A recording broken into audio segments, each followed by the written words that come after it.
Arms of Mauritius, National Anthem, and Other National Symbols of Mauritius Amendment Bill.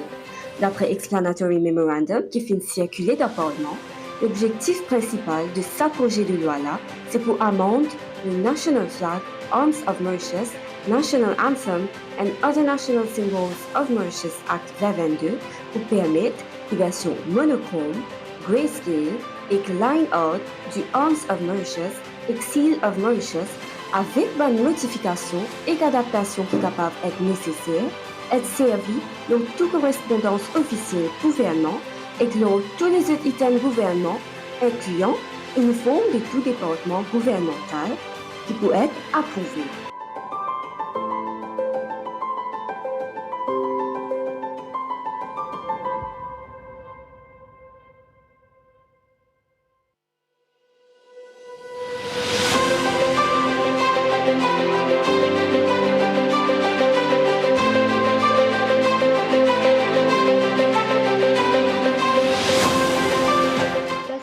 Lens Amendment Bill et the Pas Géométriques Amendment Bill.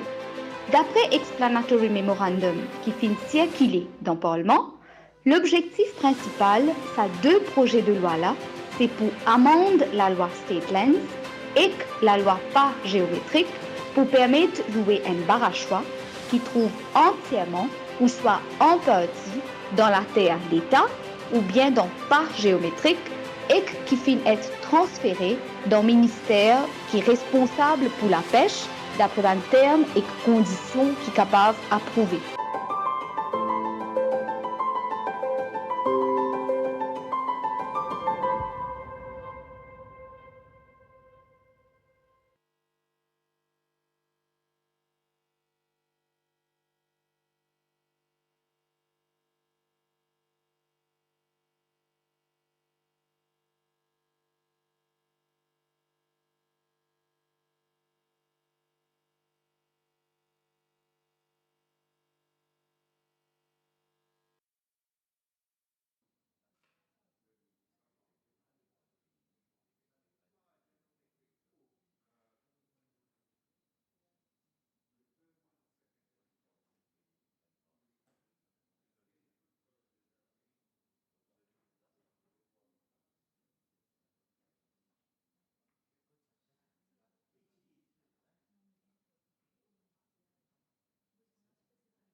none. Papers have been laid. Question.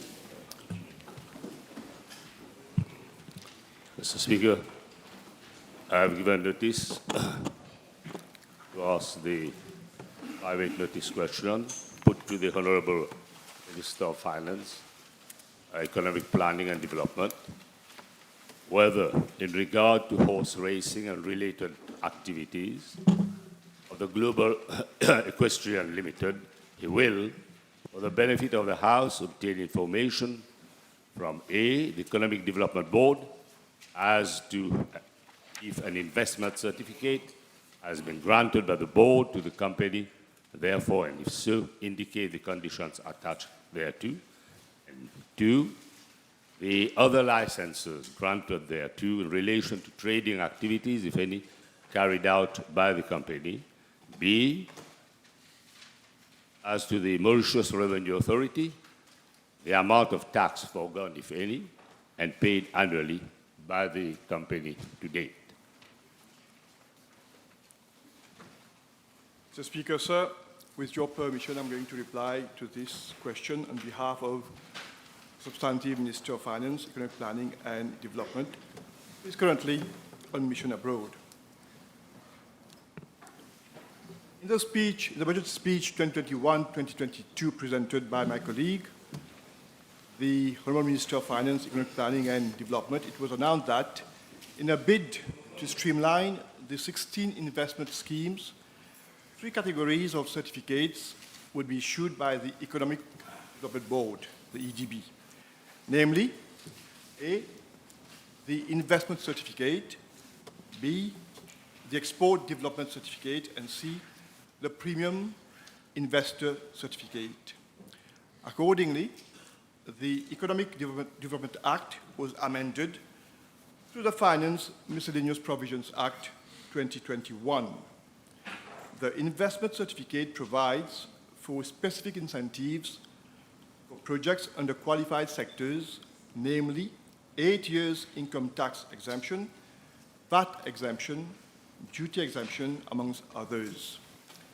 It also contains a series of conditions to which the promoter must adhere to, pending which the investment certificate may be suspended or revoked under Section 14C of the Economic Development Board Act. An export development certificate is issued to export-oriented enterprises benefit from the following incentives: A, trade rebate scheme, B, trade promotion and marketing scheme, C, subsidy on the cost of credit guarantee insurance scheme, and D, preferential port and handling charges. A premium investor certificate is issued to any project having a minimum investment of 500 million rupees in emerging sectors, pioneering industries, and first movers, or innovative technologies. Moreover, irrespective of the investment value, this scheme also applies to projects engaged in the manufacture of pharmaceuticals, medical devices, and materials for renewable energy technologies.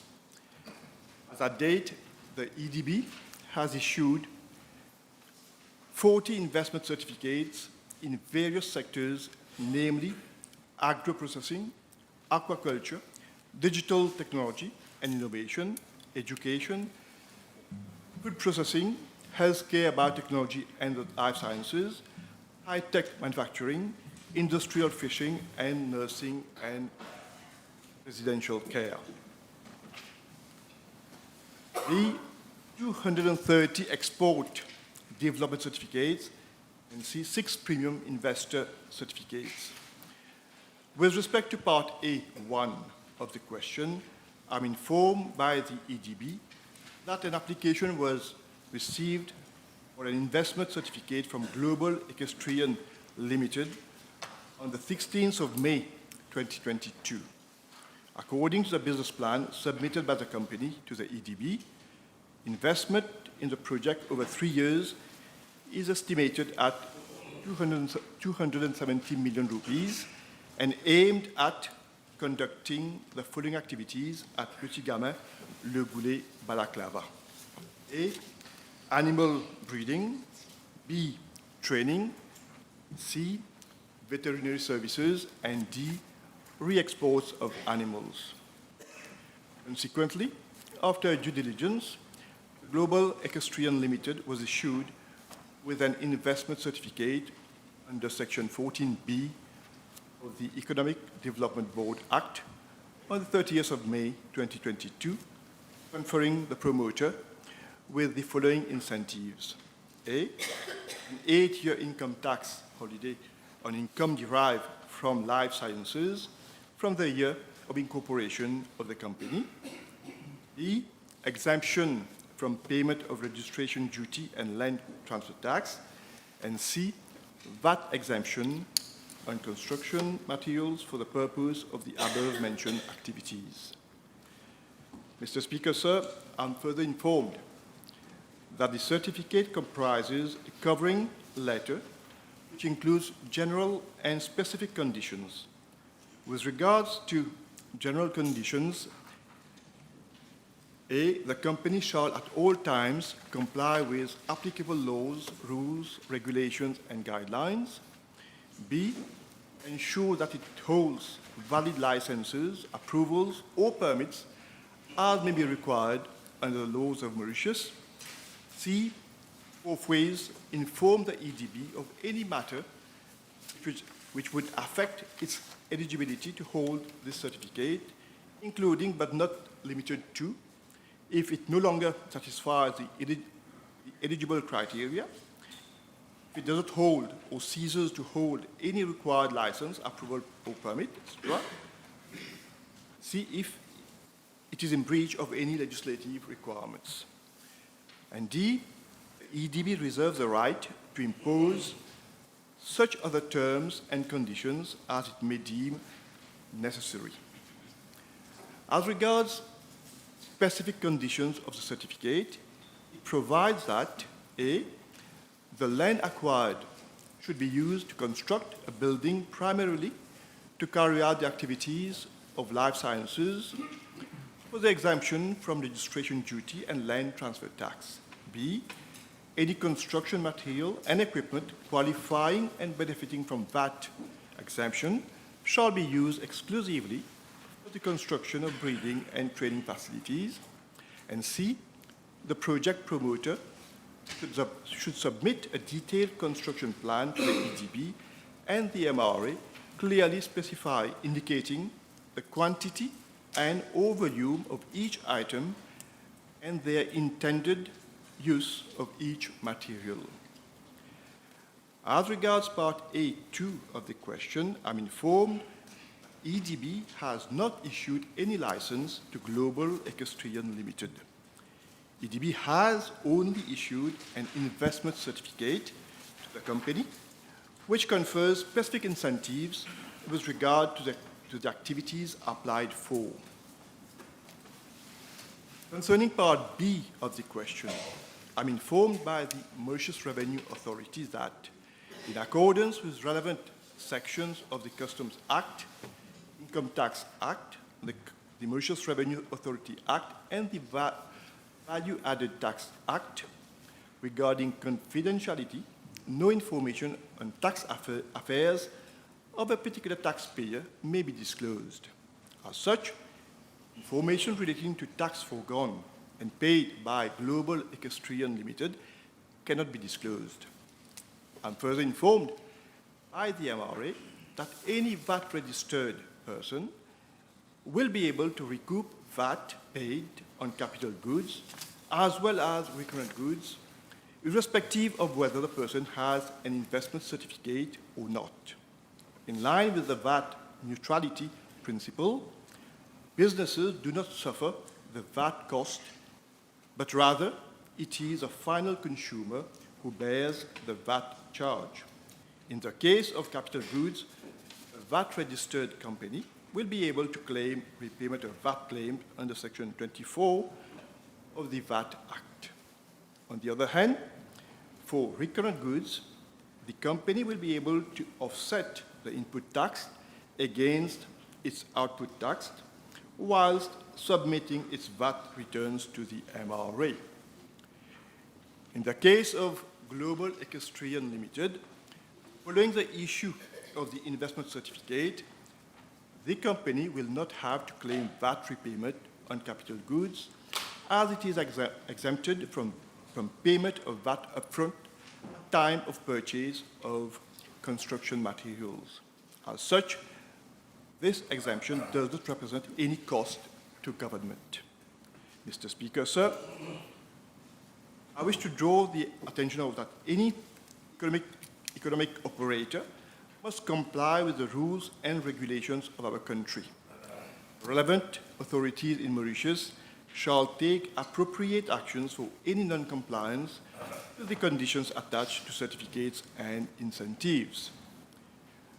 With all the measures taken by this responsible government with regard to business facilitation, we have seen record levels of foreign direct investment to the tune of 37 billion rupees, and the investment rate has increased to 23.5% of GDP for the year 2023. Thank you. Yes. Thank you very much. I've listened to the reply given by the acting Minister of Finance. Now, I might understand, Minister, that animal breeding, veterinary services, and re-export, I think you forgot re-export of horses, are these activities prescribed by law in the enabling legislation? In the what? In the enabling legislation. Well, Mr. Speaker, sir, if I go by the investment certificate, for any applicant to apply and to be eligible to have that investment certificate, they have to satisfy those conditions, that is, providing breeding, training, and quarantine services for them to be able to qualify under that scheme that have been provided for at the level of the EDB. I'm informed that there's nothing in law, but there are guidelines issued by the EDB for that particular scheme. Thank you, Honourable Minister. And he rightly mentioned guidelines, but we are talking of clear activities. And so, and he's right, from what he has stated, we understand that these activities are not prescribed by law in the enabling legislation. That's what you say. You cannot rely on guidelines. Guidelines are not part and parcel of legislation. That's what I've been informed for any for those schemes to benefit from, and for any project to benefit from that investment certificate. There are certain activities that they have to perform, and those activities are as per the guidelines issued by the EDB. Now, you know that this... Please, through the chair. Sure, Chair. Address the chair. We know that this company, GL, acts in opacity. Now, in view of the complete opacity behind the financing of all those hundreds of millions, possible billions of rupees, will the Minister recommend the relevant authorities to conduct an inquiry into the source of funds of Mr. GMLS company? Well, I'm not too clear what the Honourable Leader of the Opposition is referring to when he's talking about opacity.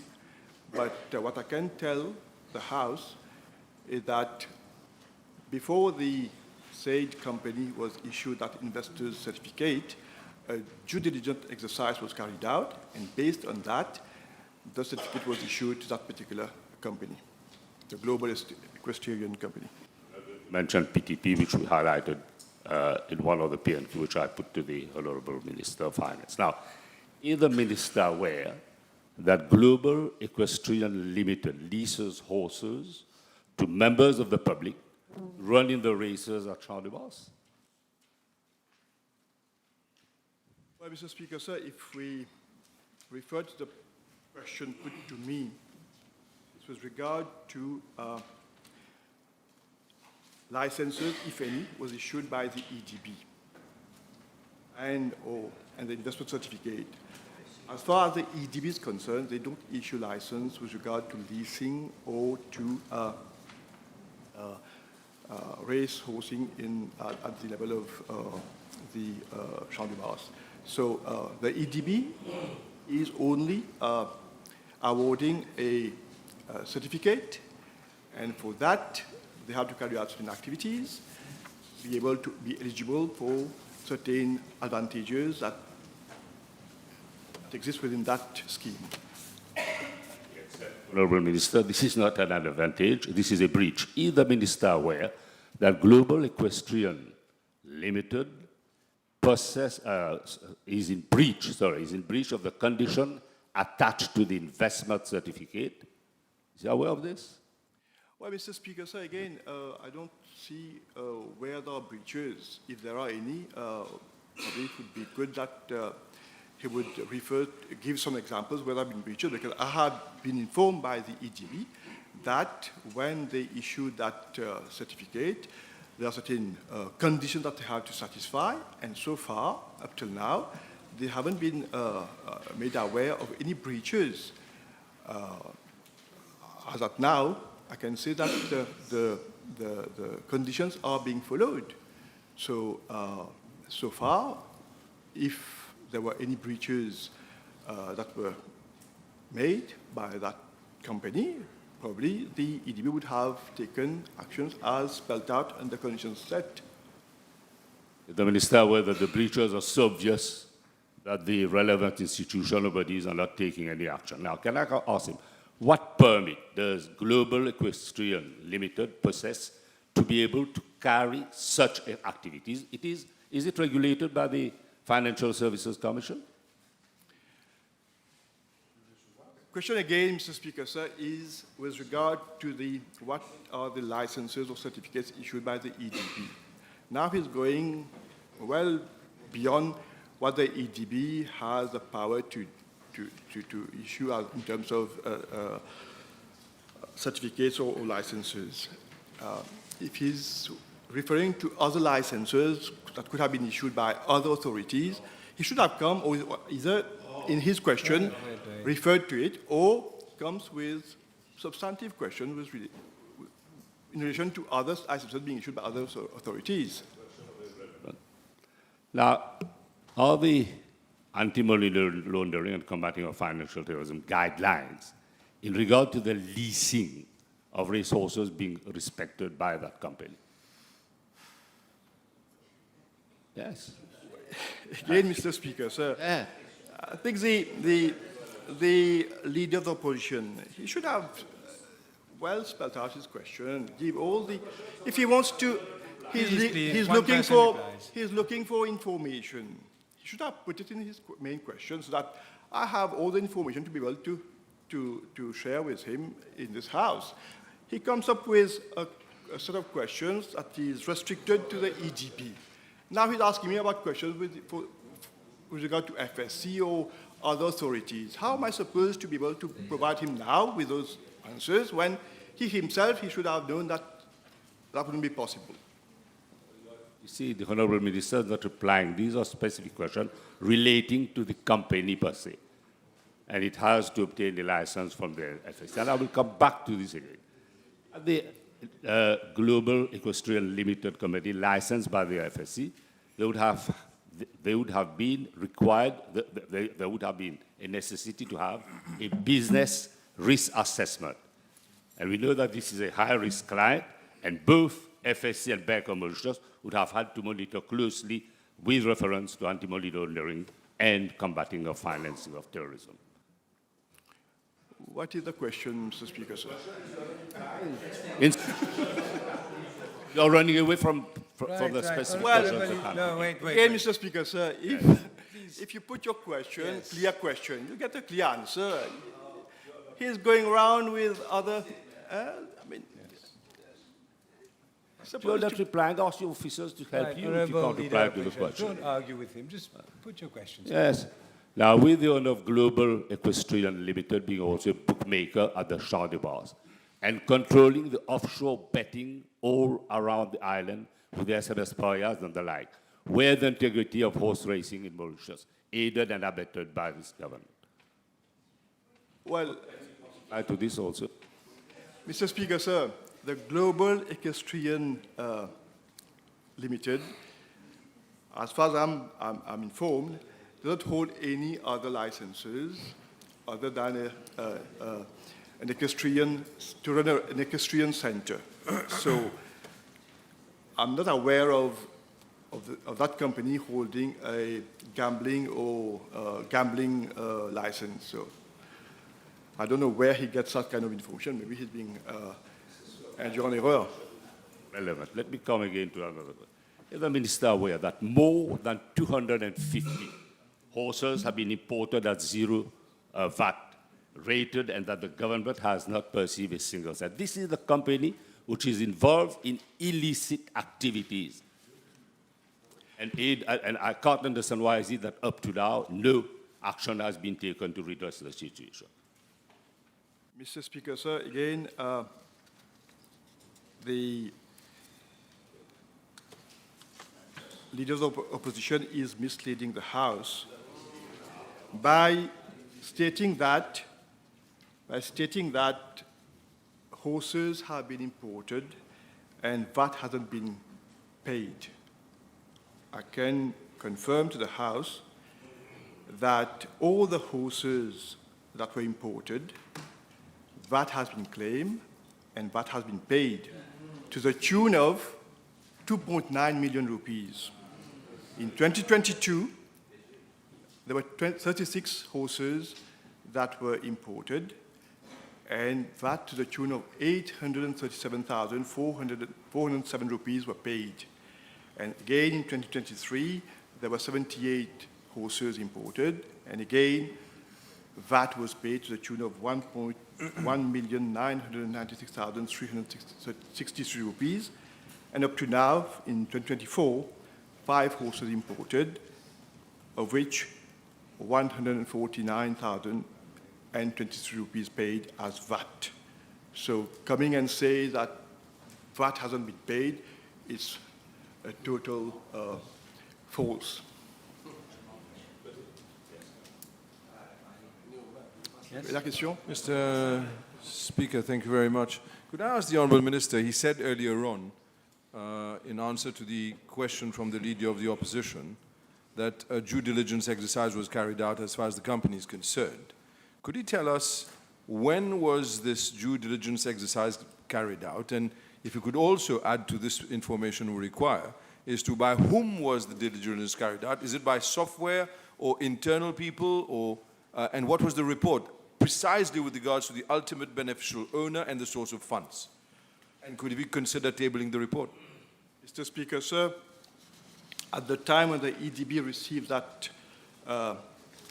application for the investment certificate, they carried out, that was in May 2022, and they carried out that due diligence exercise, and based on that, the certificate was issued. So at the level of the EDB, they have the mechanism in place to carry out the due diligence exercise. That's how it was carried out. So, well, I don't have the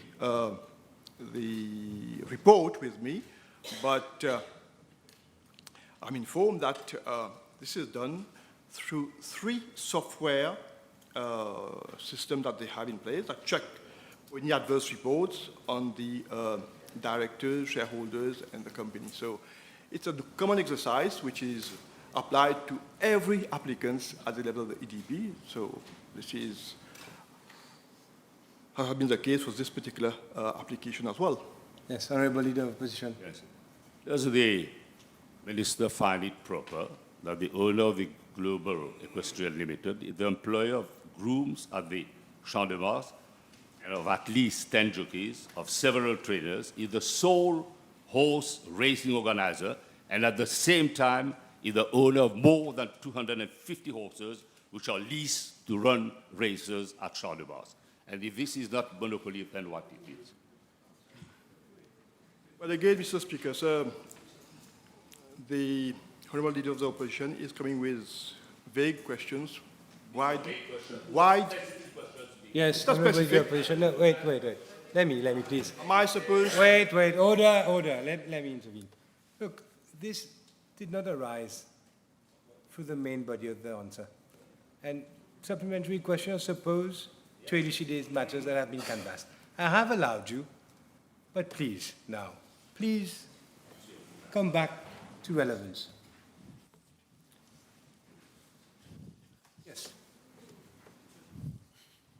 Have you finished your reply? Well, I just said that he's coming with a question which is widely within the ambit of this PMQ. Yes. Honourable Leader of Opposition, next question. Let me now come to employees of that company. Now, it is clear that for the purpose of bringing foreign workers to Mauritius on an occupational permit, one of the conditions is that there should be scarcity of such skill in Mauritius.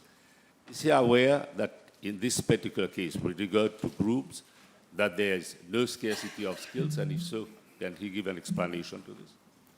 Well, Mr. Speaker, sir, I'm aware that there has been occupational permits issued to that company for them to be allowed to bring skilled workers. So based on their specific activities that they have to carry out, they had to have recourse to foreign workers to do that activity. Yes. Yes. Now, as per my information, the income of the company comes mainly from revenue received from leases. And I'll come back to this because this is where the revenue comes. I doubt that this is enough for the expenses of the company.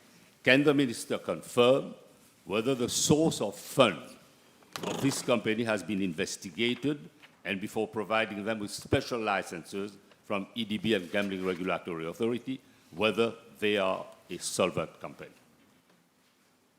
Well, Mr. Speaker, sir, like I said again, before conferring that certificate to the Global Equestrian Limited company, the EDB carried out a due diligence exercise. So looking at the source of the funds has no doubt been looked at, and it's only after that they were satisfied that they are clean funds. That's how the certificate was issued. Otherwise, if there was any doubt on that, I don't think EDB would have given any investor certificate to that company. Reply given by the Honourable Minister, Mr. Speaker, it stands to reason that this government is aiding and abetting those who are involved in illegal activities. Is the Minister aware that the Gajana stable, which holds a historic and emotional value for the population, closed down because the integrity of the horse racing is threatened as a result of this conflict of interest at all levels? Is he aware of this? Week in, week out, Mr. Speaker, sir, I hear the same kind of phrase, aiding and abetting. So is that the only thing that he knows? I don't know. But what I can tell the House is that this government, ever since the rapport Paris came out, we have been trying to regulate the whole racing activity in this country. We all know what were the recommendations in that report, and everything is being done to ensure that all the stakeholders in that particular industry, their rights are being safeguarded. So that is what we are trying to do, and I hope that they do understand that this is an industry that needed to be reviewed completely, and that's what we have been doing. Yes. One of the directors of this company has a monopoly on off-course betting with a turnover of approximately 1 billion rupees. His company, the People's Turf, is a sole horse racing organizer and is currently running Champ de Mars illegally. He is the employer of an overwhelming majority of groups at Champ de Mars. Mr. Speaker. Honourable Leader of Opposition, there are two things now. Yeah. Put your question, Mr. Speaker, first of all, and can I through let me tell you, I was talking. Put your question, and secondly, refrain from commenting on the conduct or character of persons other than in their public or official capacity. This is what the standing order says. So please, put your question. He who is not paying his dues to government. Yes, but you will given see. a lot of- Do not argue with me. You will see in the I'm not standing arguing, I'm orders. saying. Let me finish. You will see that you're not supposed to do that, except in their public or official capacity. So please, put your question differently, and I will allow it. Can I ask the minister, why is it that up to now, neither the EDP nor the Competition Commission or the Financial Crime Commission Please. has acted in a way to take this company to task? Why is it that up to now, none of these organizations have acted to do what is called upon them to do? Mr. Speaker. Yes. Look, you have. I have already given my ruling earlier. It should be on subject. I go by your ruling, And- Mr. Speaker, sir. I You think will decide if you will answer. And in any he's case, it's completely the last out of question. subject, Mr. Time Speaker, is sir. over. So, I go by your ruling, Mr. Speaker, right. sir. Time is over. But time is over, Honorable Boulay. What can I do?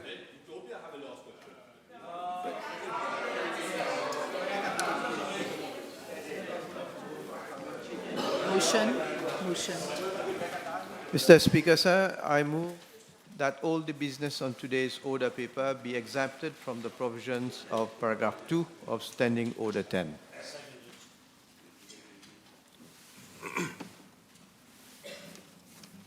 Yes, the question is that all the business on today's order paper be exempted from the provisions of paragraph 2 of Standing Order 10. Those in favor say aye, those against say no. The ayes have it. Statements by ministers. With two statements. With your permission, I would wish to make a statement on the implementation status of the free pre-primary education policy. The significance of pre-primary education has today gained enormous traction. Indeed, its role in shaping the future of our children cannot be underestimated. Pre-primary education has thus proved to be critical in ensuring children's readiness for primary schooling, especially since it bolsters their cognitive, socio-emotional, and physical development. As well, it lays the foundation of a child's lifelong learning and development journey. Our government is committed to the provision of an inclusive, equitable, and quality early childhood education for all. It is in this line, with this commitment, that the Honourable Prime Minister announced that the pre-primary education would be free for children aged 3 to 5 as from January 2024. This measure ensures that every child has the opportunity to have a solid start in his educational journey. The House will be aware that prior to 2024, only pre-primary units attached to government primary schools and preschools operating under the aegis of the municipal councils were offering free pre-primary schooling. This accounted for about 20% of the learners in that age group. However, the vast majority of children were enrolled in private fee-paying pre-primary schools. The Grant in Aid scheme has been devised for private fee-paying schools, and the Early Childhood Care and Education Authority is now responsible for the implementation thereof. Mr. Speaker, sir, allow me to briefly elaborate on the features of the free Grant in Aid scheme. It covers the components of operational costs and staff costs. The operational costs are in respect of expenditure incurred on utilities, school requisites, educational material, pedagogical resources, as well as rent of premises. Upfront payments for operational expenses are made on a quarterly basis to the bank account of each school. As for staff costs, it's worth pointing out that salaries are paid to all employees directly to their personal bank accounts. The scheme covers the following personnel: 425 managers, 6 assistant managers, 933 teachers, 249 assistant teachers, and 465 attendants. A private pre-primary school is required to have in post a manager, a teacher, an assistant teacher for every 15 children. The GIA scheme also requires the manager of the preschool to be the holder of a diploma in early childhood management. A moratorium period has been provided for this to be a reality for all managers, with this obligation coming into force as from year 2029. To help expedite matters, the Ministry has initiated action with the Mauritius Institute of Education, the University of Technology and Polytechnics Mauritius for the mounting of the said diploma program. Courses are expected to start in January 2025. Mr. Speaker, sir, the current state of play in the pre-primary sector shows that there are 26,251 children enrolled in 795 pre-primary schools in the island of Mauritius. There are presently 661 schools providing for free pre-primary education to 19,147 pupils. This brings the percentage of free pre-primary schools to 83%, and the percentage of children benefiting from free pre-primary education to 73%, a total of 19,147 pupils. Mr. Speaker, sir, government is fully alive to the necessity of ensuring sustainable funding for the sound implementation of the free pre-primary education policy. Initially, a provision of 350 million was made for the implementation of the scheme for a 6-month period in 2023-2024 budget.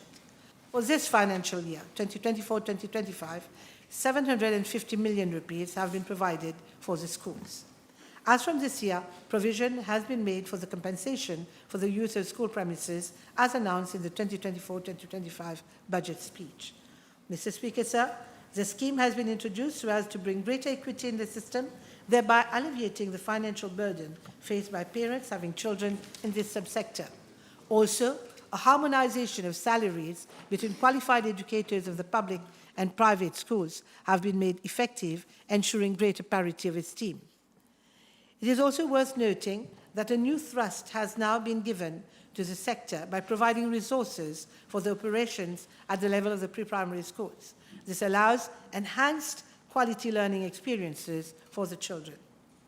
It is paramount to maintain high standards of education across the system, and government has shown its willingness to go the extra mile to sustain the quality of pre-primary school experience of our young learners. Thank you. Mr. Speaker, sir, with your permission, I'll also make a statement on the introduction of technology education stream at secondary school level. Since January 2024, my ministry has introduced the technology education as a new learning pathway offered to grades 10 and 11 students. The introduction of the technology education is a strategic move that aligns with the 21st century global movement towards a competency-based curriculum. The curriculum is designed to impart skills and competencies that are in high demand today, particularly in the fields of science and technology. The curriculum for technology education in Mauritius has been crafted with the expertise of the Mauritius Institute of Education and international experts from the University of Alberta and a consultant from UK recruited by the British Council.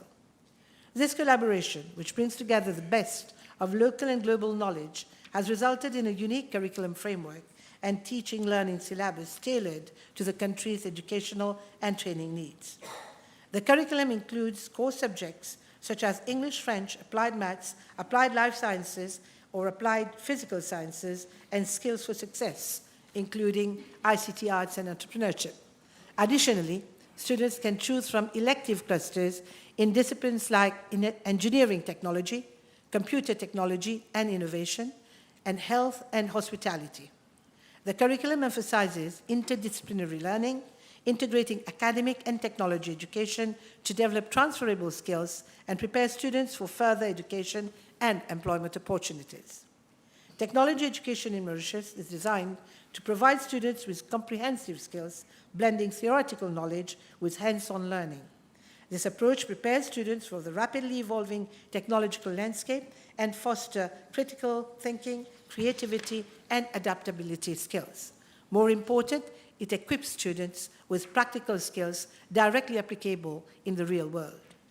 The Mauritius Examination Syndicate, with the guidance from international experts, has developed the assessment and evaluation protocol for students in technology education. The evaluation will combine portfolio submissions with written examination over the 2-year course.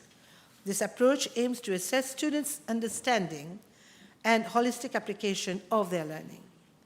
The portfolio allows students to demonstrate their practical skills, creativity, and problem-solving abilities through various projects and assignments. Written examinations will test the theoretical knowledge and critical thinking skills comprehensively, evaluating their progress. The institutional readiness comprises enlarging the attributions of the National Examination Board for the secondary education subsector. The NEB is responsible for organizing and conducting examinations, developing robust rules and regulations for national assessments, and the setting and moderating of examination papers to maintain high standards. Successful candidates will be awarded the National School Certificate by the University of Mauritius, which is the designated awarding institution. This certificate is recognized at level 3 on the National Qualification Framework of Mauritius Qualification Authority and is at par with the Cambridge School Certificate. The launch of technology education has been planned in a phased manner, beginning with an initial budget of 17 million rupees for the financial year 2023-2024. This initial phase involves 6 schools comprising state and private secondary institutions with an inaugural intake of 86 students, namely at Islamic Cultural College, New Eton College, Cordemasque State Secondary School, Emmanuel Octil State Secondary School, Loreto Maibo College, and Swami Sivananda SSS. The Ministry has ensured the harmonization of technology education uptake in these schools, where students from technology education and the regular Cambridge O-level streams share resources while focusing on different pedagogical approaches to achieve similar academic goals. 91 educators are involved in the teaching of technology education, all of whom have undergone training before joining the program. The continuous training is being ensured by the Mauritius Institute of Education, the Mauritius Examination Syndicate, with the collaboration of foreign experts. The competency-based curricula were developed in collaboration with a consultant from UK recruited by the British Council. The Ministry has further engaged with the British Council in a 3-year strategic partnership. The collaboration will focus on broadening subject areas and building institutional capacity. Key initiatives include fostering sustained engagement with industry, ensuring relevance of the curriculum, skills, and competencies required. The collaboration will leverage UK expertise to align Mauritius educational standards with international benchmarks. This holistic approach will ensure that Mauritius education offerings are globally competitive and responsive to the needs of the 21st century workforce. For this financial year, 23 million rupees have been allocated to further develop technology education. With a view to enhancing inclusiveness and equity, the Ministry will offer the technology pathway in 4 additional schools in the next cohort for academic year 2025. Each educational zone will have at least 1 school to accommodate students of both genders opting for technology education stream. After completing their studies in technology education, students have several pathways to pursue their education and career.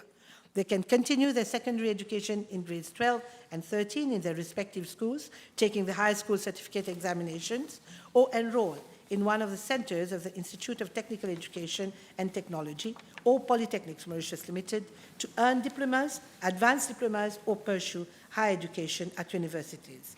These options enable students to enter the workforce in sectors like ICT, healthcare, robotics, AI, ensuring diverse and flexible opportunities for their future.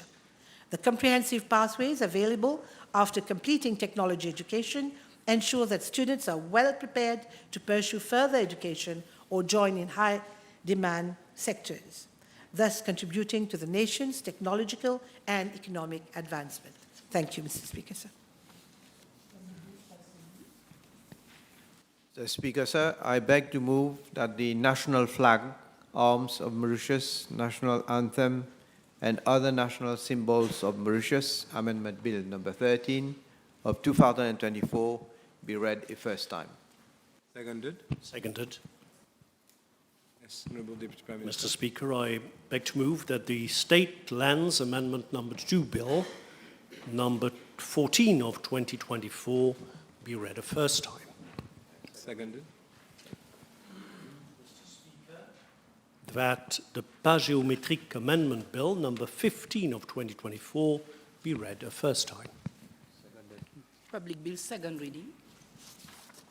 Mr. Speaker, sir, I beg to move that the national flag, arms of Mauritius, national anthem, and other national symbols of Mauritius Amendment Bill number 13 of 2024 be read a second time.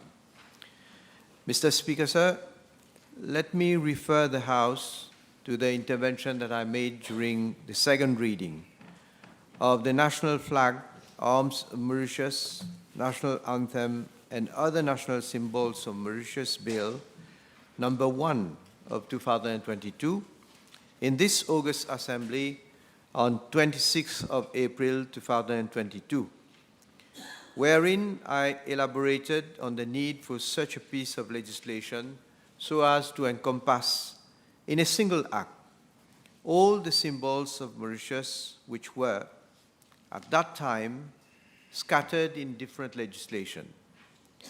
I also emphasized that the consolidation of the laws and having one umbrella legislation for our national symbols creates in the collective consciousness an unmistakable linkage between these symbols and our identity, both on the national and international fronts. It is in the same spirit, Mr. Speaker, sir, that I present to the House today the national flag, arms of Mauritius, national anthem, and other national symbols of Mauritius Amendment Bill number 13 of 2024, which aims at further consolidating and preserving our historical practices at the level of the public service. In fact, the main object of this bill is to provide, as is presently the case, that monochrome, grayscale, and the line art version of the arms of Mauritius and the seal of Mauritius may, with such modifications and adaptations as may be necessary, be used for official correspondence of the government and on such other item of the government, including the uniform of any government department as may be approved. Mr. Speaker, sir, I wish to set the context in which these amendments are being proposed to the existing legislation. The national flag, arms of Mauritius, national anthem, and other national symbols of Mauritius Act of 2022 was proclaimed and became effective on 1st of June 2022. It has the main objectives of consolidating and updating the laws with regard to the national symbols of Mauritius, to provide better protection and use of our national symbols, and to provide for matters related thereto. Section 4 of the Act provides that the arms of Mauritius shall be one of the national symbols of Mauritius. The armorial ensigns and supporters of Mauritius, as well as their descriptions, are specified in Part 1 of the first schedule to the Act, while Part 2 provides for the colors and color codes of the arms. The section also provides that the arms of Mauritius shall be used solely on every official correspondence and activities of the government, or as may be permitted by law. This, Mr. Speaker, sir, implies that the coat of arms to be used in government's official documents has to be strictly the one prescribed in the first schedule of the Act, with the colors red, blue, green, gold, and silver, in accordance with the codes specified in the schedule. Moreover, Section 7 of the Act provides that the seal of Mauritius shall be a seal of the government bearing the arms of Mauritius. Mr. Speaker, sir, the government is not exempted from the provisions of this Act and has to comply fully therewith, as Section 3 provides that the Act binds the state. Mr. Speaker, sir, notwithstanding the enactment of the national flag, arms of Mauritius, national anthem, and other national symbols of Mauritius Act in June 2022, the Government Printing Department continued to receive, as has been the practice, printing works containing the arms of Mauritius in either monochrome, grayscale, or line art version, which are not catered for in the Act. For clarification, monochrome refers to a color scheme built out of only one color. Grayscale refers to gray shades from white to black, and line art refers to an illustration focusing solely on lines to demonstrate the form of depth, but does not include shading. The Government Printing Department has also highlighted that the monochrome, grayscale, and line art versions are in high demand by ministries and government departments, and it has been the practice so far to also use these versions of the arms on government documents, mainly in black, gold, and silver, though requests have been received for other colors as well. Mr. Speaker, sir, for decades now, government documents bear the coat of arms in these different forms, such as civil status documents, the birth, marriage, death certificates, our passport, our banknotes, driving license, custom certificates, forms used by ministries and departments, government vouchers, store forms, government letterheads, penalty notices, invitation cards for official functions, file covers used by ministries and departments, just to name but a few. The absence of the monochrome, grayscale, and line art versions of the arms in the present legislation therefore represents a major constraint, given that existing and future government documents issued with either a monochrome, grayscale, or line art version of the arms would not be in line with the arms prescribed in the Act. Mr. Speaker, sir, it has also been brought to the attention of my office that the first schedule to the Act is quite restrictive. It poses operational constraints, given that with the provision for colored version of the arms in the legislation, some works are not possible, such as color application and hot foil stamping on leather or faux leather. Moreover, the time taken and costs of printing works in color are higher than for the other formats. Furthermore, on some backgrounds, the outcome of printing the arms in color may not come out as required. Mr. Speaker, sir, on another note, we have certain departments which are using modified or adapted versions of the arms of Mauritius. For years now, government departments, particularly the disciplined forces, namely the Mauritius Police Force, the Mauritius Prison Service, and the Mauritius Fire and Rescue Services, have each utilized an adapted version of the coat of arms as emblem on their uniforms.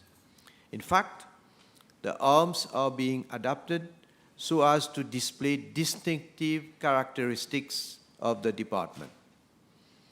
However, the law as it currently stands does not per se provide for these uses and modified versions of the arms. Mr. Speaker, sir, having situated the context and elaborated on the rationale for the amendments, let me now explain to the House the amendments being proposed through this bill. Mr. Speaker, sir, to address the issues being encountered, as I just enunciated, it is proposed to amend sections 4 and 7 of the national flag, arms of Mauritius, national anthem, and other national symbols of Mauritius Act 2022 through this bill.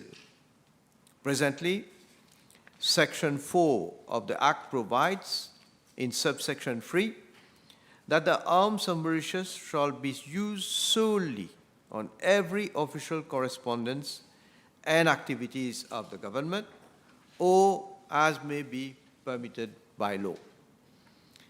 This section is being repealed and replaced by a new clause 3, providing that A, the arms of Mauritius shall be used solely on every official correspondence of the government.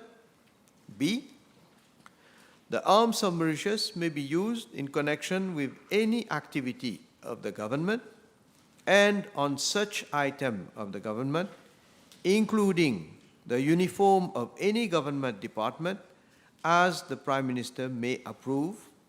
And C, notwithstanding this act, monochrome, grayscale, and line art version of the arms of Mauritius may, with the approval of the Prime Minister, be used for the purposes of paragraphs A and B with such modifications and adaptations as may be necessary.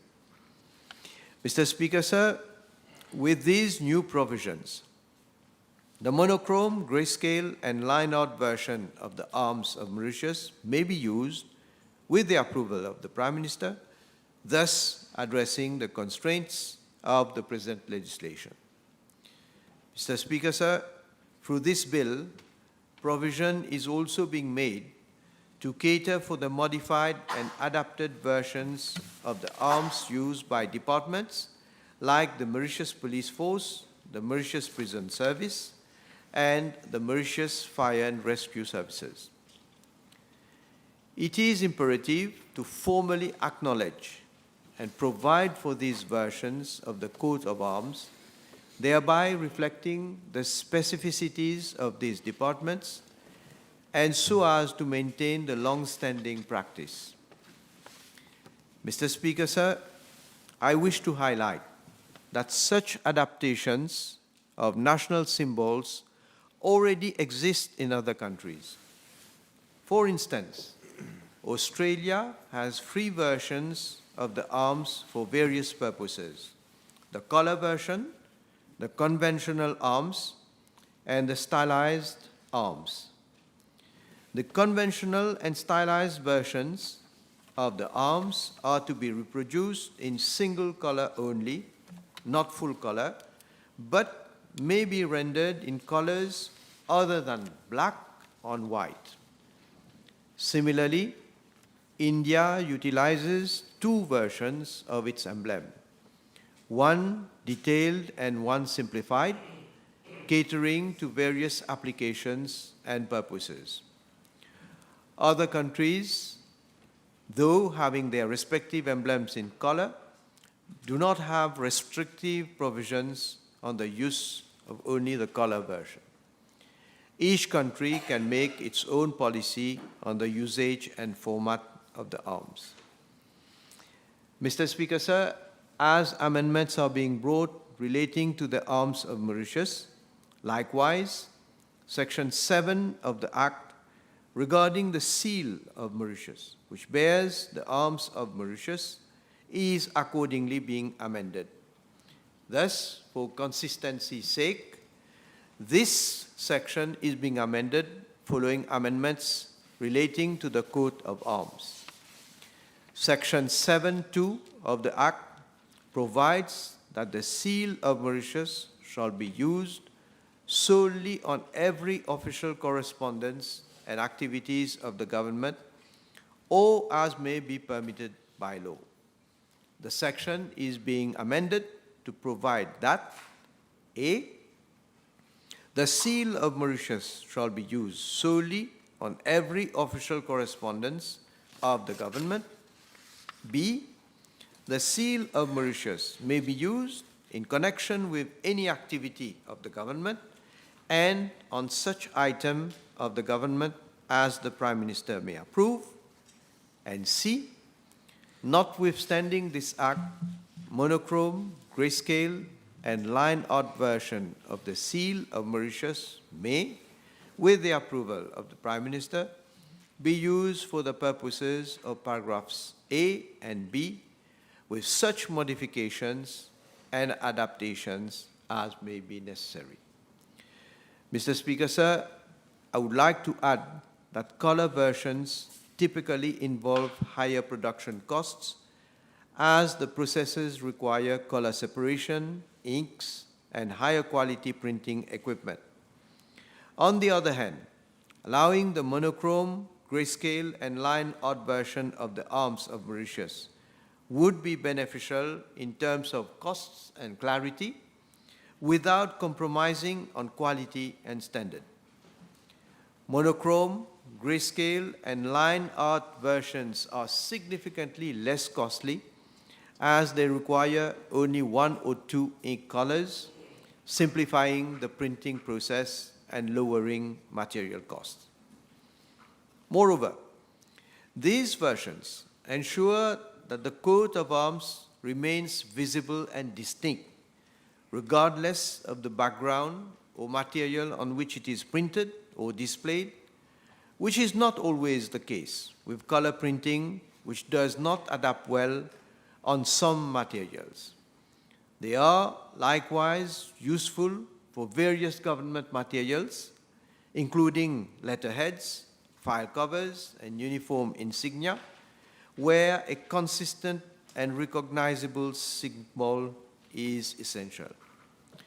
Mr. Speaker, sir, by catering for these versions in the law, we shall maintain traditional and historical uses of the coat of arms in contexts where color might not have been historically used, or where historical documents utilize these versions.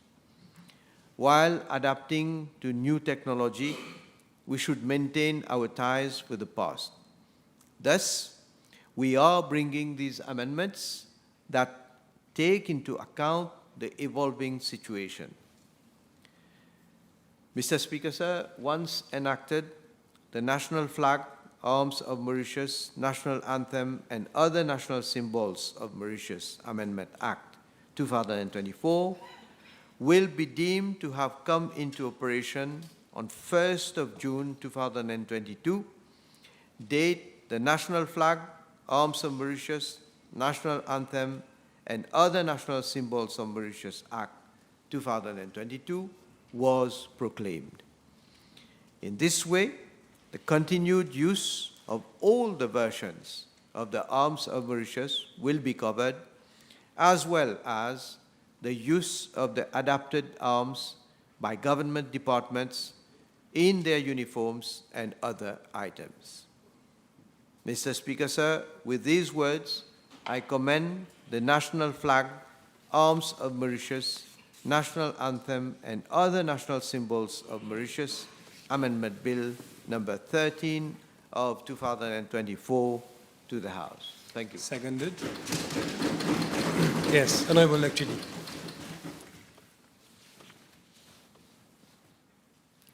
Thank you, Mr. Speaker, sir. Before I come to the purpose of this amendment, allow me to talk a bit about the importance, the purpose, and what the national flag, arms, national anthem, and other national symbols symbolize for a country. Mr. Speaker, sir, it's a topic that holds profound significance for our identity, unity, and values as a nation. It highlights the importance of establishing and adhering to laws governing the use of our national flag, arms, and anthem. These symbols, Mr. Speaker, sir, are not merely pieces of fabric, emblems, or melodies. They represent our history, our struggles, our achievement, and our hopes for the future. Ensuring that these symbols are used respectfully and appropriately is crucial for fostering national pride and unity. First and foremost, our national flag, arms, and anthem embody our national identity. They are symbols that reflect our values, culture, and heritage. The flag waves brightly, reminding us of the sacrifices made by those who came before us and the ideals we strive to uphold as a society. The arms represent our sovereignty and the strength of our nation, while the anthem resonates with the spirit of patriotism that unites us. When citizens see their national flag displayed properly or hear the anthem performed with reverence, it reinforces a shared sense of belonging and pride. Conversely, misuse of these symbols can lead to disrespect, diminishing their significance and negatively impacting on national identity. The subsection 3 is called to be repealed and replaced by 3A with a new provision that provides that the arms of Mauritius shall be used solely on every official correspondence of the government. The proposed subsection B provides that it may be used in connection with any activity of the government and on such item of the government, including the uniform of any government department as the Prime Minister may approve. The proposed subsection C now shows an extent of practicality as it allows that monochrome grayscale and line art version of the arms of Mauritius may, with the approval of the Prime Minister, be used for the purposes of paragraph A and B with such modifications and adaptations as may be necessary. Similar amendments are proposed to the section 7, which concerns the seal of our country. And by establishing these clear guidelines, Mr. Speaker, sir, for how these symbols should be treated, it will promote an environment where respect of our nation and its ideals will be paramount. National flags, arms, and anthems serve as focal points that unite us as a people. They transcend regional, ethnic, and social differences, reminding us that we are all part of something greater than ourselves, the country we call home. Having laws governing the use helps promote this sense of unity and cohesion across various segments of society. Mr. Speaker, sir, in an era marked by division and discord, the government's commitment to harnessing unity among its citizens has never been more vital. This collective dedication to unity builds a foundation for peace and stability, ensuring that together we can address challenges and pursue progress for the greater good for all. While, on the other hand, we see some political parties doing everything to tarnish the image of this country. It is truly disheartening to see individuals who, in the blatant disregard of our unity, choose to tarnish the very fabric of our nation's identity and integrity. Their actions not only undermine the principle upon which our democracy is built, but also disrespect the sacrifices made by countless individuals who fought to uphold those foundational values. Let us remember that true patriotism lies in respecting and upholding the Constitution, fostering unity and working constructively for the betterment of our beloved country rather than tearing it down with reckless words and action. Mr. Speaker, sir, again, I have brought a book with me. It is a political biography of late Sir Abdul Razak Mohammed, and it will be interesting to note what's said on page 209 on our national flag. Our national flag, Mr. Speaker, as the population should know, is not something that just fell like that. In that book, it is said that it was Sir Abdul Razak Mohammed of CAM who in cabinet came with a brilliant idea to have a quadricolor as our national flag. The population must understand, Mr. Speaker, so why quadricolor, why not a tricolor, why not 5 colors? I invite those people to read these books and they will get the answers. And you know, Mr. Speaker, sir, when we are going to celebrate our independence, when we are going to raise our flag, national flag, for the first time on the 12th of March, 1968, it is interesting to know that by January, the national flag was still not finalized. It hasn't reached a consensus between the parliamentaries of that time. And in his book, Sasat Kambulel, Untold Stories, wrote that the preparation for the independence celebrations were late. We were already towards end of January. It was a timely discovery as we were all groping in our choice of the flag. Mr. Speaker, sir, at that time, you must remember that just after the general election of 1967, the country was torn into two. There were tensions. There was a tragic incident of Tuabuchik, and it was a time that all Mauritians had to come together to find a consensus, and it's in that way that our national flag came with the four colors, the quadricolor, Mr. Speaker, sir. So it is something that we must cherish. It is something very, very special and very unique for a country. In conclusion, the importance of having laws governing the use of our national flags and arms and anthem cannot be overstated, Mr. Speaker, sir. These symbols are pillars of our national identity, sources of unity and representation of our values. By ensuring they are treated with respect and dignity they deserve, we not only uphold our heritage, but also reinforce a collective pride and responsibility among all citizens. Let us commit ourselves to protecting and honoring these symbols through thoughtful legislation and community engagement. Together, we can foster a deeper appreciation for what our national symbols represent and ensure that they continue to inspire future generations. With this word, Mr. Speaker, sir, I thank you for your attention, and let us all strive to honor our national identity in every aspect of our lives. Long live Mauritius. Honorable Tilak. Thank you, Mr. Speaker, sir. The foremost objective of this bill, as mentioned by the mover of the bill, is to ensure the appropriate and consistent use of our national symbols, which are an integral part of our identity and heritage. Our national symbols, more particularly the coats of arms and the seal of Mauritius, hold profound historical and cultural value. They are emblems of our sovereignty, representing the unity and collective identity of the Mauritian nation. The coat of arms, with its intricate design, reflects the rich diversity and harmonious coexistence of different cultures that define our nation. The seal of Mauritius, similarly, signifies the authority and integrity of our government. The primary objective of these amendments is to provide that monochrome, grayscale, and line art versions of the coat of arms of Mauritius and seal of Mauritius may be used on official correspondences and other government items, including the uniforms of various government departments, with necessary modification and adaptations.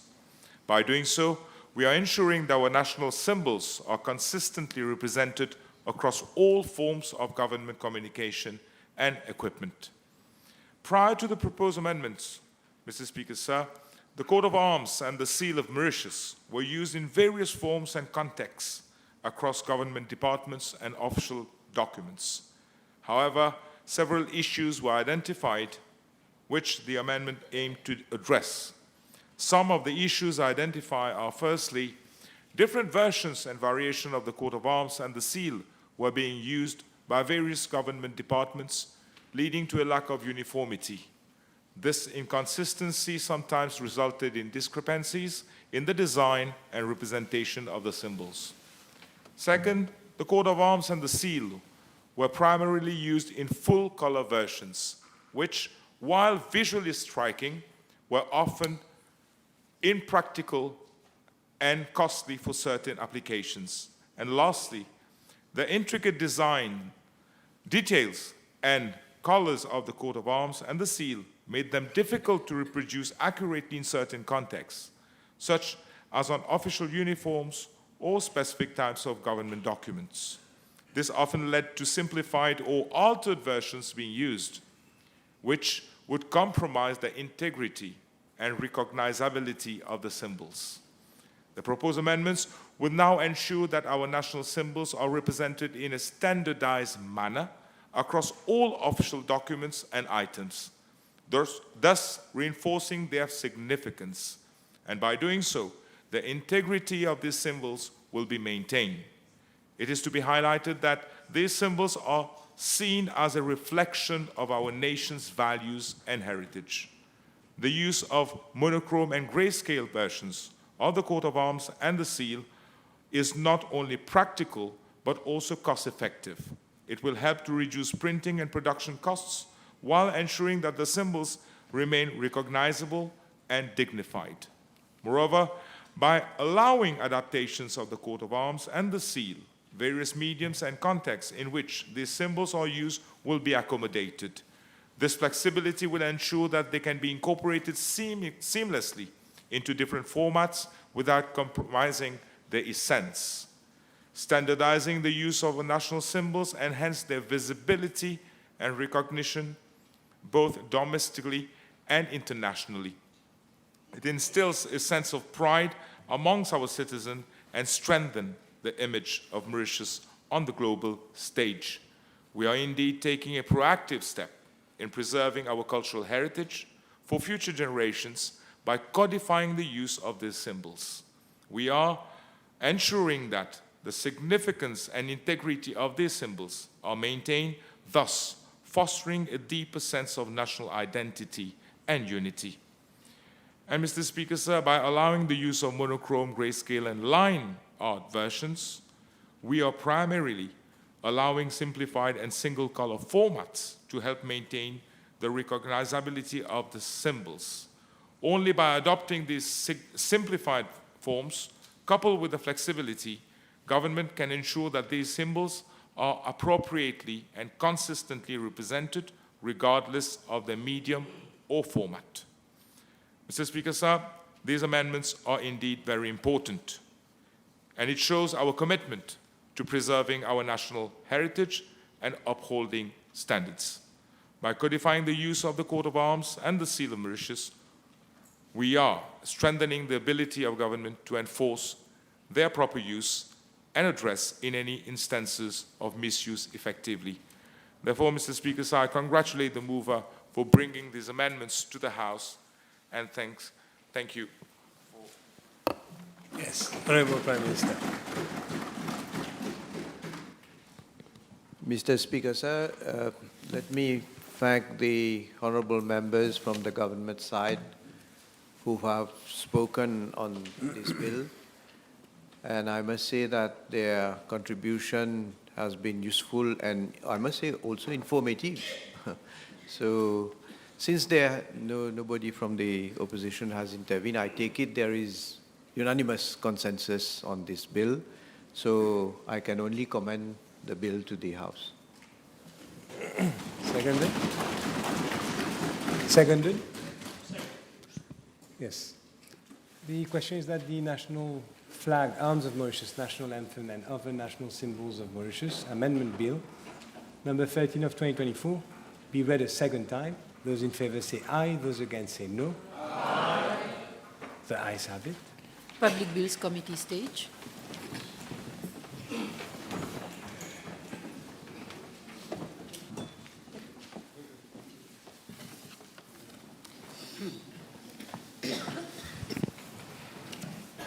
Clause 1, short title. Clause 2, interpretation. Clause 3, Section 4, Principal Act amended.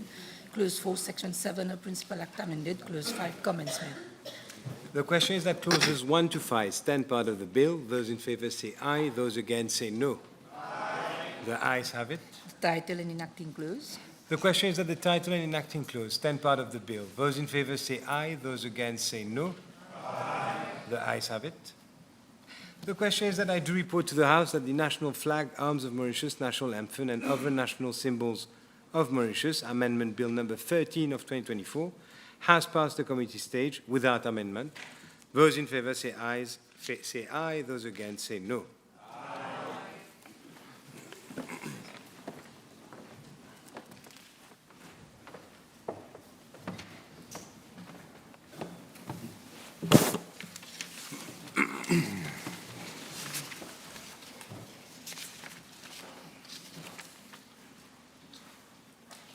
Honourable members, I have to report to the House that the national flag, arms of Mauritius, national anthem, and other symbols of Mauritius Amendment Bill number 13 of 2024 has passed the committee stage without amendment. Bill's third reading. The Speaker, sir, I move that the national flag, arms of Mauritius, national anthem, and other national symbols of Mauritius Amendment Bill number 13 of 2024 be read a third time and passed. The question is that the national flag, arms of Mauritius, national anthem, and other national symbols of Mauritius Amendment Bill number 13 of 2024 be read the third time and passed. Those in favor say aye. Those against say no. Aye. The ayes have it. I will break for tea for 45 minutes.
Bill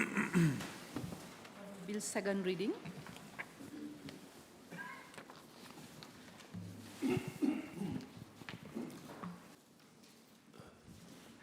Mr. Speaker, if I may.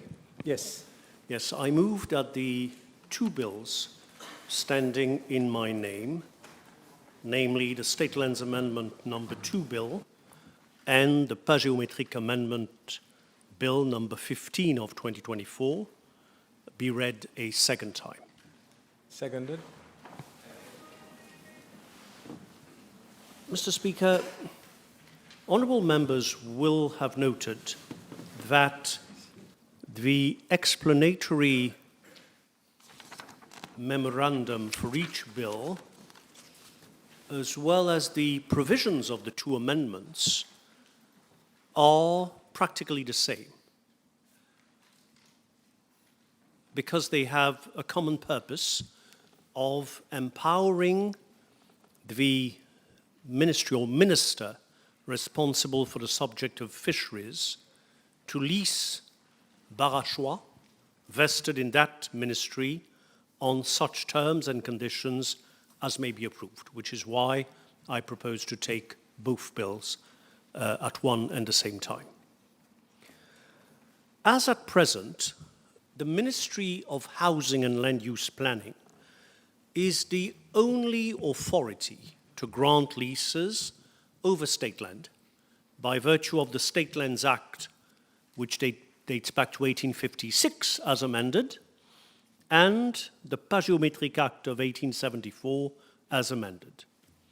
Accordingly, vesting of relevant powers in the ministry in charge of fisheries requires bringing appropriate changes to the two aforementioned pieces of legislation, hence the present amendments.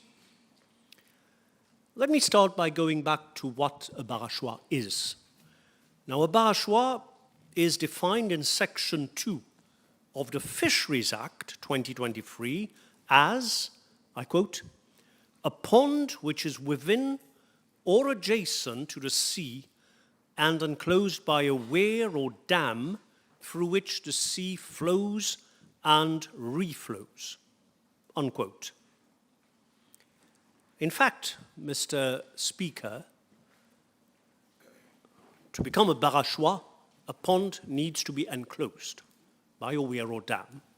Now, there is no record available as to when the relevant ponds around the island, whether private or state-owned, were converted into barachois. I said private or state-owned, so there are in fact two categories of barachois. There are indeed barachois that are wholly privately owned, standing on private freehold land. The exact number of such barachois is estimated to be less than 10. And then, secondly, there are 21 barachois that lie on state land, all of which are under the purview of my ministry, the Ministry of Housing and Land Use Planning. And this amendment provides me the opportunity of sharing the information that I have at hand concerning barachois. So we have 21 barachois standing on state land. Of the 21, 8 have been leased over the period stretching from 1962 to 2023. They have been leased to private companies. One is located at Mont Désert, one at Anse-Larrey, one at Poste de Flac, 2 at Trou de Douce, and 3 at Saint-Antoine, up in the north. 8 barachois leased to private parties. Then there are 7 barachois which have been vested in the ministry, what is now the Ministry of Blue Economy, Marine Resources, Fisheries, and Shipping. One is to be found at Rivière-la-Chaux, Maibou. There is another one at Albion. One is located at Butte-à-l'Herbe, Calodine. One at Pointe-des-Lascars, and 3 at Poudre d'Or. That's the second category. And the remaining 6 barachois are still under the custody of my ministry, and these barachois are located respectively at Rivière-du-Rempart, Grand-Gaube, Saint-Antoine, Black River, and Trou-de-Douce, as well as Butte-à-l'Herbe, Calodine. Now, barachois, when they are exploited, they are used for the breeding of fish, crab, oysters, mussels, and other seafood. Until December 2023, there was no detailed policy pertaining to state-owned barachois.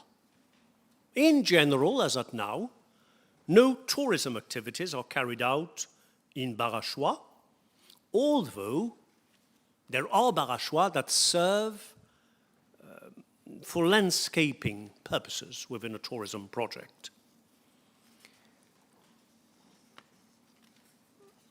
Now, it stands to reason that any future economic activity, and I think this should be emphasized right from the start, any future economic activity, including tourism, in or around the barachois, will need to conform to policy and principles pertaining to environmental protection and sustainable development.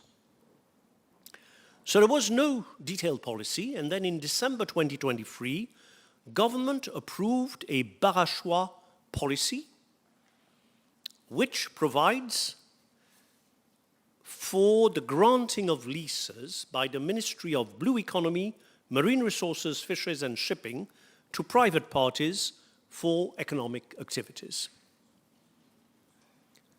Pursuant to the barachois policy,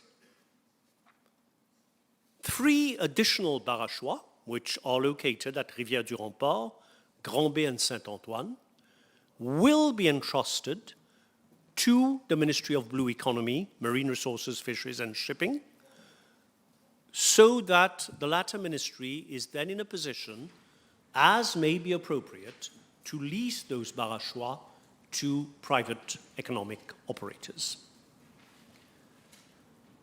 Pursuant to that policy, the Ministry of Blue Economy, Marine Resources, Fisheries and Shipping will survey each of the barachois vested in it to determine its potential. That would be the first step.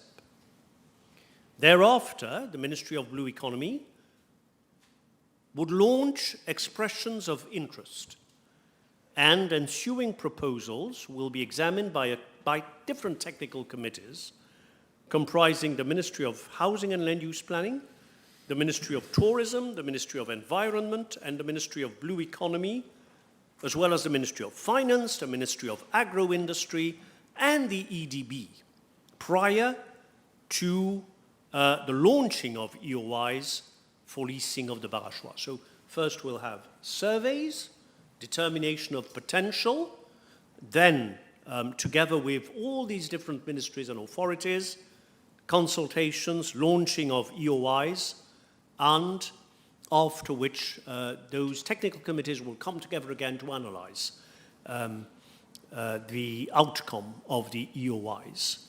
The eventual granting of a lease by the Ministry of Blue Economy in respect of a barachois will be conditional on obtention of appropriate clearances, including, as may be appropriate, a fish farming license from for the approved aquaculture activities, or authorization from the Ministry of Tourism in respect of eco-tourism activities, or authorization from the Ministry of Agro-Industry and Food Security in respect of inland agricultural activities, and in each and every case, the relevant environment assessment report from the Ministry of Environment. So that is the idea. That is the rationale for bringing the 2 amendments, because, as at now, only the Ministry of Housing and Land Use Planning can lease state land, including barachois. So in order to empower the Ministry of Fisheries, Blue Economy, to offer leases relating to Barachois, the two relevant pieces of legislation, the State Lands Act and the Géométriques Act, need to be amended. The State Land Act, as per the amendment circulated, proposes the introduction of a new Section 6A, which does three things. Firstly, it introduces the concept of vested Barachois, which relates to Barachois partly or wholly located on state land that are vested in the ministry responsible for the subject of fisheries. Secondly, it empowers the minister responsible for the subject of fisheries to lease such vested Barachois. And thirdly, it provides, as usual, as is normal practice, for cancellation of such leases in case the lessee defaults on payment. Now, being given that most Barachois are to be found partly or wholly on pas géométriques, appropriate amendments are also being brought to the Pas Géométriques Act. Accordingly, a new Section 12 is being introduced in the Pas Géométriques Act to exactly the same effect as the above-mentioned proposed new Section 6A of the State Lands Act. Mr. Speaker, sir, since government is fully committed to safeguarding Barachois as environmental assets, it is believed that vesting of Barachois in the Ministry of Fisheries, in the ministry responsible for the subject of fisheries, will allow for appropriate economic activities to be conducted using Barachois, thus contributing to national development in a sustainable manner. While aquaculture remains a priority for the Ministry of Blue Economy, the new Barachois policy also provides for various activities, mixed-use development of Barachois that may comprise fish farming, ecotourism, and agricultural activities. The potential is significant. For instance, fish farming in Barachois can potentially benefit the tourism industry by offering ecotourism attractions such as educational tours, wildlife observation, enhancing culinary tourism with fresh seafood and cooking classes, and providing recreational activities like fishing and kayaking. Fish farming could promote sustainable practices by raising environmental awareness and supporting conservation efforts. Additionally, it may stimulate economic growth through job creation and local business development, while preserving cultural heritage by integrating traditional practices and enhancing the scenic beauty of the area. So combining fish farming with tourism can create a diverse and appealing experience for visitors, fostering both environmental sustainability and economic growth, if well managed. With these words, Mr. Speaker, I now commend both bills to the House. Yes, Honorable Aliamia. Thank you, Mr. Speaker, sir. I shall intervene on both the State Land Amendment and Amendment Bill and the Pas Géométriques Amendment Bill. But before I enter into the crux of the matter, I would like to question the urgency of such bill. The more so that last week, that is 6 days, only 6 days ago, we debated and voted the State Land Amendment Bill number 12 of 2024. So after less than a week, we are bringing another amendment to the state land. And Mr. Speaker, sir, during my time in Parliament, I have never come across such a situation where an act is being amended within 6 days. And today's bill comes with a certificate of urgency, that is first, second, and third reading. Maybe the Honourable Minister, during his summing up, could give us a plausible explanation to this amendment. Having said so, Mr. Speaker, this bill seeks to amend existing legislation in the process of leasing of Barashwa land. And according to my information, there are not 21 Barashwa, but 22. 22, it's my information. I have a list, and I speak under the correction of the Honourable Minister. There is also a serial number to the Barashwa from number 1 to 22, but this is not a big quarrel, whether 21 or 22. I'm just mentioning in my speech, it's mainly in the north of the island, and the northeast of the island, rather, and some across the island.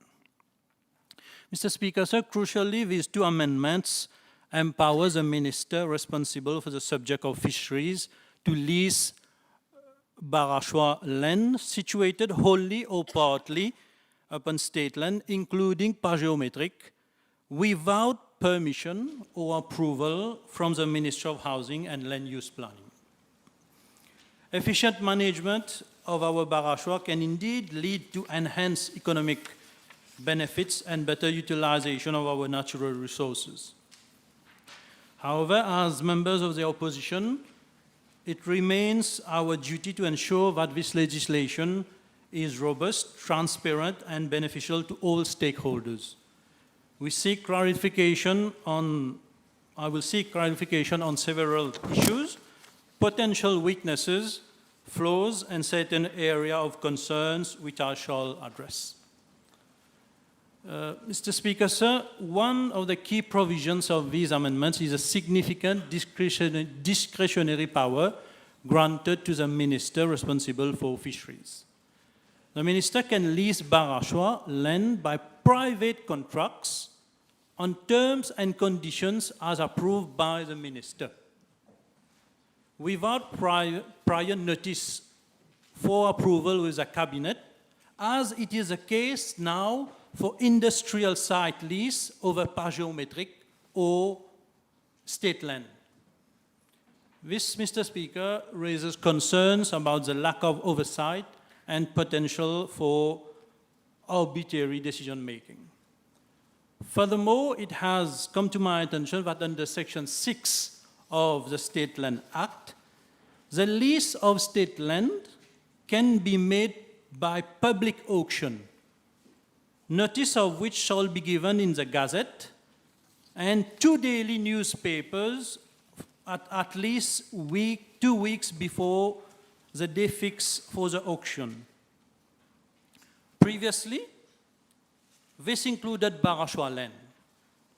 Since the amendment is notwithstanding the State Land Act and other enactment, it would seem that Barashwa land can only be leased through private contracts, according to the law. The bill, therefore, allows for the leasing by private contract, which could lead to accusations of favoritism or lack of transparency in the allocation process. Additionally, the minister has broad powers to set terms and conditions which could seem as excessive and potentially open to abuse. Although the Honourable Minister has mentioned in his speech that the Ministry of Blue Economy, if I'm not wrong, if I've listened carefully, in 2023, December, has come with a policy with expression of interest, and the Honourable Minister gave the explanation. I won't repeat it again. But my point is, this policy is not in the law. This policy of the Ministry of Blue Economy has not come to Parliament. It is a policy by the Ministry of Blue Economy, but it's not in State Land Act, Par Géométriques Act, and not even in the amendment today. Another critical concern is the environmental impact of leasing Barashwa land, which also the Honorable Minister has given some insight about. The amendments do not explicitly state whether developments on these state leased land will require environmental clearances from the Ministry of Environment.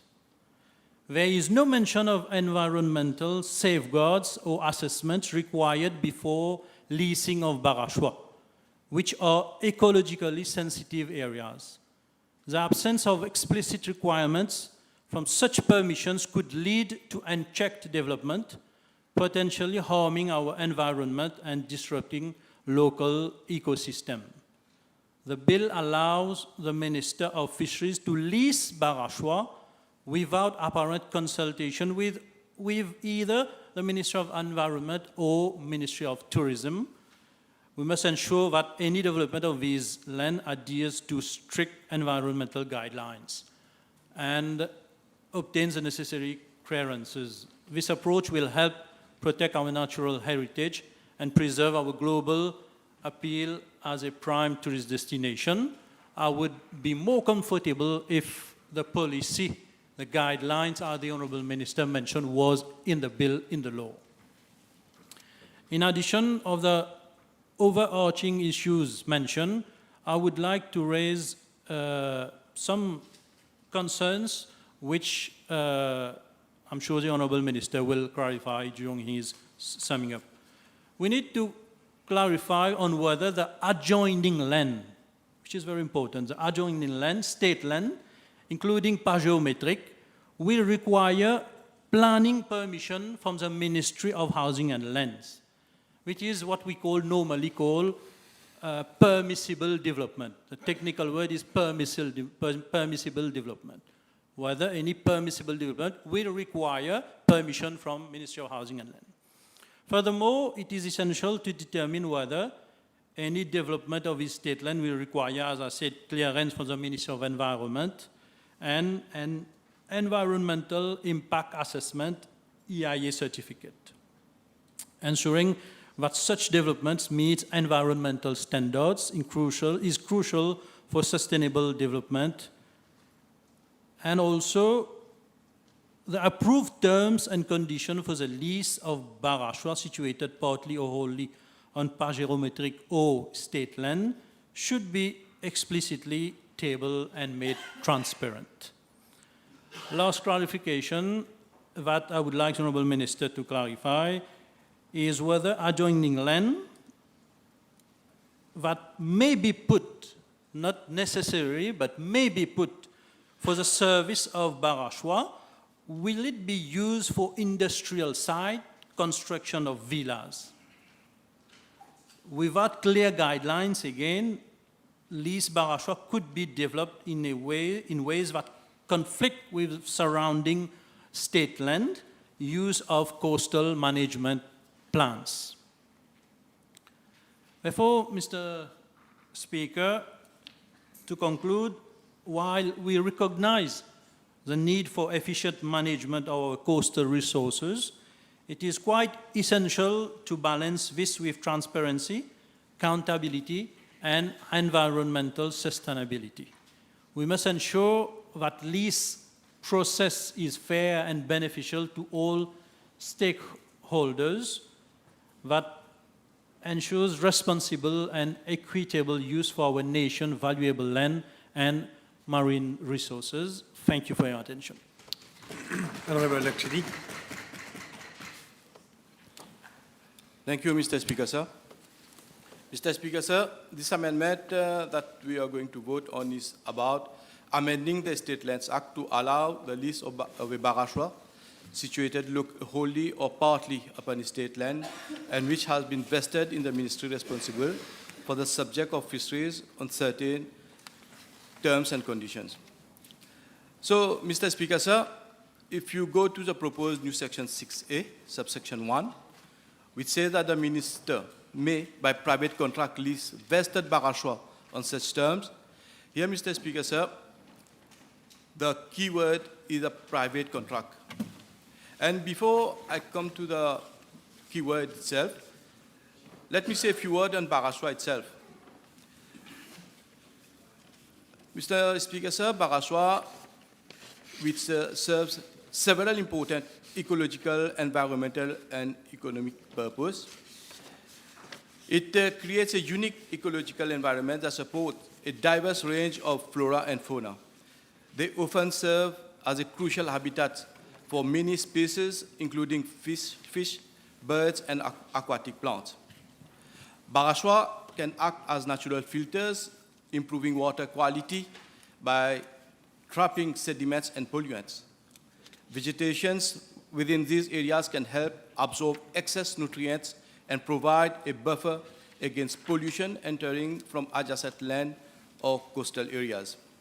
It prevents erosion, and although separated from the open sea, Barashwa often allow for some exchange of water with the coastal waters. This tidal exchange helps maintain salinity levels and supports a dynamic ecosystem, contributing to nutrient cycling around the lagoon. Hence, we can say that a Barashwa serves multiple purposes that contribute not only to the ecological health, but also to the well-being of human communities. By providing habitats, improving water quality, offering coastal protection, supporting recreation and tourism, serving educational purposes, and supporting local economies, Barashwa play a vital role in both natural ecosystem and human livelihoods. Protecting and managing these important areas, Mr. Speaker, sir, is essential for sustaining the benefits in the face of environmental change and human activities. Now, let me go back to the keywords, which is a private contract. Regulations and updated regulations is critical for promoting sustainable development, preserving public resources, and ensuring that land usage aligns with the broader goals of society, equity, and environmental protection. Mr. Speaker, sir, allocating land to private investors entails complex challenges associated with land management, leading to issues such as illegal encroachments, land degradation, and inefficiencies in the allocation of state resources. A government that is taking our country to a new height. This government is involved in the construction of 8,000 social houses in the phase 1. We are busy constructing so many flyovers, roads, bridges. And when I say roads, Mr. Speaker, sir, we are constructing roads that really serve a purpose, not like Verden Road. In my constituency, in 2 weeks' time, we are going to inaugurate a modern teaching hospital. We also having reforms. We are bringing reforms in the and social measures and many other accomplishments. And what I mean to say here, Mr. Speaker, sir, that the government on its own cannot do everything. We have to take the help, the support of the private sector. And already in our government program 2020-2024, it mentioned that our vision is to take this country towards an inclusive, high-income, and green Mauritius. Again, Mr. Speaker, sir, the population will recall that this opposition that we have in front of us even boycotted that government program and already showed their true face. So in that government program, we mentioned on line 105 that this government will explore possibilities of public-private partnership. Allowing private sectors to utilize Barashwa state land can have several potential benefits, provided that the governance and regulatory frameworks are in place to ensure sustainable and responsible use. Permitting the private sector to use Barashwa state land can yield numerous benefits ranging from economic development and job creation to improve environmental stewardship and increase public awareness. However, it is critical to establish regulatory framework and guidelines to ensure that such activities do not harm the fragile environment of Barashwa. Balancing economic interests with conservation goals can lead to sustainable outcomes that benefit both local communities and the ecosystems they rely on. Ultimately, responsible engagement with the private sector in managing Barashwa state lands hold the potential to create a thriving synergy between development and ecological preservation. Partnership between government and the private sector can offer significant benefits, including enhanced efficiency, improved quality and innovation, economic development, risk sharing, and long-term sustainability. Successful Public-private partnership can ultimately lead to better public services and infrastructure, stimulating growth and improving the quality of life for citizens. However, it is essential for the government to establish clear frameworks, accountability mechanisms, and performance metrics to ensure that these partnerships effectively serve the public interest while also meeting the partners' objectives. By maximizing the strength of both sectors, we can unlock the potential for transformative change that benefits society as a whole. Now, Mr. Speaker, sir, amending the Act now, or should or could have been done 6 days earlier, should not be the matter of debate. In fact, in life, there is no right time. There is only time. And we are doing the right thing. And it's never too late to do the right thing. Mr. Speaker, sir, my honorable friend from the other side of the House just mentioned that the bill, the amendments, doesn't make mention whether the Barashwa will require a permit or EIA license, etc. But let me remind him that in our Fisheries Act 2023, the section 66, says that subsection 1, subject to section 67, no person shall carry out fishing, farming for commercial purpose in a pond, tank, barashwa, or fish hatchery without a valid and applicable license. And if you go to the section 68 rather, it says that no person shall carry out fishing, farming in any farming zone without a valid and applicable license. No person shall be eligible to be licensed under this section unless it is a company and it obtained an EIA license. So this is already covered under the Fisheries Act. So, Mr. Speaker, sir, as I mentioned, this government is doing everything to take this country to a new height.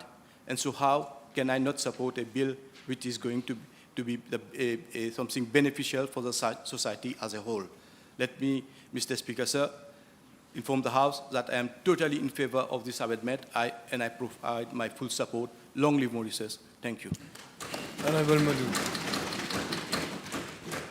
Mr. Speaker, sir, thank you for giving me the opportunity to intervene on the State Lands Amendment number 2, Bill number 14 of 2024, and the Géométriques Amendment Bill number 15 of 2024.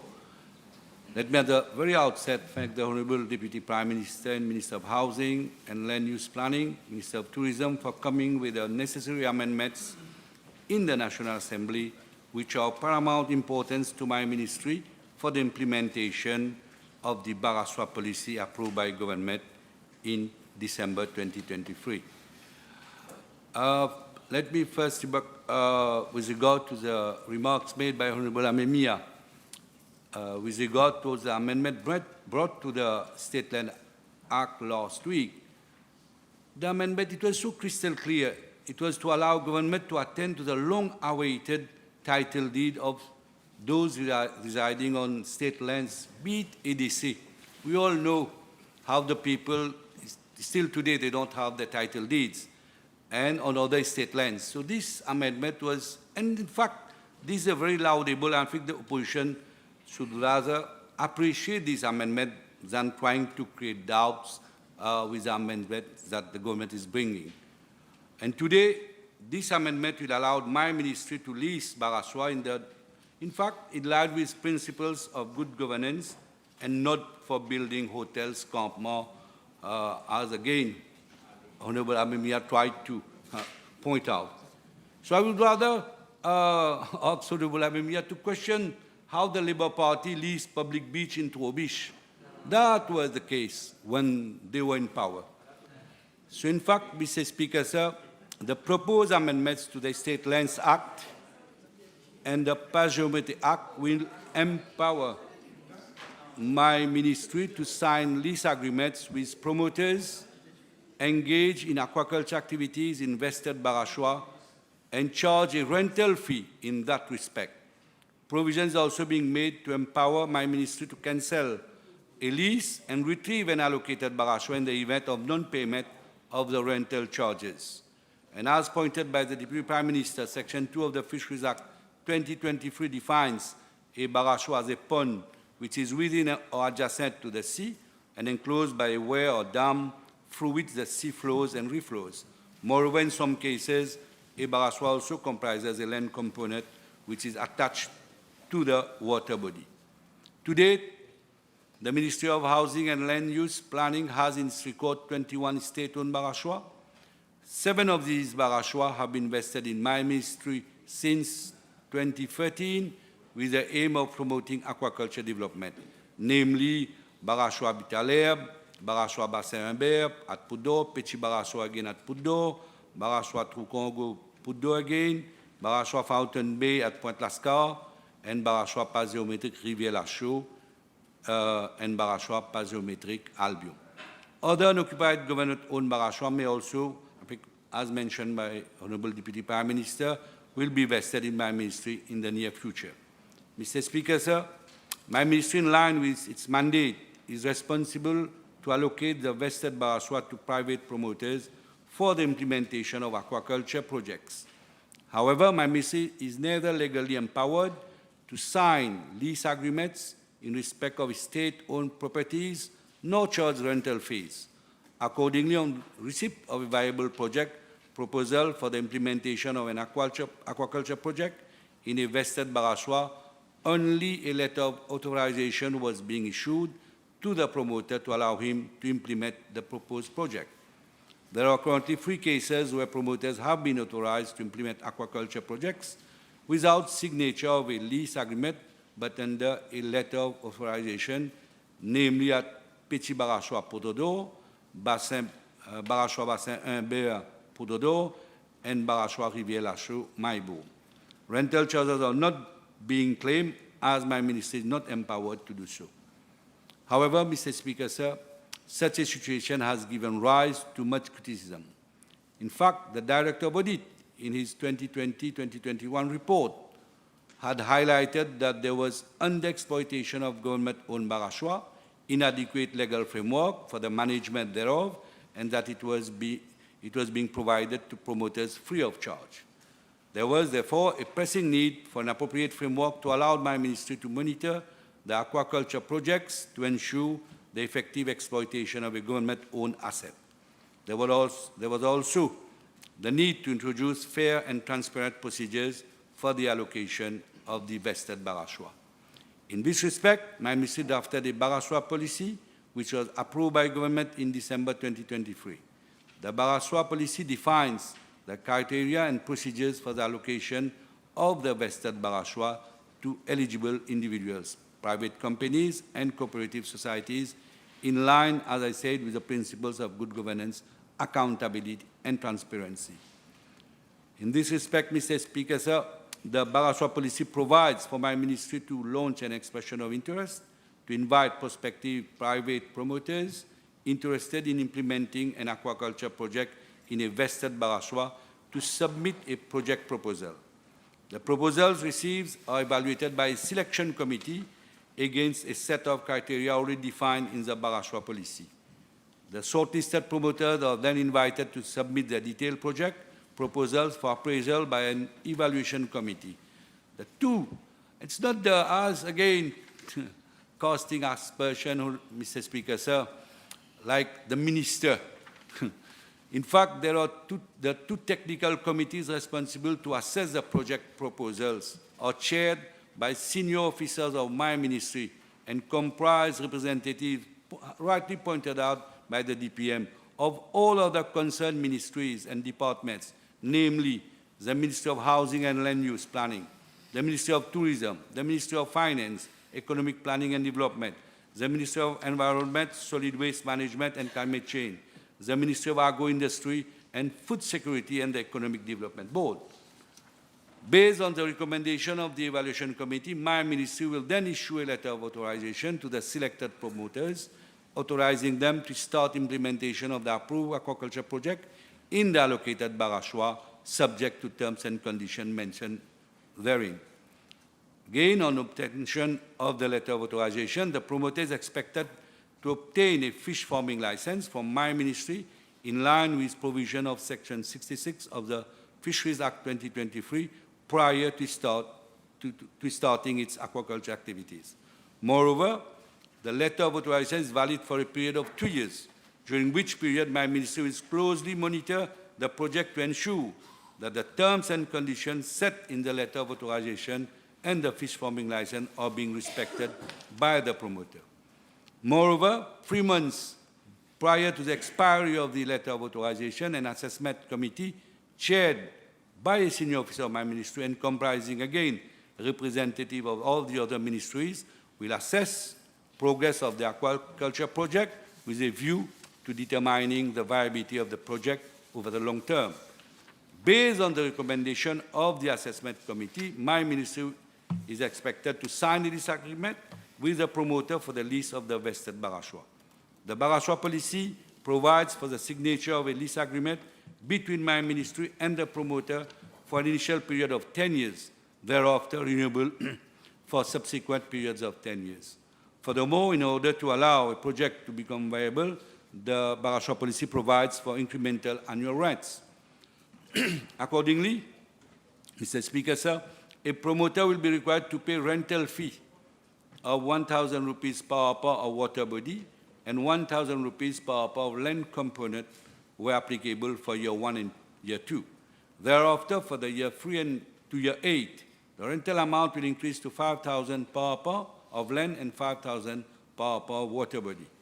As from year 9 to year 14, the rental amount will be increased by 25% for both land and water components of the Barashwa, and thereafter an additional 5% increase will apply for years 15 to 20. The Barashwa policy also makes provision for the recovery of unpaid rental charges, termination of a lease agreement, as well as the retrieval of a Barashwa in a specific circumstances such as non-payment of rental charges, non-compliance with conditions set in the letter of authorization or lease agreement, cancellation of the fish farming license issued to the promoter, or where the promoter is convicted for criminal charges where imprisonment may be imposed. Mr. Speaker, sir, as I mentioned earlier, there are 3 promoters already engaged in aquaculture activities in the vested Barashwa, and the Barashwa policy also applies to them. The 3 promoters have been requested to submit a project write-up, including a work plan to my ministry, so as to allow a reassessment of the projects being implemented prior to my ministry entering into a lease agreement with the promoters concerned and charging the appropriate rental fees. The reassessment exercise is currently ongoing at the level of my ministry.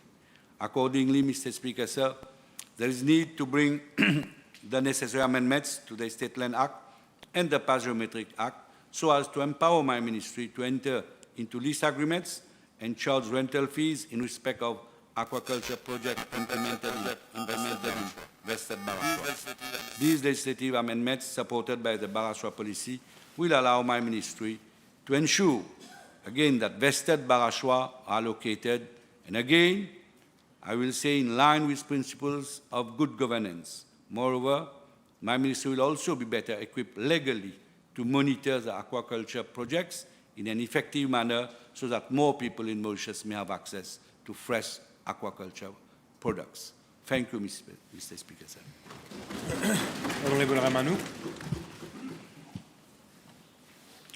Mr. Speaker, sir, thank you for giving me the opportunity to say a few words in support of the amendments being brought to the State Lands Act and the Géométriques Act to allow the lease of a vested Barashwa.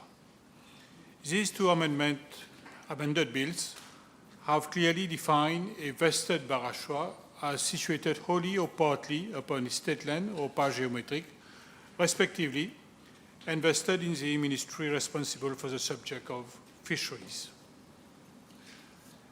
These proposed amendments are therefore significant as they aim to provide a clear, efficient, and accountable framework for the leasing and management of Barashwa in Mauritius, while ensuring the protection, better governance, as well as stewardship of our valuable coastal ecosystems. Mr. Speaker, sir, I wish to highlight that as per Part B of the 6th schedule of the Environment Act 2024, creation of or development on Barashwa is a scheduled activity requiring an environment impact assessment. I think this amply answers the question raised by Honorable Adila Miamia. A Barashwa refers to a coastal lagoon or shallow body of water separated from the ocean by a sandbar or barrier. As per the Fisheries Act 2023, Barashwa means a pond which is within or adjacent to the sea and enclosed by weir or dam through which the sea flows and reflows. Aquaculture has long been practiced in Barashwa in Mauritius. Young fish are collected from the open sea and are released and reared in fish farms and later harvested. However, to date, aquaculture has only contributed negligibly to the total fish yield of Mauritius. The growing need for Barashwa is evident with meeting the increasing fish demand. The successful implementation of aquaculture within the Barashwa can contribute to food security by providing a stable and reliable source of protein. Unlike wild fisheries, which are subject to fluctuations due to environmental changes and overfishing, aquaculture systems can be managed to ensure consistent production and supply. Mr. Speaker, sir, the State Lands Amendment 2 Bill and the Géométriques Amendment Bill will provide for a holistic approach for the integrated management of these critical coastal ecosystems, which serve numerous environmental, economic, and social functions. Firstly, concerning the ecological benefits. Barashwa act as nurseries for fish and other marine species, as well as support a wide range of biodiversity. Two, they act as natural filters, trapping sediments, nutrients, and pollutants before they reach the open sea, thus improving water quality. Three, they can help prevent eutrophication by absorbing excess nutrients. Four, vegetated Barashwa, such as those with mangroves or seagrasses, can sequester carbon, thus mitigating climate change impacts. Five, Barashwa also act as a natural barrier against wave action, reducing coastal erosion and protecting inland areas. As such, they can buffer the impact of the storm surges, protecting coastal infrastructure and communities. Secondly, let's speak here about the social benefits. Barashwa areas often provide opportunities for recreational activities like fishing, kayaking, enhancing the quality of life for local communities. Thirdly, concerning the economic benefits, Barashwa offers economic opportunities through sustainable aquaculture and tourism, contributing to the livelihoods of local people. By regulating the leasing process, we can ensure that Barashwa are managed sustainably. Lessees will have to comply with the environmental standards, guidelines, and best practices, preserving the ecological integrity of these ecosystems for future generations. The amendments will also open up new avenues for economic development. By leasing these areas, government encourages investment in sustainable aquaculture and related activities, creating jobs and boosting local economies. This aligns with our broader goal of fostering sustainable development and improving the quality of life for our citizens. Mr. Speaker, sir, the House will recall that the new Environment Act 2024 has come into effect since the 1st of August of this year. This act represents a historic leap in our legislative framework, superseding the Environment Protection Act, the EPA of 2002. As is stressed at my second reading of the Environment Bill, This new legislation addresses contemporary environmental challenges with a broader scope, ensuring that our strategies are aligned with global and national needs. The 10 key innovative themes introduced under the Environment Act, namely integration of sustainable development, creation of Observatoire de l'Environnement, protection of environmentally sensitive areas, enhanced transparency in environmental assessments, reintroduction of strategic environmental assessments, improve oil spill response framework, promotion of circular economy, sustainable management of plastics, strengthen enforcement and compliance mechanisms, and settlement mechanism for disputes. These themes are designed to enhance our environmental protection efforts and to integrate sustainable practices across various sectors. The Environment Act of 2024 ensures that the amendments being proposed in the Estate Lands Amendment No. 2 Bill and the Géométriques Amendment Bill are safeguarded through the licensing and monitoring mechanisms. Firstly, concerning the licensing mechanism, the requirement for an EIA for developments involving barrage choix ensures that any potential impacts are identified and mitigated before projects proceed. A cornerstone of the Environment Act 2024 is an enhanced environmental impact assessment mechanism. This formal process is critical for examining both the beneficial and adverse environmental consequences of proposed projects. The EIA mechanism is designed to identify, predict, evaluate the potential significant environmental impacts of a development project, incorporate mitigation measures to ensure that environmental safeguards are integrated into the project design and implementation, engage in multidisciplinary review by involving various relevant ministries, authorities, and other stakeholders to assess the project's implications comprehensively, public participation by facilitating public input through publication of EIA notices in dailies and on the ministry's website. A copy of the EIA report is also made available for consultation in the resource center of the ministry and at the head office of the relevant local authority and on the ministry's website, thereby ensuring transparency and community engagement. Henceforth, any additional information submitted by proponent in relation to an EIA application is now published for public consultation. In addition, the time limit for public consultation may be extended to afford reasonable opportunity to submit comments on an EIA application. These provisions also apply to preliminary environment approval and strategic environment assessment applications. Fifth, we have also the Director's Review, followed by examination and recommendations from the EIA Committee, which culminates in a decision by the Minister with provisions for appeals to the Environment and Land Use Appeal Tribunal and even to the Supreme Court. This rigorous process ensures that all environment implications are thoroughly considered and that development activities are aligned with our sustainability goals.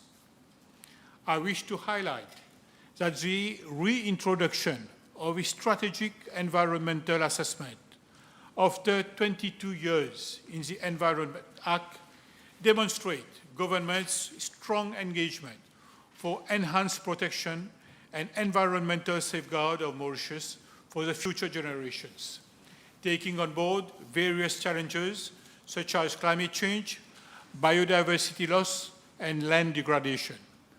Part C of the 6th schedule of the Environment Act 2024 provides a list of undertakings requiring a strategic environmental assessment license or approval.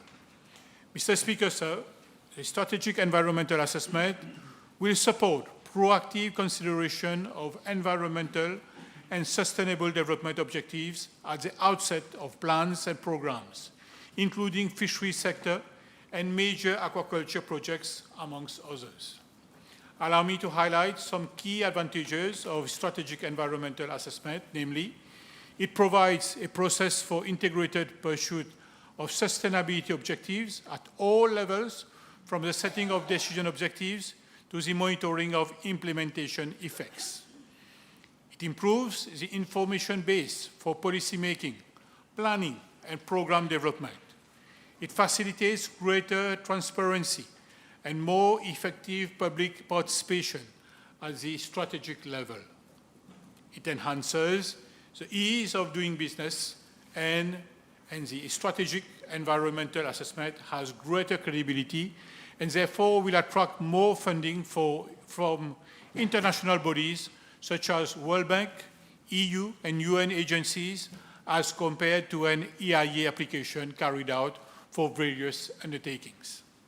Secondly, we have also, as measure of control, the monitoring mechanism. Contemporary environmental issues require that enforcement frameworks follow suit and be better tuned to emerging challenges that crop up over time. The enforcement and compliance mechanism have been strengthened in the Environment Act 2024 for a more effective and efficient application of environmental legislation. In the first instance, the court will be bestowed with additional powers to direct an offender to take remedial actions for harm done to the environment. The Environment Act 2024 also empowers the court at Section 134 to recover costs incurred by the state in taking measures resulting from acts or omissions by an offender. Secondly, the Director of Environment has been conferred with additional authority to impose specific tests or other environmental monitoring and information relating to an activity likely to cause harm to the environment.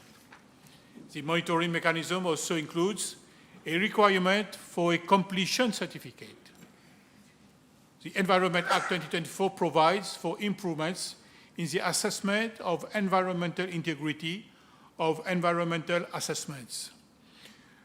To that end, and with a view to complete the cycle of environmental assessments, proponents are now required to apply for a completion certificate prior to operating any undertaking in line with Section 52 of the Act.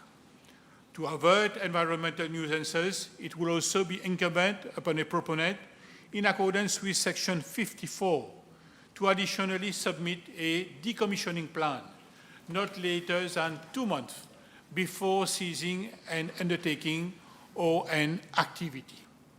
Through those measures, it is undeniable that current development control mechanisms are being made much more environmentally sound and transparent, while strengthening the integration of participatory principles within environmental management in the Republic of Mauritius. Mr. Speaker, sir, in conclusion, the Environment Act 2024, along with the proposed amendments to the state lands and the Parliamentary bills, represent a comprehensive and forward-thinking approach to environmental governance.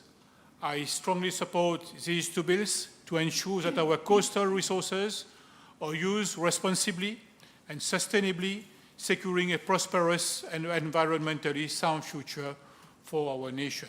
With these words, I thank you for your attention. Honourable Deputy Prime Minister.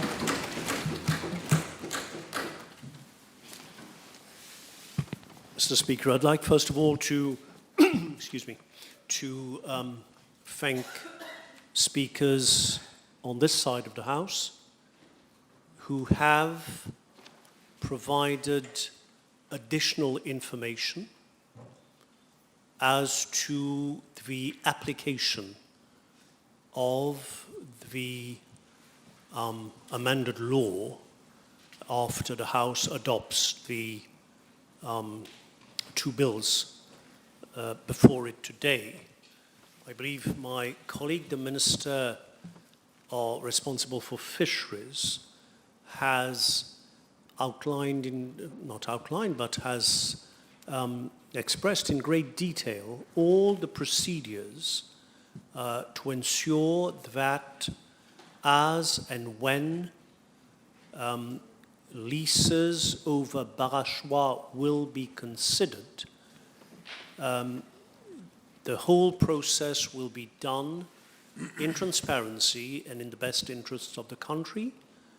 And my colleague, the Minister of Environment, has explained how the new Environment Act, the new legislation we debated a short while ago, will provide added safeguards for the eventual use and development of Barashwa as provided for now with the two bills. I'd also like to congratulate the honourable gentleman for the opposition, the third member for constituency number 3, who gave a very good speech, both in its tone and tenor, contrasting with the usual demagoguery we hear from the opposition benches. So thank you to him. And I must say he raised many pertinent, relevant points which I'd like to address. The first point he asked is, how is it that within a week we would be amending twice the State Lands Act? Point very well taken, I must say. We could have let things go as they usually go.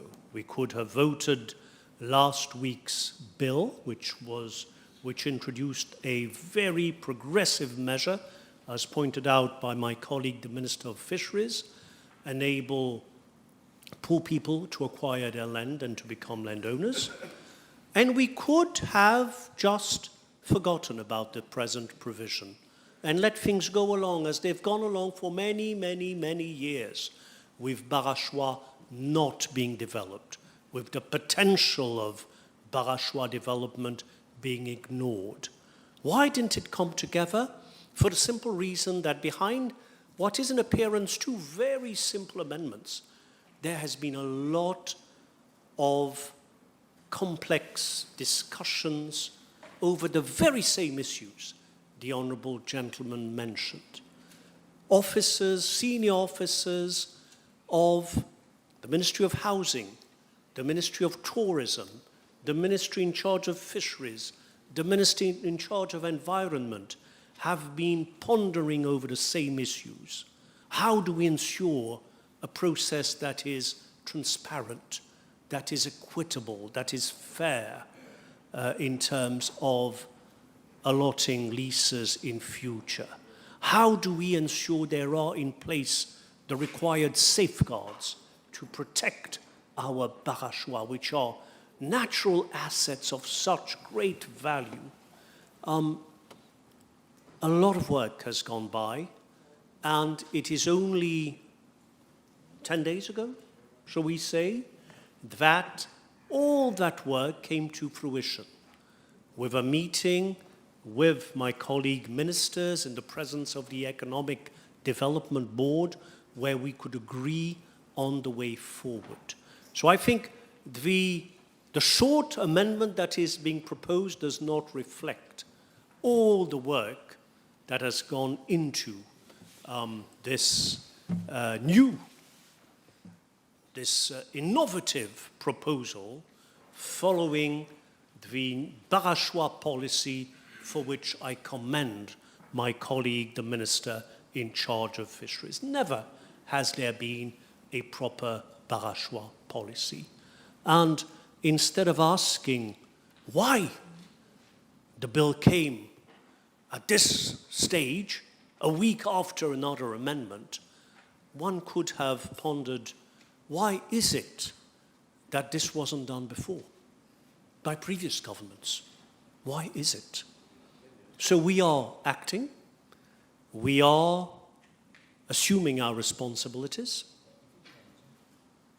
in terms of proposing that henceforth the Barashwa that are within the control of the state,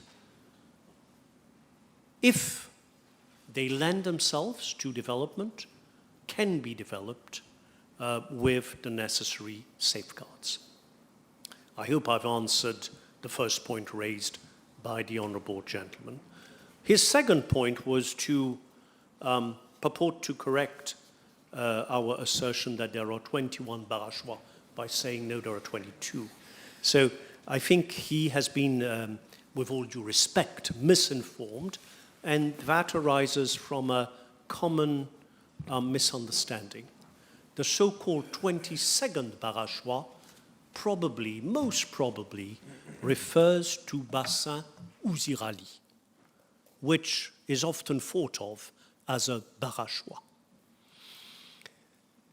I stand informed that Bassin Ouzirali, a well-known spot in Trou d'Eau Douce of an extent of 4 arpents, is not, by virtue of the definition of barachois in Section 2 of the Fisheries Act 2023, is not a barachois. Moreover, the Ministry of Energy has advised us that the Bassin Ouzirali is classified as a wetland or marshland under the purview of the Ramsar Committee, which is, of course, under the responsibility of the Ministry of Agro-Industry and Food Security. Moreover, the Ministry of Agro-Industry and Food Security, my good friend, Minister Siraton, was consulted, and that ministry has pointed out that the site of Bassin Ouzirali is within the buffer of the wetland, and there is a high risk of waste generated by humans being released in that water body, thereby affecting the biodiversity found in the marshy land. Hence, Bassin Ouzirali, the 22nd barachois, is not a barachois, and which is why we have mentioned the figure of 21 and not 22. The honourable gentleman from the opposition has referred to significant discretionary power being vested in the ministry or minister that holds responsibility for fisheries. So it is with the minister or the Ministry of Housing and Land Use Planning. However, there are procedures that are well established, there are safeguards that ensure that those powers are judiciously exercised. And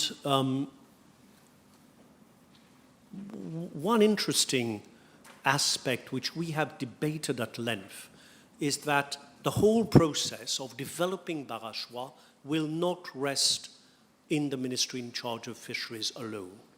At every stage, considering the survey, deciding upon the contents of the expression of interest, assessing and analyzing whatever proposals come up, recommending the award of a lease will be under consideration not by that one single ministry, but by all relevant ministries, most importantly the Ministry of Environment, but also the Ministry of Tourism, to guard against development of barachois adversely impacting upon nearby tourism development, the Ministry of Housing and Land Use Planning, to ensure the development respects the principles of zoning and the safeguards concerning the land surrounding barachois, which of course are reserves,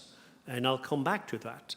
But also the Economic Development Board to look at the economic viability of the proposals, the Ministry of Finance, which will look at the financial implications of the conditions for the award of the lease, the Ministry of Agro-Industry. So it will be a collective approach, given the delicate nature of the barachois and the importance of the 21 barachois that is on state land.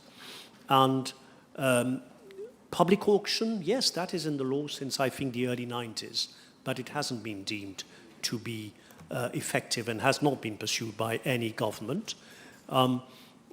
Should the policy document be translated into law? Yes, that is a real option. And in its wisdom, the ministry in charge of fisheries might consider at the appropriate time making regulations, spelling out the procedures if expedient for the purposes of implementing the new policy. So all in all, there will be oversight exercised by government continuously over the issue of leases over Barachois.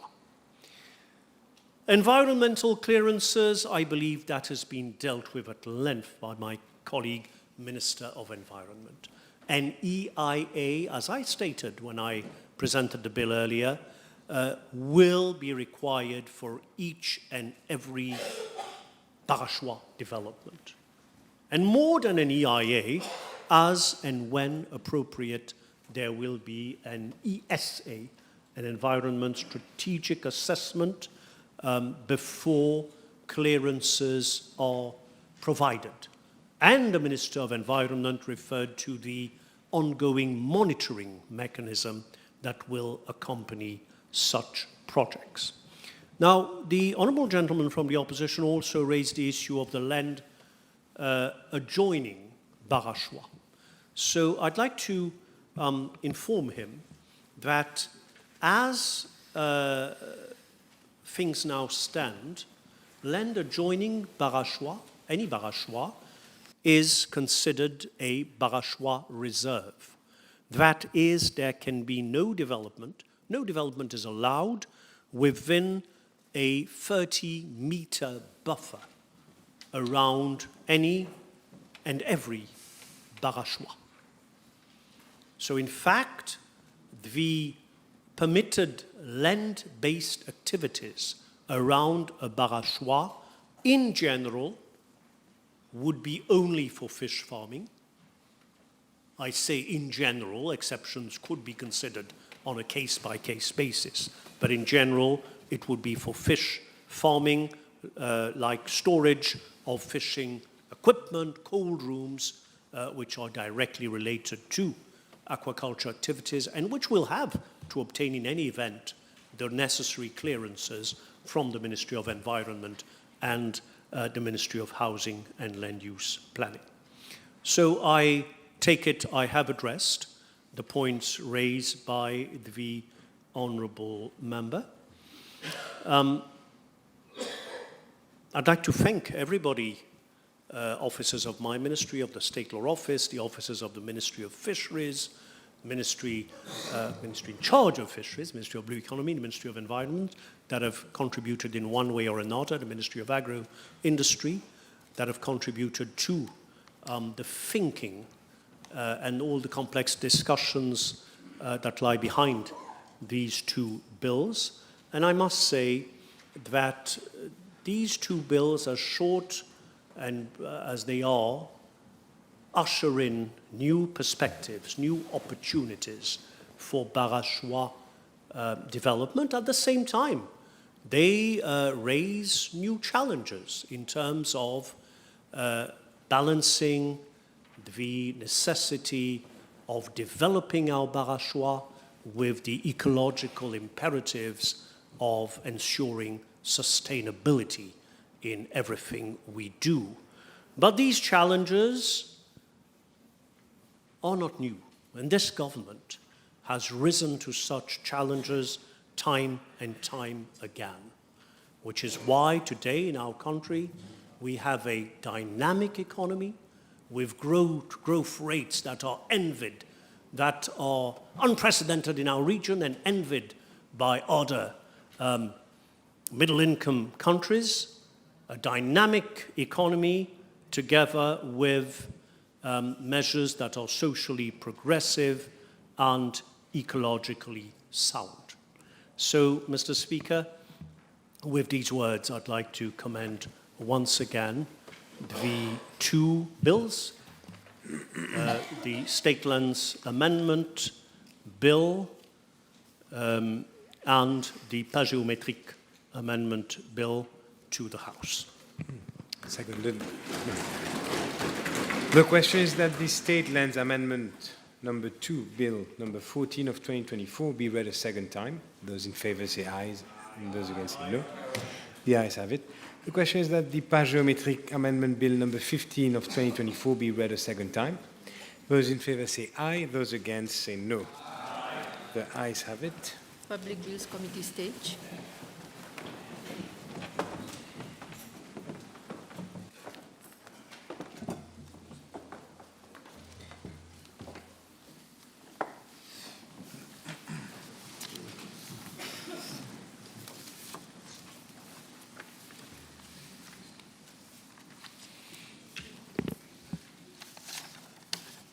Consideration of the State Lands Amendment Number 2 Bill, Number 14 of 2024, Clause 1 short title, Clause 2 interpretation, Clause 3 Section 6A inserted in Principal Act. The question is that clauses 1 to 3 stand part of the bill. Those in favor say aye, those against say no. Aye. The ayes have it. The title and enacting clause. The question is that the title and enacting clause stand part of the bill. Those in favor say aye, and those against say no. Aye. The ayes have it. The question is that I do report to the House that the State Lands Amendment Number 2, Bill Number 14 of 2024 has passed the committee stage without amendment. Those in favor say aye, and those against say no. Aye. The ayes have it. Consideration of the Géométriques Amendment Bill, Number 15 of 2024, Clause 1 short title, Clause 2 interpretation, Clause 3 Section 12 inserted in Principal Act. The question is that clauses 1 to 3 stand part of the bill. Those in favor say aye, and those against say no. The ayes have it. The title and enacting clause. The question is that the title and enacting clause stand part of the bill. Those in favor say aye, and those against say no. Aye. The question is that I do report to the House that the Géométriques Bill Number 15 of 2024 has passed the committee stage without amendment. Those in favor say aye, and those against say no.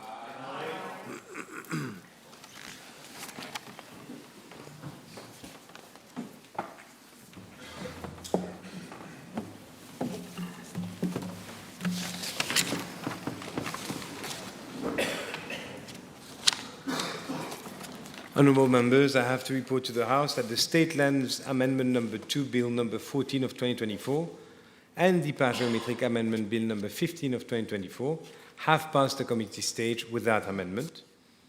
Public Bills third reading. Mr. Speaker, I now move that the State Lands Amendment Number 2 Bill Number 14 of 2024 and the so it'll be one by one. So I move that the State Lands Amendment Number 2 Bill Number 14 of 2024 be read a third time and passed. Seconded. The question is that the State Lands Amendment Number 2 Bill Number 14 of 2024 be read the third time and passed. Those in favor say aye, those against say no. Aye. I now move that the Géométriques Amendment Bill Number 15 of 2024 be read a third time and passed. The question is that the Géométriques Amendment Bill Number 15 of 2024 be read the third time and passed. Those in favor say aye, those against say no. Aye. The ayes have it. Motion. Honourable members, since it is a motion on the Speaker, I will invite the Honourable Deputy Speaker to take the chair.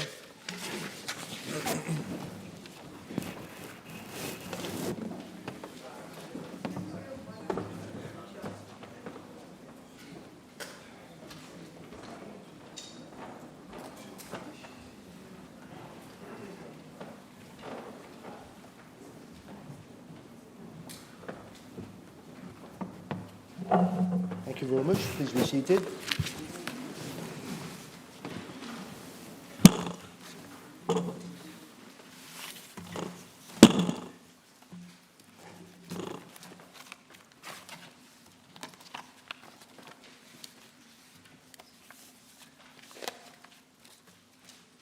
Honourable members, prior to starting, I shall make an announcement. It is customary for the Deputy Speaker to chair a motion of no confidence against the Speaker. Before giving the floor to the Leader of the Opposition, I wish to make an announcement setting out the parameters of the debate. The Honourable Leader of Opposition gave notice of the motion of no confidence in Mr. Speaker on the 29th of July 2024. The said motion is set for debate on today's order paper by Honourable Leader of the House at the request of Mr. Speaker, who has expressed the wish to have it considered at the earliest opportunity, keeping with the tradition of the House. The debate will be conducted in conformity with the provision of the standing orders and rules of the National Assembly and the parliamentary jurisprudence governing the debate on such motion. In this context, honourable members may wish to note that this Assembly has debated two motions of dissent, one in 1963 and second one in 1982. There was a further 6 motions of no confidence in the Speaker, namely in 1985, 1990, 1993, 1995, 2017, and in 2020, which I presided myself. There is ample guidance in the Handset as to the delimiting parameters within which the debate shall take place. In 1985, in the course of debate of no confidence against Mr. Speaker, the then Honourable Deputy Speaker, late Mr. Mohammed Yusuf Abdul Razak Haji Mohammed, SC GOSK, observed the following quote: "True, it is a ruling and decision of Mr. Speaker cannot be debated except on a specific substantive motion. But it must be remembered that the motion which is before the House today is a motion of no confidence. Such a motion cannot, where it concerns the ruling and decision of Mr. Speaker, take into consideration any matter other than what reflect on the conduct of the Speaker." The Honourable Deputy Speaker further added, in such a debate, I quote, "In such a debate, what is expected is evidence of improper motive, bias, bad faith, and or malice on the part of the Speaker whenever he gave his ruling in the House, or misconduct and or behavior, if any, inside the House." In fact, in 1993, on a motion of no confidence in the Speaker, the then Honourable Deputy Speaker, Mr. Jérôme Bull, reiterated honourable members should not go in private business and the private affairs of Mr. Speaker as a private citizen.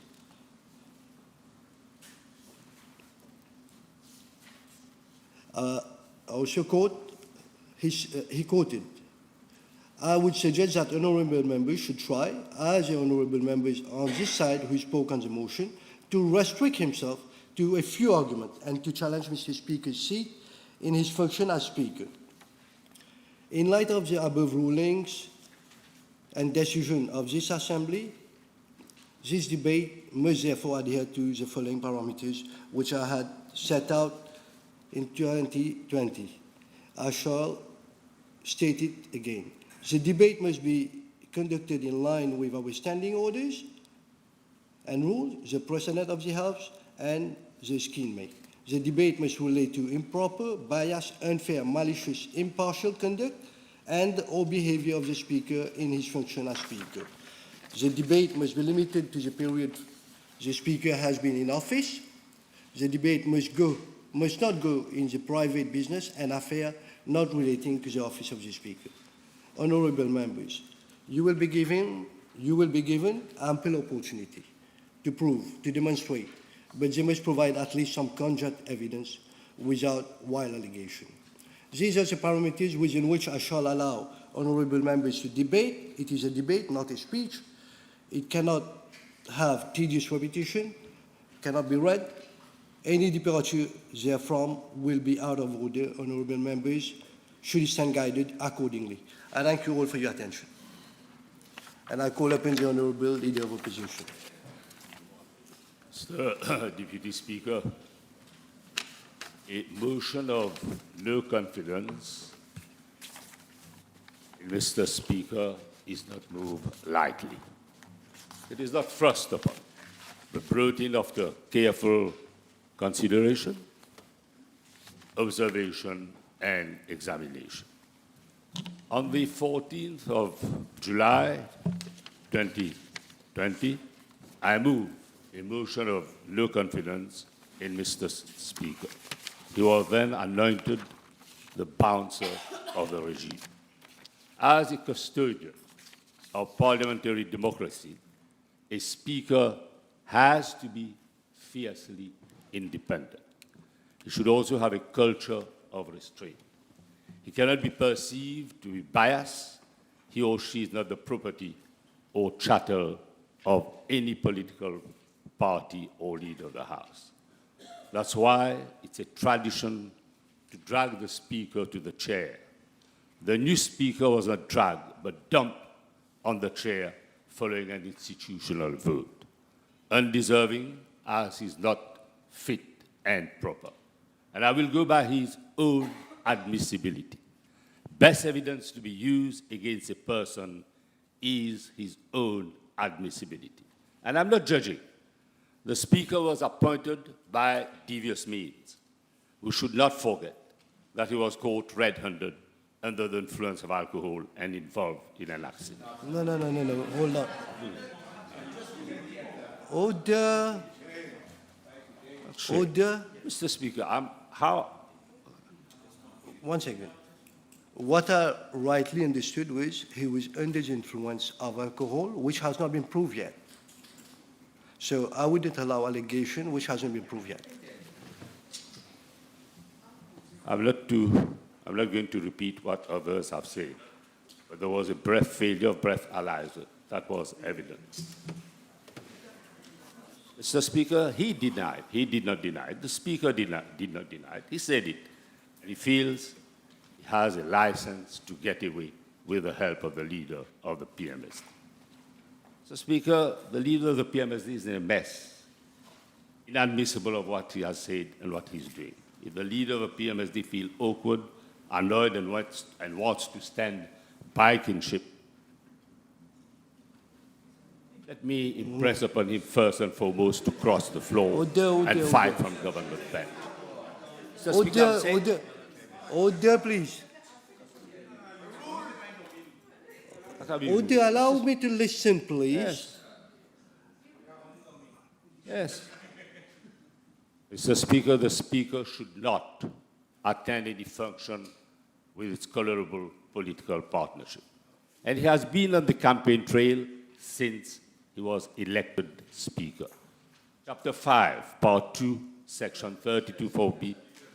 Order.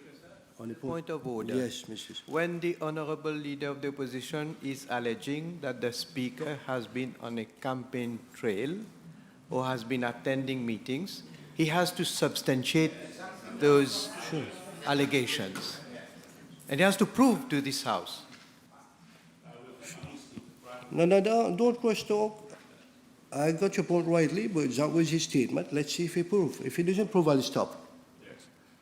Many will argue that this includes campaigning for office for himself or on behalf of any other individual for an upcoming election. Yes. Merely days after his questionable election of the Speaker of the House, the Honorable Speaker found himself on the campaign trail alongside members of the governing party. The Speaker was observed in conversation within the public sphere with Mr. Santoki, a potential candidate for constituency number 6, and Minister Angie Ramdan. That was interpreted by many as a public endorsement of his candidate. One second. With the noise, I won't be able to listen to you. Honorable Leader of the Opposition, I am minded to allow you as much leeway as is required to make your motion, make your statement, and substantiate. I've well noted it's the fourth line that you're going for the campaign trail. Fourth line, I would expect some kind of evidence rather than just mere allegation. Please. Talk of snapshot, but there is sound evidence. Now, let me remark. What? Should I produce snapshot? Look, you are trying to prevent me from developing my. If everybody's going to make noise, because you feel Honorable Sebastian Lechman, if everybody's going to make noise, I'm not going to be able to listen properly, and I want to be able to do my job properly, in line with the standing orders. So allow me to listen, please. Thank you very much, Mr. Deputy Speaker. So please go in substantiating rather than like going on allegation. And I can substantiate. It will remind the House that the influence inherent in the speakership must not be utilized to support his political ambitions and the political ambition of any individual. Mr. Speaker, perception can always be a mirror image of reality. And perception that the Speaker is a potential candidate in his constituency number 6 is a reality. Head or tail, he wins, his bet or hedge. The answer lies in sharing common means of transport with Mr. Santoki, former assistant of DPP. One second. Who one had second. to quit, yes. Order. Allow me to do my job, Mr. Honorable Deepak Balgobin. Order.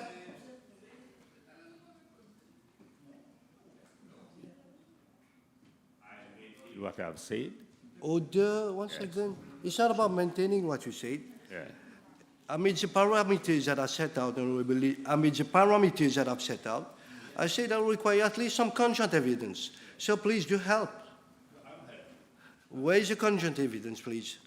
That he traveled together with Mr. Santoki. Of course. Order. Because in the press, it was everywhere. You can query and ask, from people far and close. They will tell you what I'm saying. Order. There they are. Yes, of course. Order. There they are. Of course, yes.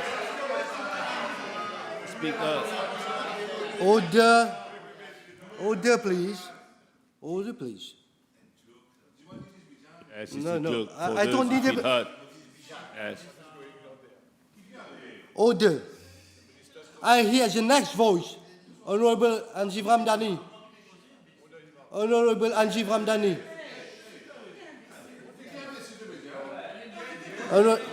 Honorable Anjiv Ramdani. Order. Wait. Honorable Nakshidi. Next time I'm asking you to go for some fresh air. I have to deal with a point of order. Honorable Nakshidi.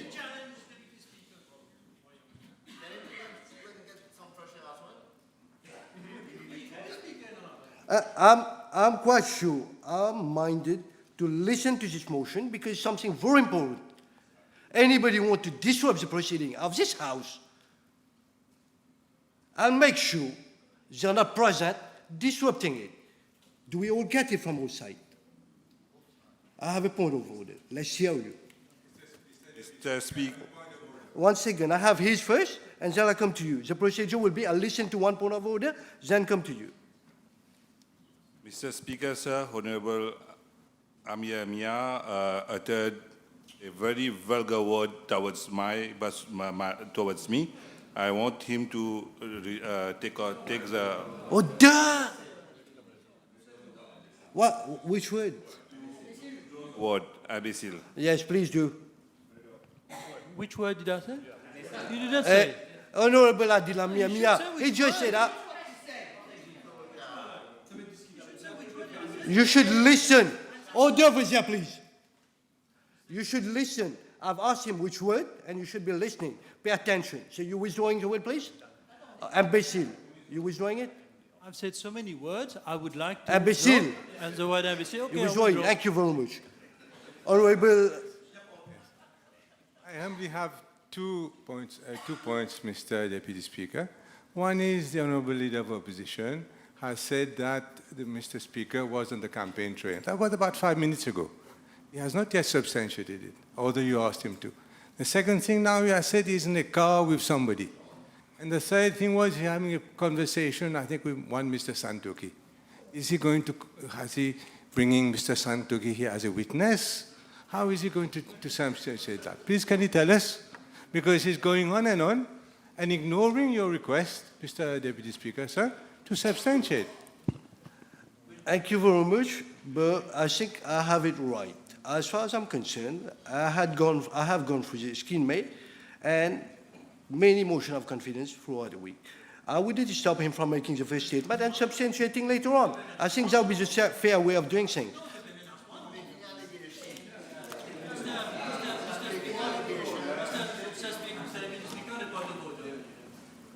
Minister Ramdani, he was threatening me. He pointed his finger out at me and saying, "Tu vous connais moi." I would like to ask him If you Done. really mean it. Honorable.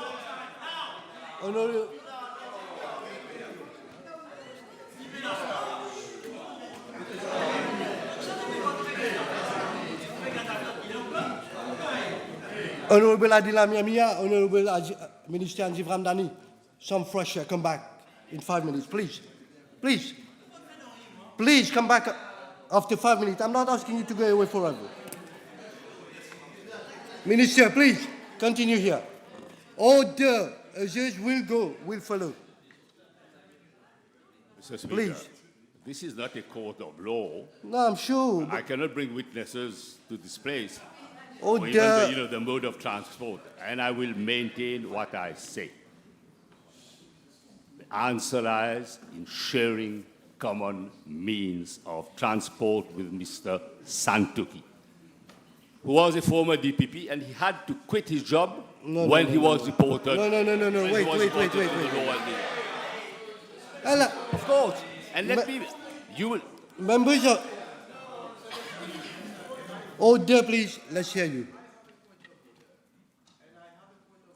And I want you to either to rule or to allow him to continue this. He has said he's going to substantiate the fact that... Order! Order. He's going to substantiate. What we've been hearing, he's going on and on and on and saying all sorts of things that he cannot substantiate at all and which are not, in fact, relevant to this motion. So, I don't know how long you're going to allow him to continue. Order. I'm requesting you, Leader of Opposition. My parameters are quite clear. Number 6 was I required some conjunct evidence. I'm not stopping you again from making the statement, laying down your foundation, but come with evidence. But this is a third different subject that you're touching without any evidence. I'm taking note of it. It comes to a point when I'll just find that you just have mere words. Mr. Speaker, Order. Please continue. What I'm trying to drive home to this assembly is based on facts. Order. Facts. What, are you hard of hearing? Well, you are perturbed. Are you hard of hearing? No. What? But why should you disturb it? When I say fact. 1 second. All right. You address to me. And rightly said, members on the right side, on my left side, interrupting him, not allowing the leader of opposition to make his debate, is going to preclude me from hearing what he's saying. So I'm going to take action because I have a job to do. I'm going to take action. So let me listen carefully so that the Mr. Prime Minister doesn't have to take point of order on matters which I've already given indication. Point I want to make is that for lesser offense, the former assistant DPP had to resign. No. And I will drive. And as a holder. As a holder. Yeah. No. 1 second. Let me solve this issue. Honorable Leader of Opposition, what does one Mr. R.S. have to do with this Parliament? Order! Please. What I'm saying is, you can be saying it. I require some evidence. And as far as I'm concerned, today is a motion of no confidence as to the conduct of Mr. Speaker in this chamber. So, you leader of opposition, I'm very respectful. I'm minded to be respectful all the way till your end of the speech. But please go according to the parameters. And it is precisely because of the parameters that I'm saying that the Speaker cannot be indifferent and insensitive to the decision taken by the Judiciary Legal Service Commission. It equally applies to him legitimately and from a moral point of view. Because he's a holder of a constitutional post and he cannot have his cake and eat. Order. I cannot anticipate what he's going to say. Leader of Opposition. Once again, Honorable Patrick Assir-Vaden.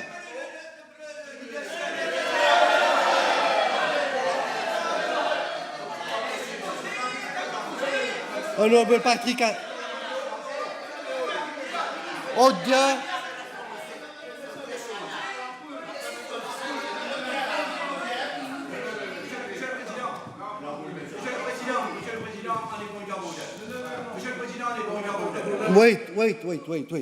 Wait. I'm not giving anybody any point of order. I've been here watching both of you playing kids. One second. I've been watching both of you honorable gentlemen not acting as gentlemen in this house. One second. I have a point of order prior to going to that with Honorable Mr. Alan Gano. I'm going to go over there. I'll come back to you. But next time, be mindful, both of you. It is a warning. I've seen you properly. And why are you even talking? Allez-y. Honorable Alan Gano, please. Mr. Speaker, sir, I wanted to come back on the comments you just made a few minutes ago concerning the comments made by the Honorable Leader of the Opposition against Mr. Santoki. As you rightly said, this motion of no confidence is against Mr. Speaker. Mr. Santoki, the comments made by the Honorable Leader of the Opposition have certainly no relevance to the debate. So what allow me said, one by one. What the press said is another thing, Mr. Speaker, sir.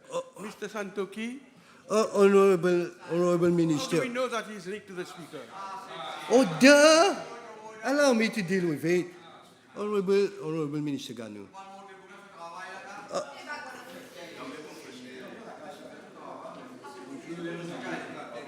Honorable Rajesh Bhagwan. Honorable Minister Gano. This is the exact point I took.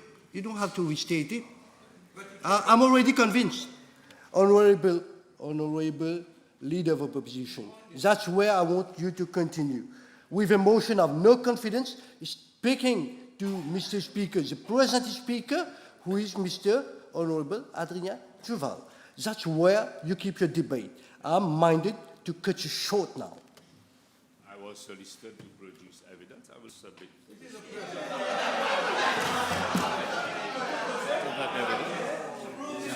It's not for you to decide. I have clerks working with me. Allow the clerk to have a look. We'll decide whether we'll allow it or not. There's a procedure here, don't you know? Allow the clerk to have a look at it, please. Let me read it just to make sure that you know. We drive home to those people who don't want to listen and to understand. Je comprends pas. On participe dans football, dans badminton compétition with Mr. Adrien Duval, Speaker National Assembly, et moi participe dans prière comme ça. Who said it? The Minister of Civil Service. He said it. So that is not evidence. This is becoming very unruly. I have a table. I have it. One second. Sport is not sponsored by government. I'm not giving you the floor yet. Please listen to me. Whatever you intending to table, please convey it to the clerk. We'll decide whether it can be tabled. One second. There's so many points of order right now. I'm minded. One second. One second. Right now, prior to going to any point of order, because I've been dwelling with point of order for so long, I want to hear what are the arguments of the Leader of Opposition that are substantiated, not just mere cutting from here and there. Be things in this House. I understood you very well that matters had to be raised concerning actions in this House, not in a football stadium, if I may suggest. Order. No, wait. I won't listen to him. As far as I'm concerned, let me make it very clear. If the Leader of Opposition somehow managed to show that this impact on the conduct, which we're not doing at all, that according,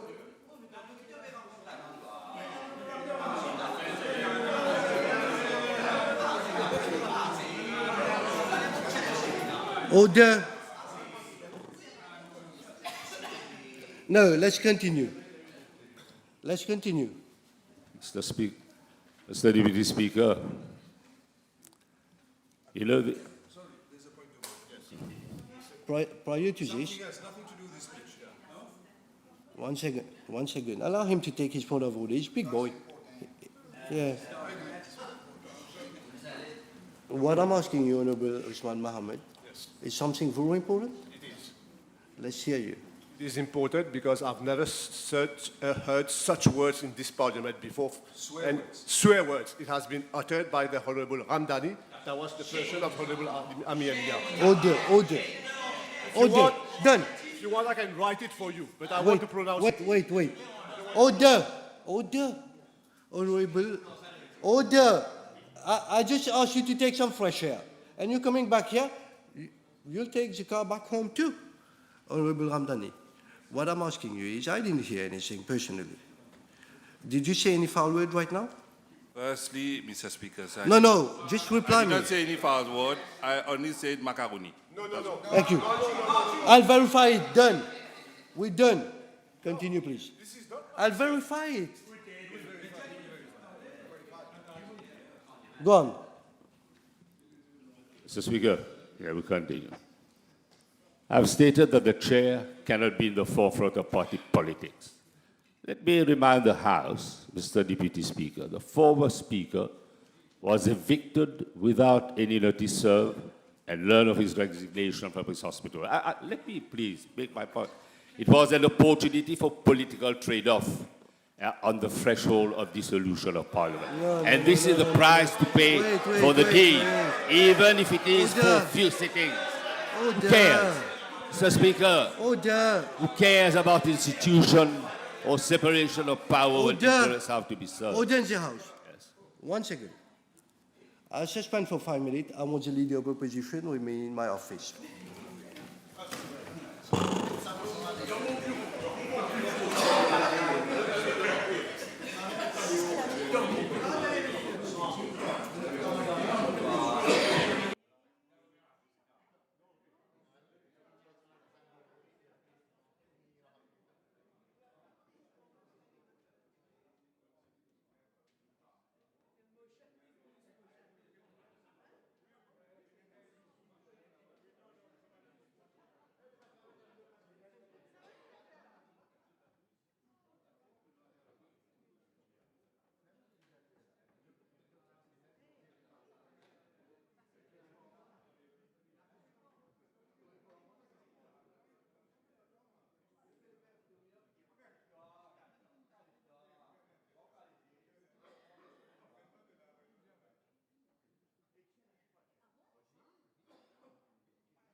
Thank you very much. Please be seated.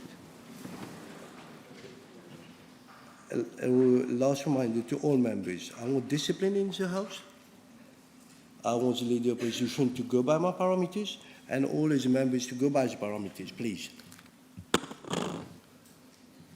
Mr. Speaker,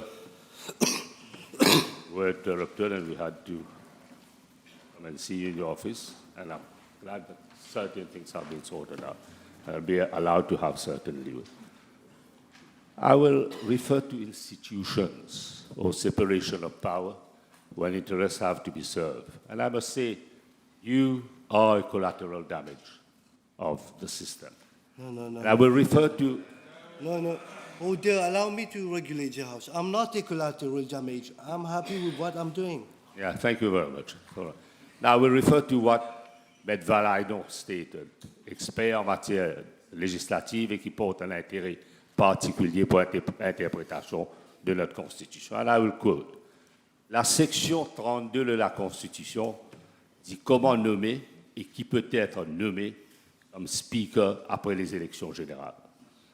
La Constitution ne précise pas la procédure à appliquer lorsque le poste de Speaker devient vacant en cours d'une session parlementaire. Et pour cela, il faut se tourner vers le Standing Orders de l'Assemblée, ou le Standing Order 7.1b, et dit que c'est un membre élu seulement qui peut être choisi comme Speaker. It stands to reason that the Speaker has made a false start, and because election was flawed. I hope that a foretaste of what to expect at the general election. No. Election being flawed is a matter to be contested before the Supreme Court. Yes. We're clear about it. It's So a matter I'm of not interpretation, but you know, we are at the threshold of general election, so... So that's... Okay, I grant you your right. I grant you your right. Okay? That, you know, we can, if we want to contest, it has to be before the court. Mr. Speaker, this is the second motion of no confidence in Speaker I'm moving since the regime was sworn in.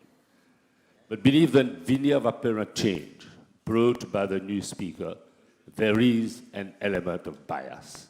There is overt partisanship, and facts are there. Let me start with discretionary powers that have been used abusively. One, there has been no consultation with the leader of the opposition to ensure fair representation of members of the opposition to attend. Hold on. That's again as to the election procedure of the Speaker. Today, motion of confidence is as to conduct of the Speaker, not his election. But I'm referring to discretionary power of the Speaker. No.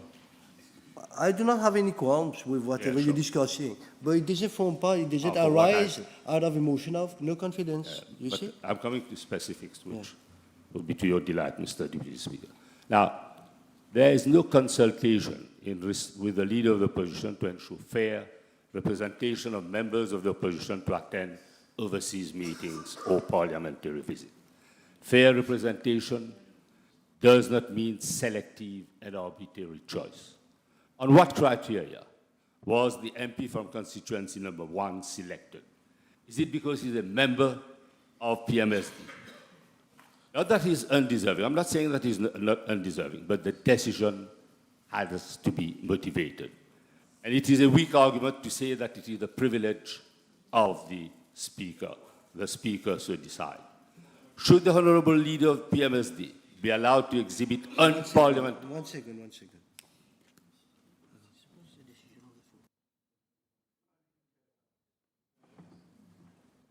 I'll listen to your point of orders and I'll... Speaker, sir, in his statement, he mentioned that I have been selected on a board of personal expenditure. Can you give me some more details of what I have been selected for, please?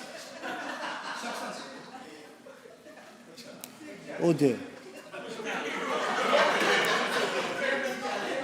It's not a joke.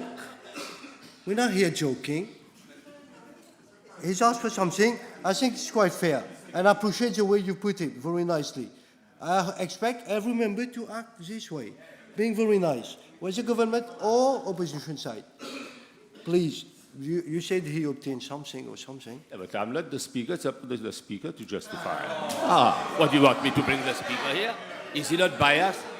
So it's selecting one of his. So, one second. So, what I rightly got is, today we have an audience on this side, just applauding. Allow me to do my job. Allow him to talk. Honorable Denu, take a walk. Continue. Thank you. And you'll come back. What motive? Who is? No, one second. We've already cleared it, Honorable. We're moving forward now. Let's move forward.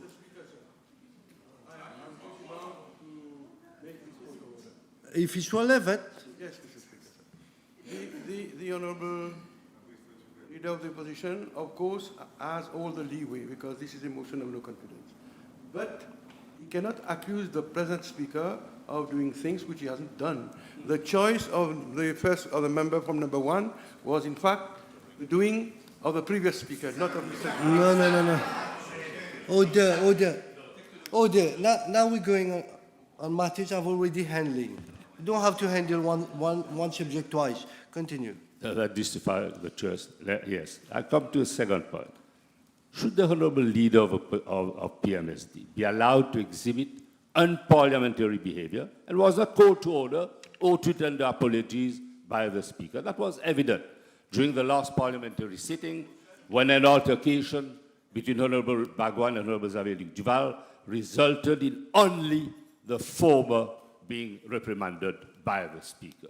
The Speaker deliberately tries to frustrate and annoy the opposition. A psychological warfare indeed, but it is game for a laugh, and as we say, try it elsewhere. Thirdly, he has steadfastly refused to accede to the legitimate request of the main opposition, that is, Alliance of Labour Party, MMMND, to revisit the seating arrangement for a cluster notwithstanding our specificity. And this kind of mischief is impregnated with pettiness. A sitting arrangement which any impartial speaker would have acceded to set aside. Elementary, Mr. Deputy Speaker, sir, as we say, elementary. Unfortunately, the Speaker wants to serve the interests of his party, first and foremost, trying, as we say, to be a rooster when ready to be roasted in the oven. Mr. Deputy Speaker, despite... Order. Point of order. How can you allow the Honourable Leader of the Opposition to continue saying that the Speaker is serving the interests of his party when he's up to now he has not been able to substantiate anything about the Speaker being involved in party matters? And he's going on and simply putting this regularly each time. And and Mr. Speaker, sir, I will move also that all the allegations that the Leader of the Opposition has been making, which stand unsubstantiated, should be erased from the Hansard of this House. Order.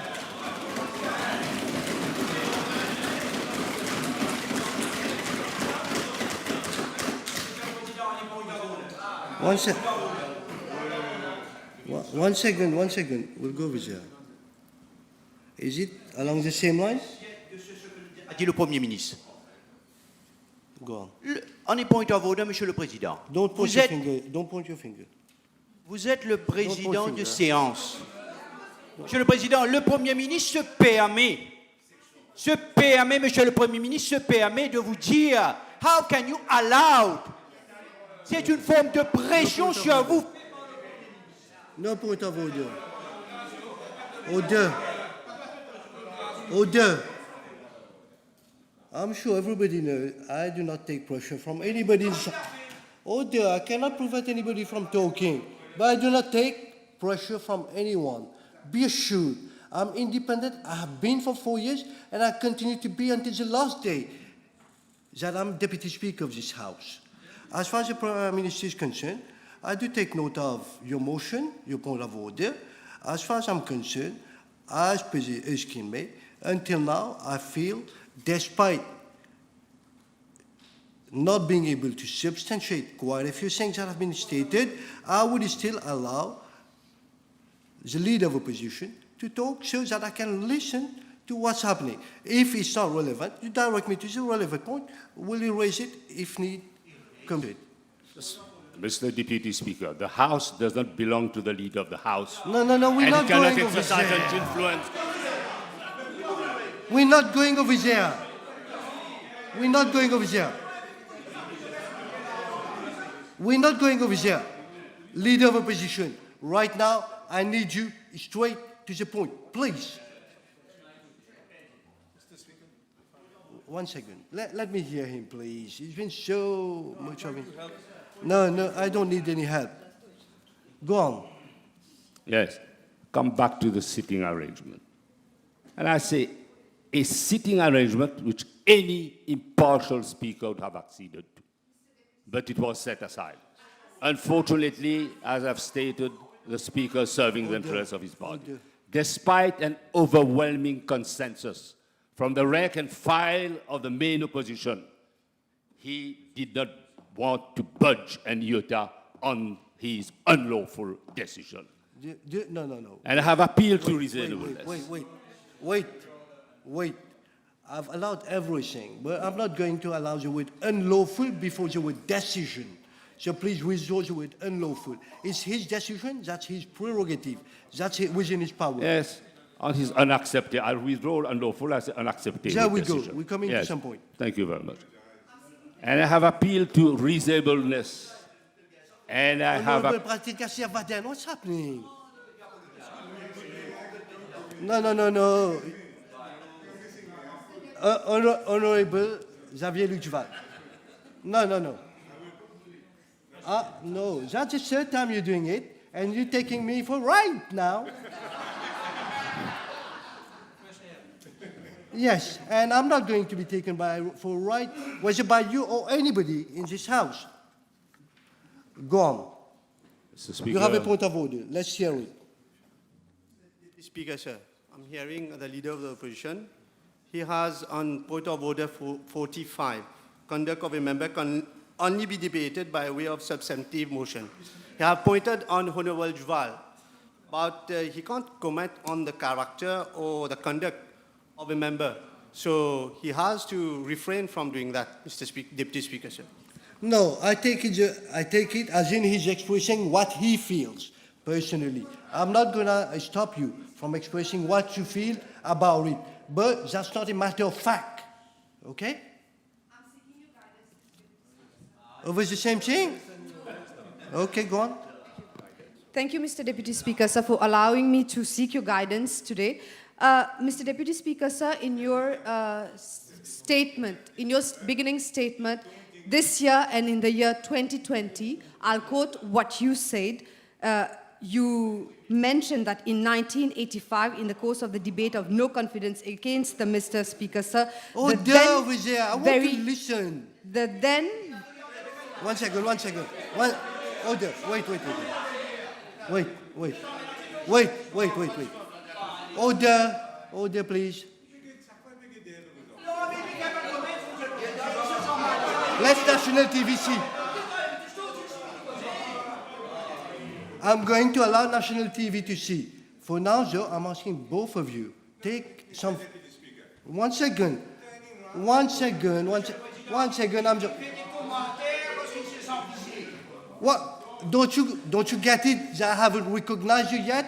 Whether it is Honorable Patrick Assiavaden or Honorable Xavier Luc-Duval. I haven't recognized you yet. I'm really giving you a last chance. Next time, you're walking out. Whether you're turning at the back, whether you're pointing in front. Let it be clear. No other warning is upcoming. Go on.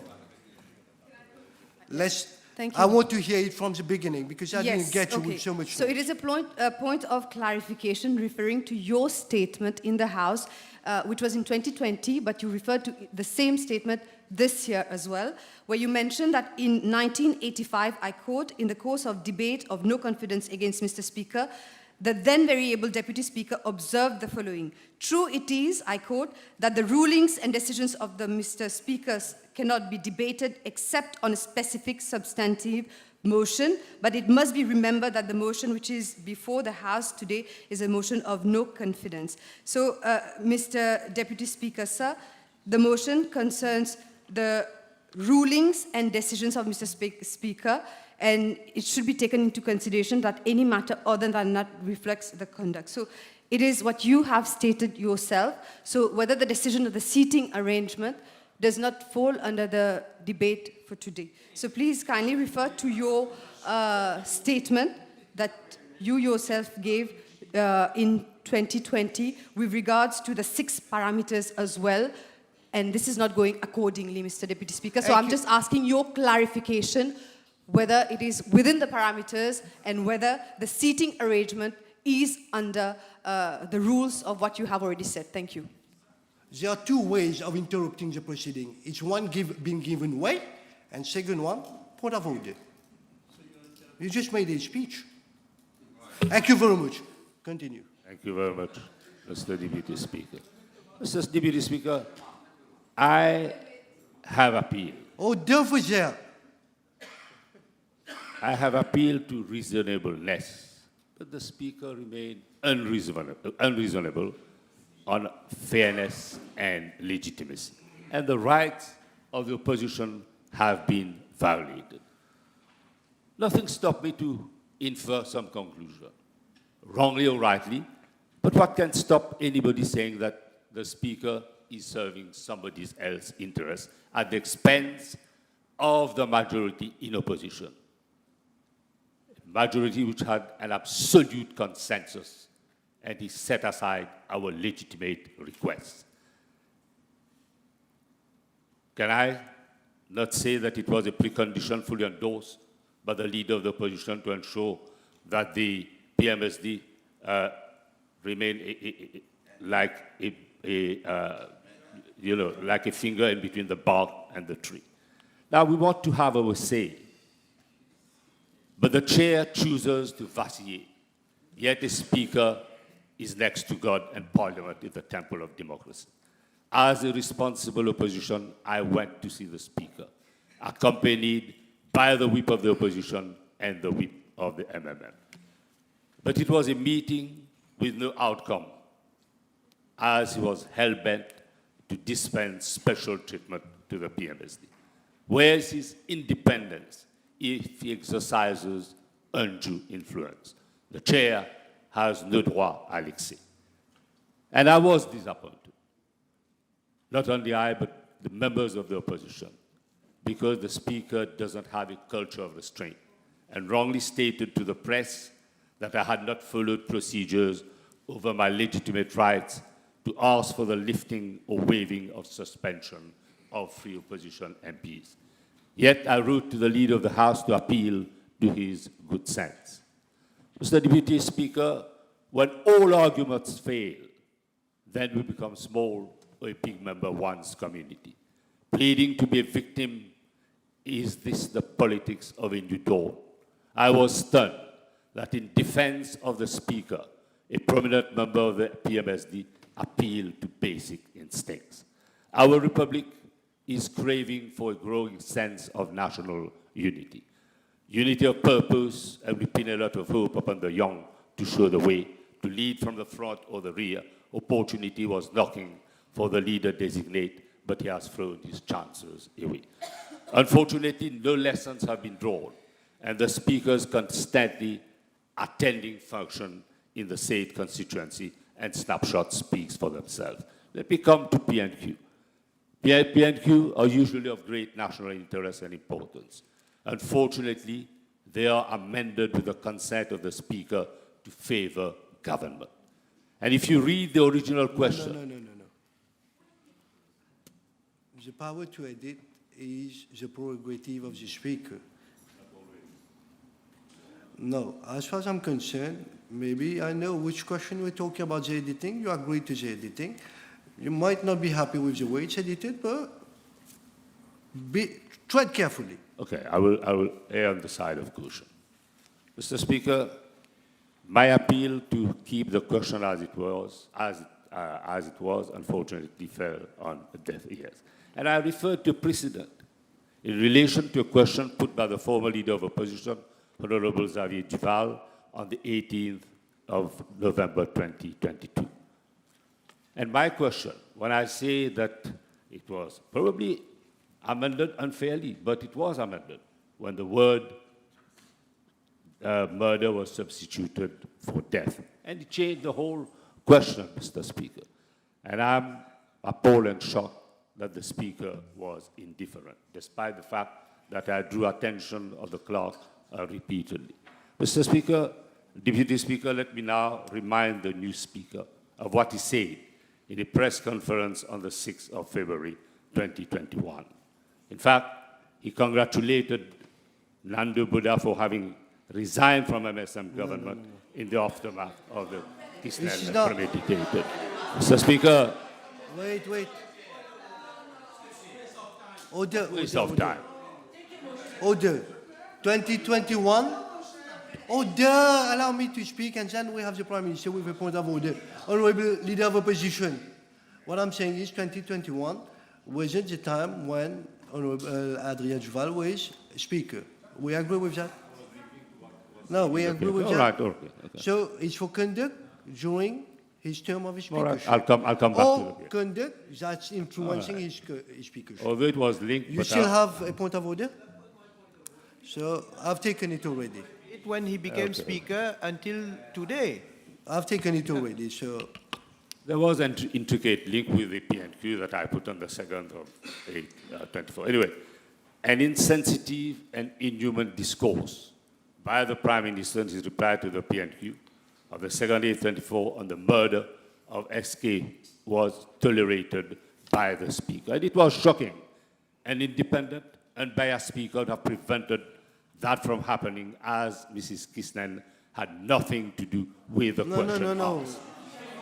But One second.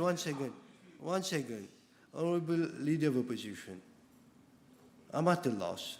I fail to understand where we are. Order. I fail to understand. Did you say Kistan? Yes. What does that have to do with innovation of no confidence? right to the question given by the Prime Minister. And there was an onslaught on the character of a widow, which was uncalled for. I'm talking of, Deputy Speaker, I'm talking of human rights. And these should have been complied to. No problem. Look. Order. You see, Honorable Leader of Opposition, we started and 1 hour ago. I don't think anybody else would take as much time to try to get your debate within the parameters that exist since a long time. I'm here only 4.5 years. This country has been a republic for 56 years. 4.5 years, I'm being very patient. I'm minded to give you unlimited time. This is what I'm instructing from the whips. But right now, if you do not go to the point that we can fit between the parameters, I wouldn't have any option, you see? I'm not taking pressure from anyone. No, anyone can put pressure on me. Nor do I want you to feel that I'm pressuring you. But all I want you to know is I really want to get the job done properly within the best of my abilities. And I've been doing that since my first day. Please help out. I'm referring to PNQ, and I thought it would have been in the interest of one and all, especially in defense of human rights, that the Speaker would have asked Prime Minister to err on the side of caution and to be careful. That's all I was trying to say. That's why I said Mrs. Kisnen, the hunter, was being hunted by the regime because she's fighting to bring the perpetrators of a most heinous crime to justice. That's what I'm saying. Order.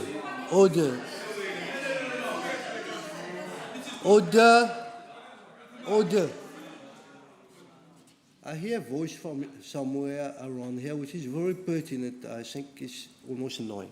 Honorable Leader of Opposition, no more treading on that line again. You're not going on that line again. You can refer to it, but show instance of impropriety, impartiality. Impropriety and decency. Yes, please. Yes.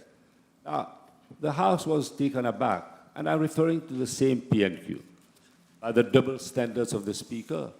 Our Prime Minister was allowed to refer to the affidavit sworn by Mr. Sipchon, but I was abruptly interrupted by the Speaker when I quoted from the same affidavit in relation to two letters sent respectively to the Commissioner of Police and the Chief of the Central CID. As I say, it was the silence des agneaux, and the CP and the CCID chose to remain silent. Why do I raise this? Because I had the impression that the Speaker was scared. That he was scared to rebuke the Prime Minister. It was only after my good friend Shakil Mohammed rubbed the nose of the Speaker and reminded him that the Prime Minister had referred to the affidavit that I was allowed to put my question. So, Mr. Deputy Speaker, as you say, it is still the leader of the House who pulls the strings. My concern is Parliament is supreme, but we cannot allow the political arm of the executive to have a stronghold on the chair. And to make matters worse, Mr. Deputy Speaker, there is a bondage, whether we like it or not, between the leader of a political party in opposition and the regime. And it would be of utmost decency if he or she who's in bondage with the regime should cross the floor and assume one's responsibility. You cannot be an opposition loyal to government. No. Either you're in opposition or you cross the floor and join One government. second. Honorable Leader of Opposition. Honorable Leader of Opposition. Honorable Leader of Opposition, Dr. Boulet. Yes. There's no motion against Honorable Xavier Duvalier. No, but you cannot.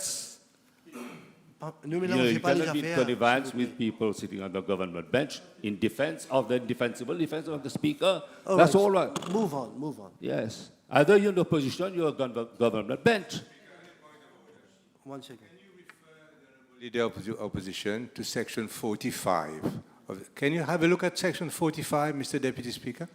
I know it. Where you cannot question the conduct of a member. In this case, it's myself. I would like you to ask the Honourable Leader of the Opposition to withdraw whatever he said against me because it is against the standing orders. No, this is what I've just done. 5, sir. This is what I've just done. I've asked him not to dwell on that. Against the standing orders, it should be withdrawn. I'll check Please. the wording. I'll check As the you wording. know, section 45. I know the section quite well. I can read it out to you as well. The conduct of a member. What I'm saying is, Honorable Dr. Boulel, I'll check that line. You will appreciate it. I'll check the line properly and then do needful, okay? Go on. Yes. Mr. Speaker, let me continue. Sorry? To withdraw what? If you want to No, withdraw, I'll you have check the it choice. and then I'll do needful. Continue. Yes, thank you very much. Mr. Speaker, I'm not here to make a case for the Deputy Speaker. But what I'm saying has been echoed throughout the island. Now that we have a few sittings, we expected the Deputy Speaker to be in the chair, not out of love or favor, but in the name of justice. Fortunately, amongst the first to set aside the logical interpretation of Section 32 of the Constitution and Section 7 of the Standing Order is the leader of your party. No. That's not. Otherwise, would have stood. No. Otherwise, would have stood for Order, justice, Mr. Speaker. order. 1 second. 1 second, Leader of Opposition. 1 second. Order, Honorable Balgobin. Honorable Leader of Opposition, what I'm humbly requesting you, how long do you think you have with your debate? How long do you have with your debate? I have some time to go. How long approximately? 5 minutes. 5 more minutes. I can cut it down if you want. No, I'm not asking you to cut it out. I'm here to listen to you, everything that you have to say. But right now, I want you, because I've gone through all the way. Sure. For at least, listen to me, for at least 1 hour, I've been trying to get you within the parameters. What I'm suggesting is we come back after dinner and then you complete the 5 minutes. So we'll suspend for 1 hour.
Thank you very much. Please be seated.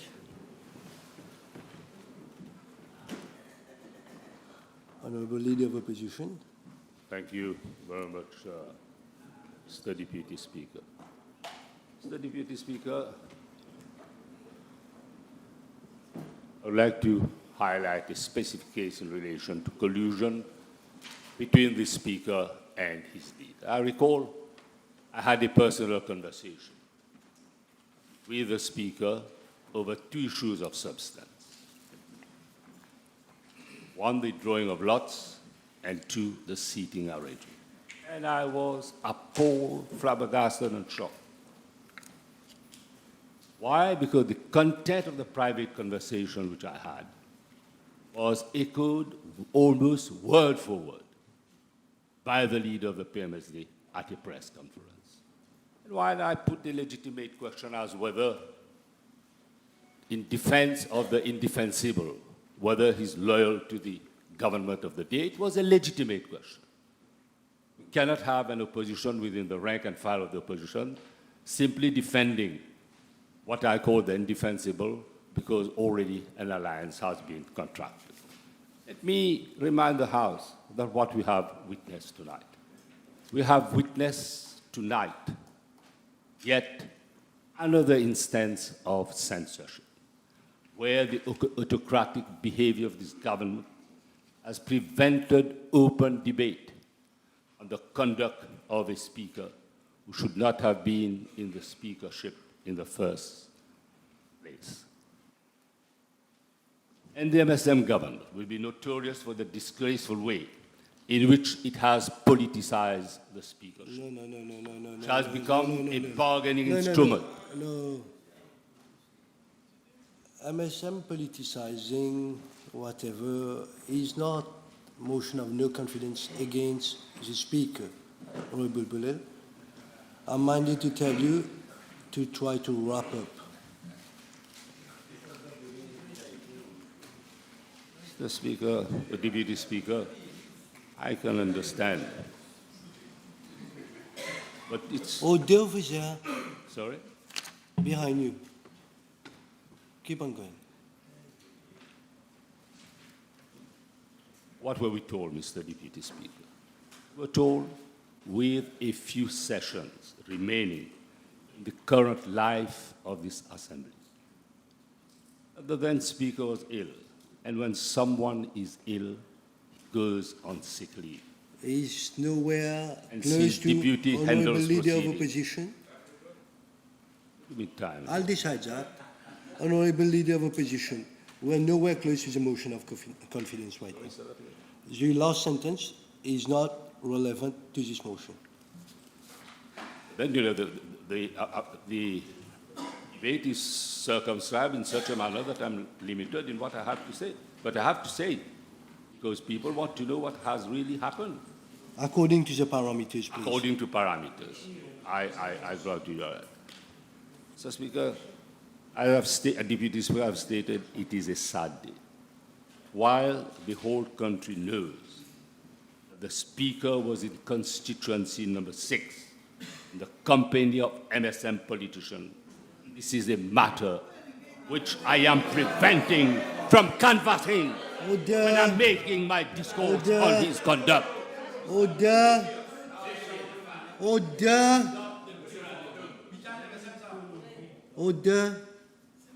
I'm not allowing it, Honorable Leader of Opposition.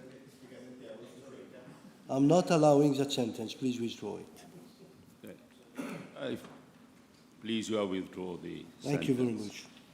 But let me remind our friends that it is not the tyranny of numbers, Mr. Deputy Speaker, which will legitimize the legal right of the Speaker to be in the chair. I have said it, I have spoken, and the people out there, Mr. Speaker, know exactly what is happening in this very House. The collusion between the PMSD and the MSM at the expense, Mr. At the expense of...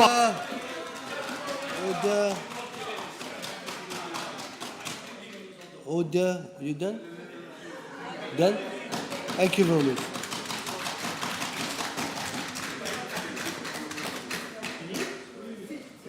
Thank you very much. Prior to changing orator, I wouldn't allow you to use the word collusion in absence of any kind of evidence. You might think so. No issue. I think it's improper. If you're saying it, that's not a problem for me. But saying there's a collusion is not appropriate for this chamber. It's allegation.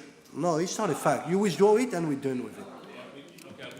Thank you for... No, not withdraw the fact. Collusion is not a fact. It's an inference drawn from two facts. Honorable. Yes? Mr. Deputy Speaker, sir, yes? Whether, since the Leader of the Opposition has finished his speech, all the allegations that have been unsubstantiated now... Order! Let's hear. Would that be erased from the answer? Order. Honorable Prime Minister, I'm minded to go back to the speech and work my way all the way through it. I'm minded to go back to the speech and read it all through and assess appropriately what's expected from the standing order. You would appreciate that it's been a noisy session. It's not been easy for me to listen to each and every word. There's so much more to be done. But you can rest assured, Mr. Prime Minister, that I'm going to do my utmost best for the dignity and in the interest of the country. You can rest assured. Honorable Raoult. Mr. Deputy Speaker, sir, honorable members of the House, pour commencer mon discours, je dois souligner à quel point notre nation doit être fière de la décision courageuse prise par notre Premier ministre Pravin Kumar Jagnat. Certainement, cette décision audacieuse doit être une pilule amère à avaler pour certains dinosaures de la vieille garde de l'autre côté de la Chambre. Le jeu de manipulation pathétique a définitivement foiré. Raoult, no using word dinosaur. Nobody's a dinosaur here. Okay, I remove. Yeah, thank you very much. Pour certains de la vieille garde de l'autre côté de la Chambre, le jeu de manipulation pathétique a définitivement foiré. Je me permets de rappeler que ce n'est pas la première fois que l'honorable Boulel tente une telle manœuvre. En juin 2020, il avait déjà présenté une motion de censure contre l'ancien speaker, Sourdei Fokir. À l'époque, il l'accusait de partialité en faveur du gouvernement. Come back to this motion of Aujourd'hui, 4 ans plus tard, avec une nouvelle accusation, cette fois-ci sans fondement, contre notre actuel speaker. Lors de la nomination de l'honorable Adrien Duval, le 18 juillet 2024, ces mêmes membres de l'opposition ont refusé d'assister à la session parlementaire. Aujourd'hui, ils sont présents pour débattre cette motion de censure. Pourquoi cette motion? Parce que le speaker est le plus jeune que notre pays ait connu, parce qu'il a réussi par ses propres mérites. Dites-moi, monsieur le leader de l'opposition, quelles sont vos véritables raisons? En tant que jeune parlementaire, je constate malheureusement que chaque fois qu'un jeune accède à une position par ses propres accomplissements, des questions démagogiques et sans fondement sont soulevées par des membres chevronnés. Vous, membres de l'opposition, vous n'étiez pas présents au Parlement lorsque nous avons pris des décisions historiques pour la population. Permettez-moi de citer un seul exemple, Monsieur le Président, un seul exemple. Nous avons voté que tous les patients atteints du cancer nécessitant des traitements coûteux à l'étranger, ils n'étaient pas là. Où étiez-vous? Hold on. Stick to the motion of no confidence. Aujourd'hui, Monsieur le Président, vous n'avez même pas voté pour cela.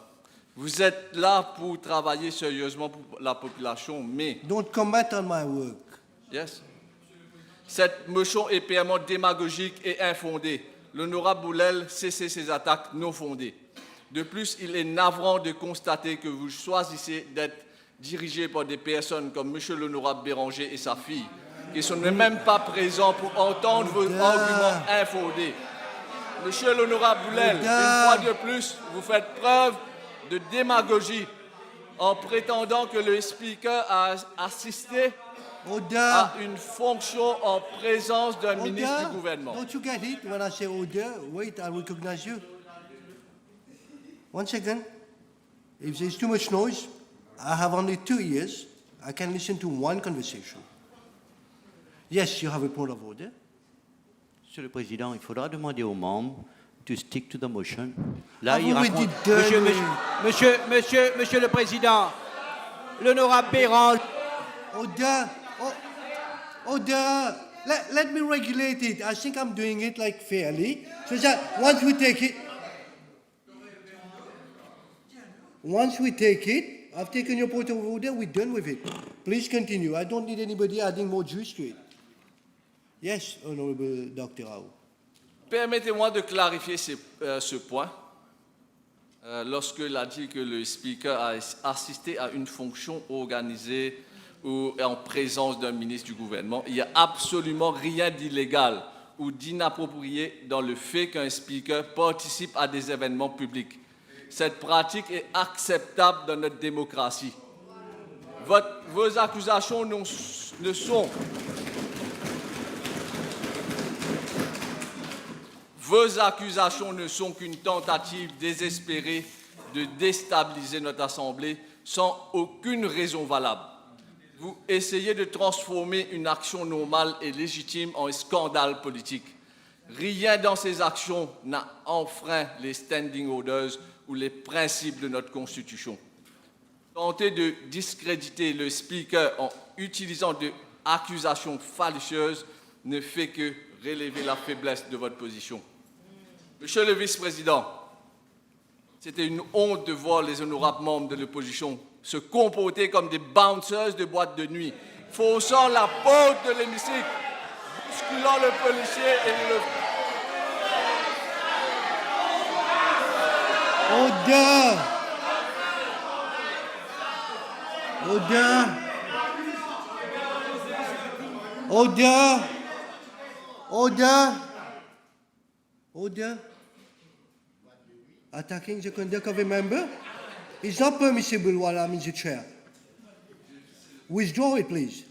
Nobody's a bouncer here. Withdraw it. I withdraw, Monsieur le vice-président. Honorable Patika Siavaden, go for a break. Come back.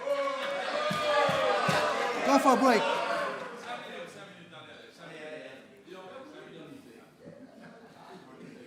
Monsieur le Go on, Président. Honorable Dr. Rao, please. You come back in a little bit, don't worry. Monsieur le vice-président, je dis cela parce que j'ai écouté attentivement le discours du leader de l'opposition, l'honorable Dr. Arvind Boulel. Et je dois admettre quelque chose. J'ai une réelle sympathie pour lui et je suis sûr qu'il sera d'accord avec ce que je vais dire. À un moment où sa carrière, il n'y avait pas si longtemps, il a aspiré à devenir le leader du Parti travailliste. No, nothing have to do with this motion. We're not going there.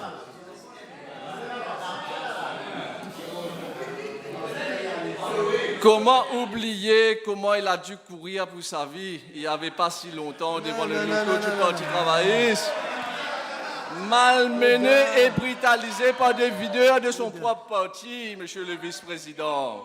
Order. Order. Order, Honorable Rao. Honorable Dr. Rao. Honorable Dr. Rao. It's a fact, and how does the fact relate to the motion of no confidence, please? Honorable Leader of Opposition, I don't expect you to be laughing when I'm doing my job. Please, Honorable Rao, how does the fact relate to the motion of no confidence? It's not a joke here. I'm rebut. You stay to your motion, let's get done with the job. Go on. Go on, continue, please. But, Monsieur le Président, je suis triste qu'il a été malmené par des videurs de son propre parti. That's why. I'm minded. If you go down there, I'm minded to cut you. Honorable Honorable Kira, Honorable Kira, Honorable Kira, take a walk. You're not serious. It's only appeared to me, Honorable Kira, it only appeared to me, you did not come here to debate on a motion of confidence. Please allow me to do the job. Mr. Deputy Speaker, sir, coming back to the appointment of the new Speaker, I stand before this Assembly today with a sense of pride and historic significance, as we have witnessed a landmark moment in the story of our Parliament. For the first time, an ex-member from the opposition side, especially the PMSD, has been elected as the Speaker of the National Assembly. This unprecedented event marks a new era of political maturity and bipartisanship in our legislative process. First and foremost, I would like to commend the Prime Minister, Honorable Pravin Kumar Jagannath, for his courageous and visionary approach. By recommending a member of the opposition for the esteemed position of Speaker, the Prime Minister has demonstrated a willingness to bridge political divides and foster a spirit of cooperation.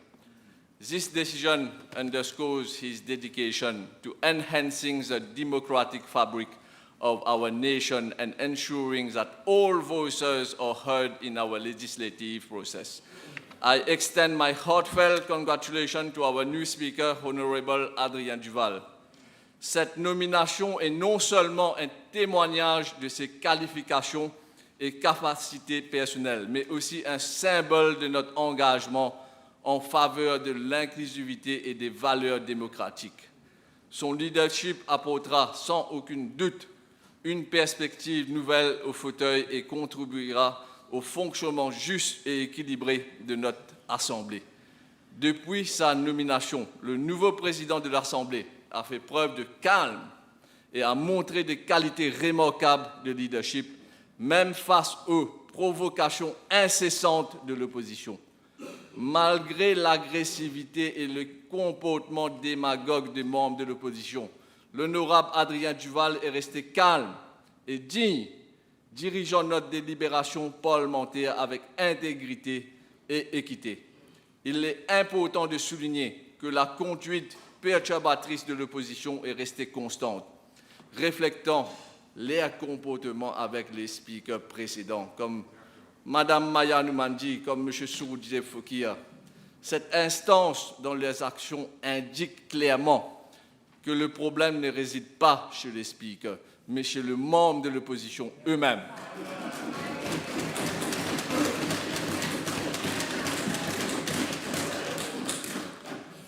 Leur tentative répétée de créer une atmosphère intolérable au sein de l'Assemblée ne sont pas simplement fortuites, mais sont des stratégies délibérées visant à favoriser la démagogie et la sensationnalisme. Monsieur le vice-président, la motion de censure contre l'honorable Adrien Duval est une question sérieuse qui exige nos considérations attentives. Cependant, les motifs de cette motion sont fondamentalement erronés et proviennent de l'attitude démagogique de l'opposition, plutôt que toute préoccupation légitime concernant la légalité ou la probité. Le poste de président est une responsabilité immense et nécessite une personne intègre, impartiale et dévouée aux principes de la démocratie. Le rôle du président est d'assurer que les débats parlementaires se déroulent équitablement et que les voix de tous les membres soient entendues. L'honorable Adrien Duval incarne ces qualités et sa nomination en tant que président est un pas vers le renforcement du cadre démocratique de notre nation. Monsieur le Président, d'emblée, je vais rentrer dans le vif du sujet du jour en citant un article Journal L'Express paru le 28 juillet 2024, écrit par le rédacteur en chef Nad Sivaramen de la Sentinelle, comme titre pitoyable. I quote.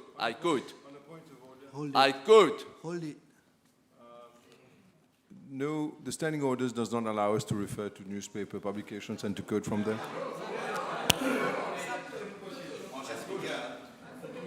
Not even speeches. The standing orders are clear about it, that reference should be limited. But I'll allow you, I want to hear what you say. Thank you very much, Monsieur Vice President. I quote part of the said article. Part of the said article. Toute proportion gardée et surtout vue de Washington, D.C., où je suis en visite privée familiale, la tentative inédite de forcer l'entrée au Parlement du 18 juillet à Port-Louis pourrait rappeler la suite de triste mémoire du Capitole le 6 janvier 2021.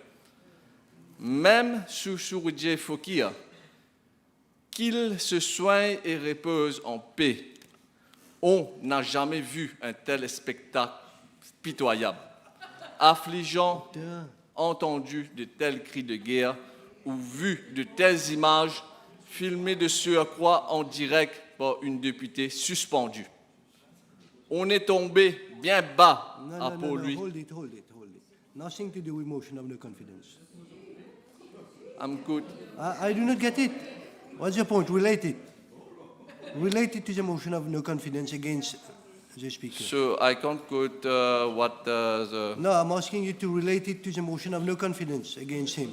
You're debating in favor of the Speaker, debating in I favor. quote what's related to the motion of no confidence. Un show pathétique et grotesque, puisque ce n'était pas illégal, comme sont venus ensuite le confirmer deux éminents légistes proches de l'opposition, de surcroît l'ancien speaker, notamment Kailash Prayag et Razak Pirou.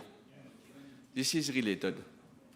Incapable de soutenir les cris de guerre par des arguments juridiques, Boulel et Béranger en outre ont alors changé de refrain, sans excuser de dissoudre qu'ils ont provoqué dans les couloirs du Parlement un barreau de déshonneur, où la leader opposant est venu se vautrer dans le temple sacré de notre pays, le lieu sacro-saint où jadis un seul Harilal Vagdi exerçait afin de préserver, protéger et défendre la Constitution du mieux de ses capacités exceptionnelles. I'll give you one more minute to wrap up. Yes, wrap up about the quote. It's about, you have about 15 minutes. I understand that's what opposition members as well have. 15 minutes, yes? Fini? You passed 15 minutes. I'm giving you one more minute. You're on 16 minutes. Allez.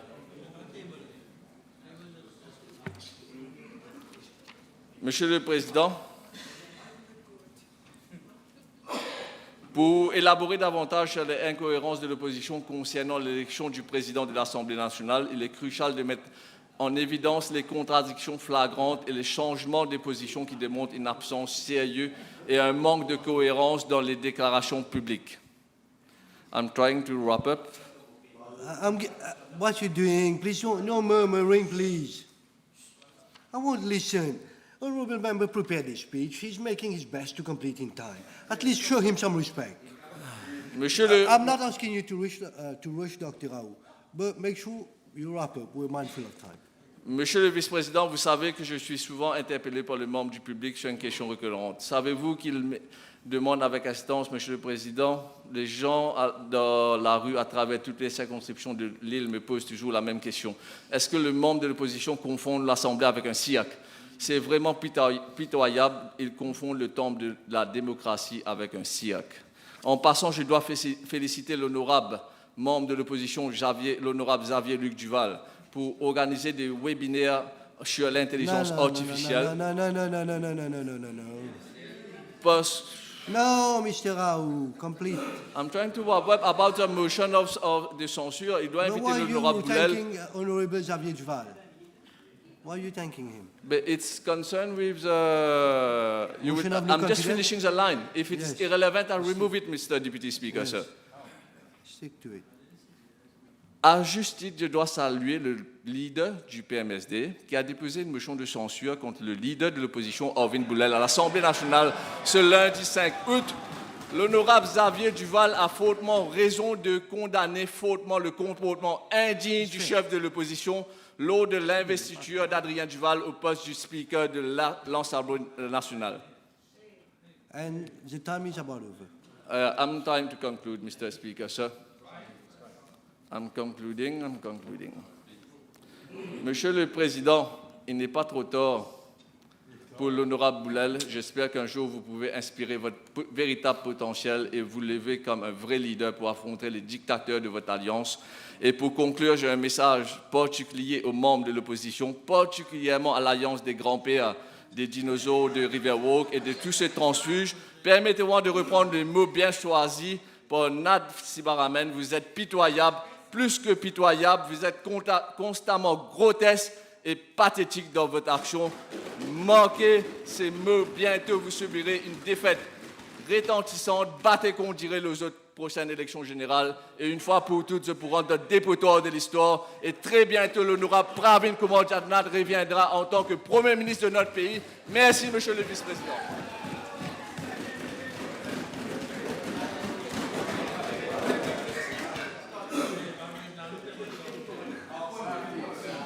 Thank you very much, Honorable Shakil Mohammed.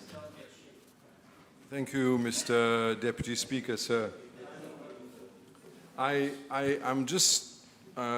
apologize, I was not here when the honorable member on the government side started his discourse. I was, however, intent on following him while I was driving back to the National Assembly, and I must say, let me try to start rebutting at least what was said. Now, I fail to understand what Honorable Pravin Jagnnath becoming Prime Minister has got to do with the motion of no confidence. That's for one thing. So obviously, any little opportunity to politicize and to try to make it the business of the ruling party is never missed. When the whole object of today's motion of no confidence, I thought, was precisely to try to remind members of the public listening to us, but to discuss and debate amongst ourselves the importance of neutrality. But the very discourse of the previous orator has shown us that there is clearly in his understanding nothing to do with the simple, objective approach of discussing being neutral as speaker, the position that demands neutrality. We may agree with one another, we may disagree with one another, but it has certainly nothing to do with the glorification of Pravin Jagnnath as Prime Minister. I'm sure that there are other opportunities for him to do so, but that he jumps on it today, he has his own reasons, but it is a pity that one is confusing a lot of issues. Now, let me at the outset say that this is not an easy debate personally for me to address the House. The reason why I say so is precisely because very often members of the public forget, and very often friends on both sides of the House forget, for reasons best known to themselves, that before we are politicians, we are not machines, we are human beings. And as human beings, we have feelings. And as those human beings who have feelings, we have what we call relationships that we build over years. I know the Speaker personally outside the ambit of, or the parameters of this House. I've known him before he ever became the politician we know he became eventually. I know, and I'm proud to know, his esteemed father, the Honorable Xavier-Luc Duval. I have known his late grandfather, whom I've had the honor to know as a politician, but most importantly, as a member of the bar. I've appeared against him, and I've learned a lot from him. But what we forget is why I say it's difficult today, because it's not a matter of discoursing and making speeches and personal attacks against anyone, and certainly it is not the objective of this debate today for me to make any personal attack against the Speaker. That's not the point. It's not about me pulling the blanket upon myself and trying to say, well, you know what, I'm better than you and you're worse than I am. and trying to score political points and try to take in political points like members on the other side have done. That's not the objective of this debate. Let me first say that I am speaking today on certain matters of principe. Let me try to make it more relevant to the debate, the motion.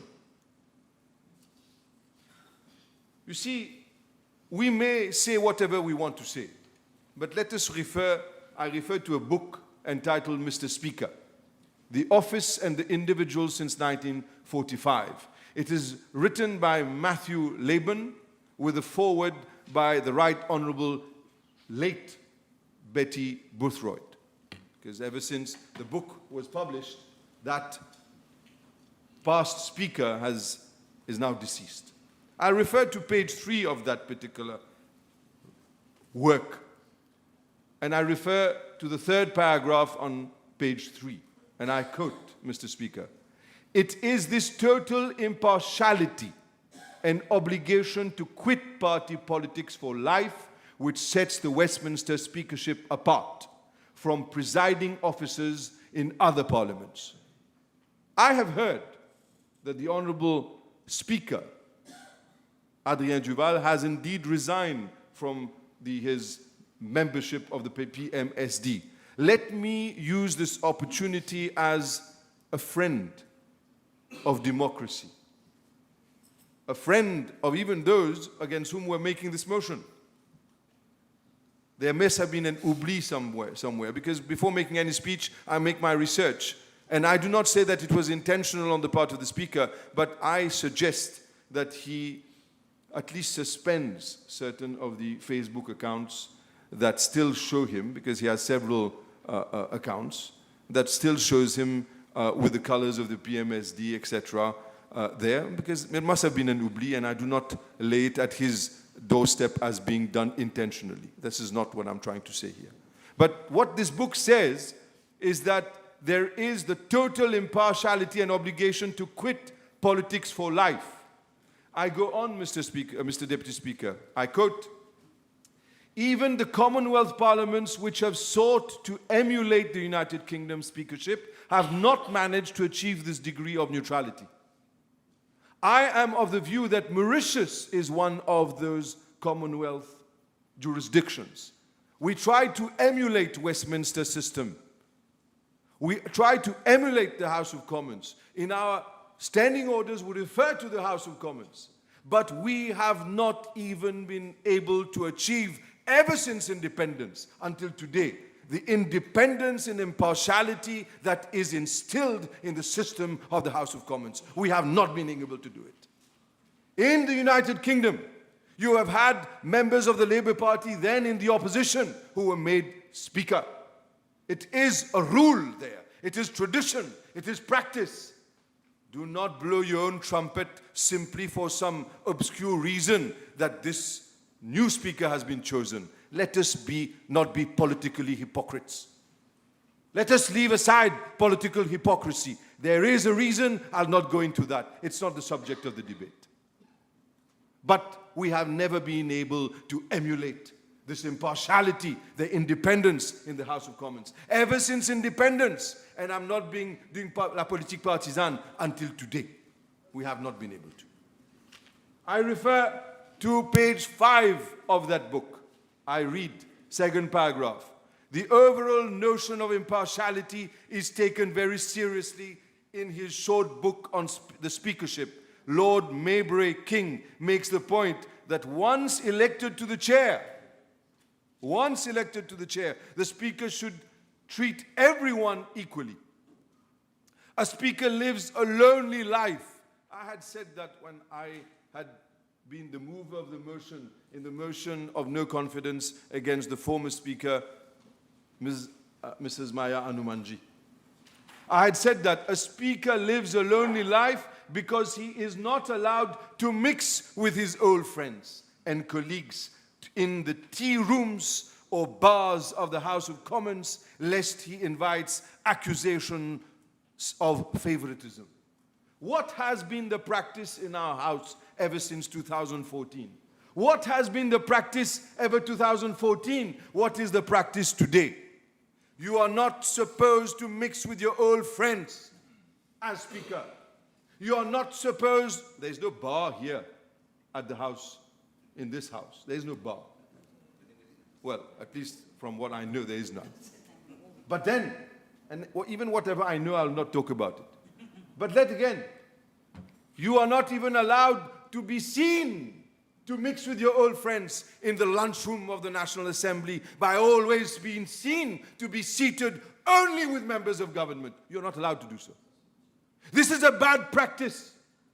And this is what is condemned in the United Kingdom. On ne peut pas faire semblant d'avoir une Assemblée nationale qui prétend suivre les principes d'équité, d'impartialité of the House of Commons du Royaume-Uni, mais en même temps, ce qu'on fait, c'est exactement le contraire. Le contraire, parce qu'il est clair pour toute personne, et tout le monde le sait, que le précédent speaker et ce speaker continuent une pratique. Et je ne le dis pas qu'ils le font par exprès pour se montrer d'un côté de la Chambre ou du favoritisme, mais la perception, et c'est précisément ce que l'auteur condamne. The speaker that was here, Suraj Fokir, did exactly that. For all those years when he was chosen as the speaker here, and the practice is continuing under this speaker. Bad practice and a continuation of bad practice does not make it good. The Honorable Prime Minister or any other speaker on the other side, orator, will come and say, well, what was it like when you were here? I don't really care what it was like when I was here. What are you doing to change things? What are you doing? Instead of changing things, this Prime Minister has sat down next to speakers day in, day out, and this has not contributed to democracy. The one I condemn in this matter today is him, the Honorable Prime Minister.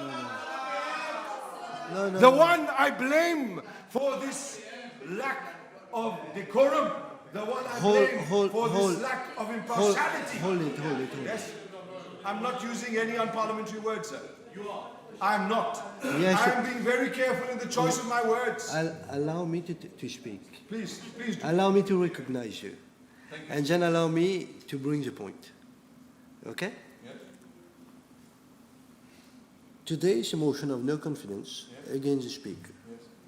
By pointing towards the Prime Minister doing certain things is not, to my opinion, tackling the conduct of the Speaker. I'm talking about No, I'm sure. But maybe you might have to give me enough information so that I know where you're going. But right now it's attacking the Prime Minister. I wouldn't allow it. Okay? I'm not attacking the Prime Minister, but I take note of what you, Mr. Deputy Speaker, said. You see, very often when it hurts that you feel attacked. But I hope I'm not hurting anyone by speaking the truth. So if it is taken as an attack, I do apologize, but the fact remains is that the actual speaker is continuing a practice adopted by the previous speaker and the speaker before that, who basically has, ever since I do remember, never invited a member of the opposition to be seated at the high table as though they are lords of a country dictating to us.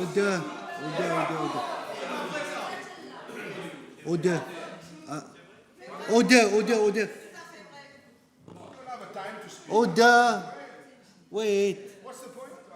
You have a point of order. Okay, point of order. Under which sector? Wait 1 second. Deputy Speaker, sir. Under which... 1 second. There's only one speaker in the chamber for now. I think... No. It's a person explanation. If it is a person explanation, I'm not giving you. Honorable Mohammed, I know my standing orders quite well. I know. And I know the principle by which this House is governed. Thank you, sir. So I'll listen to the point of order of the Mr. Deputy Speaker, sir, I think you have allowed the honourable member to try to elucidate as much as he can with regard to the motion that is before the House. That is the motion of no confidence of the actual Speaker. Now, I have been patient also listening to what he's been saying. I don't want to go into, because I will have time to rebut what he's been saying. But saying that the speaker sits with the Prime Minister and others at lunchtime, in what way is it tackling? Attends, listen. It is a point of order. It is a point of order. Wait. It is. Wait. No. Honorable Mohamed. Wait. Wait. No. Don't do that. Honorable Mohamed. Order, officer. I can't be interrupted for Order. Order. I'm listening to your point of order, Mr. Prime Minister, not a speech. Yes. Yes.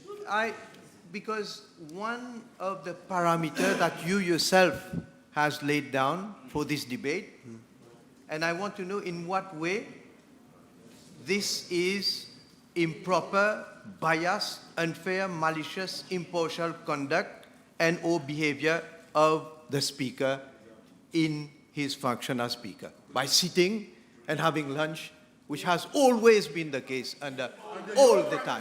Order, don't reply. Don't. When you are here, father and son. No. First of all, we know that, Honorable Mohamed. The practice has been No. as well. Wait, let me tackle with it. But it's been the practice. Listen to me. First, you...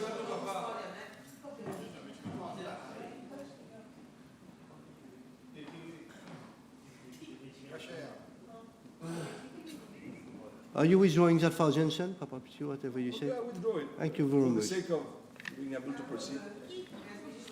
May I proceed, sir? Wait 1 second. Honorable Prime Minister, I take note of your point. He's giving his perception of things, and I will allow him.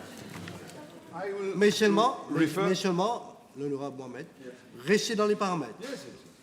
And now I've taken the point of the Prime Minister, and I've listened to him, even though I do not share his point of view, that it was a point of order, it was a point of personal explanation.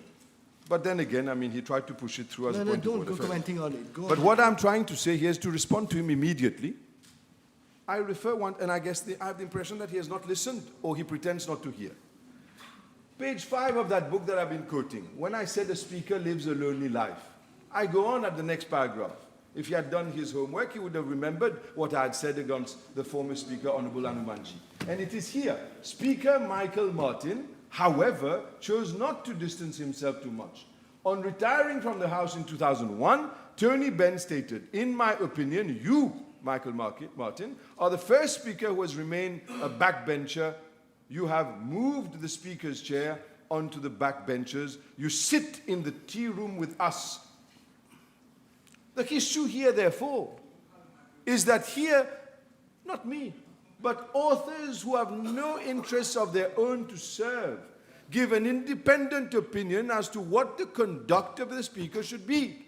It is not a question, as the Prime Minister says, where does it show impartiality? It's not only a question of actual impartiality, but there should also be the perception should not be of impartiality. Okay. Of partiality. The perception is important. Honorable Mohamed? Yes. If you will watch the time, we've gone past 15 minutes. We are approximately about the same amount of time Honorable Raoui spoke. No, he spoke for 20. Have a look. How long have you got? No, you on 17 minutes. Whips agreed on 15 minutes. Okay. So, look, I'm being fair. I So I want you to try to wrap. I will do it. I'll wrap.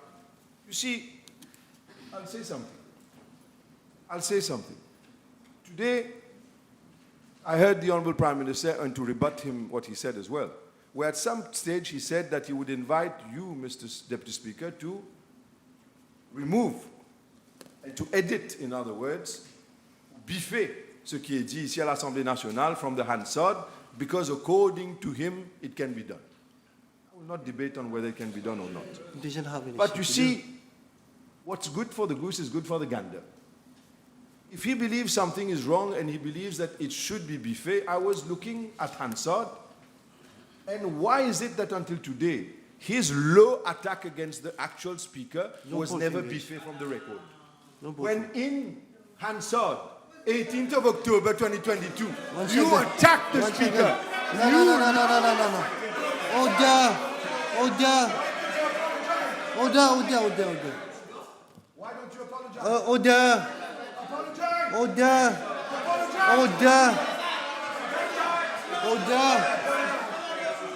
Honorable Mohammed, order. It is here. Order. Honorable Mohammed. Yes. What is going on?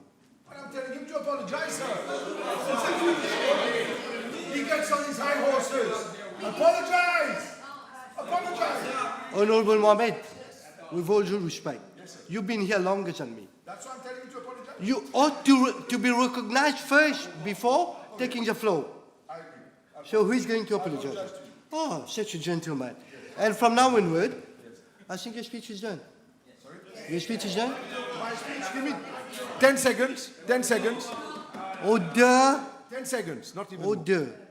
I'll give you the 10 seconds, but you will withdraw what you just did. Okay. Wait. Everyone knows he should apologize. Let me withdraw it. Wait. Apologize! No. Done. Next orator. Honorable Grammy, please.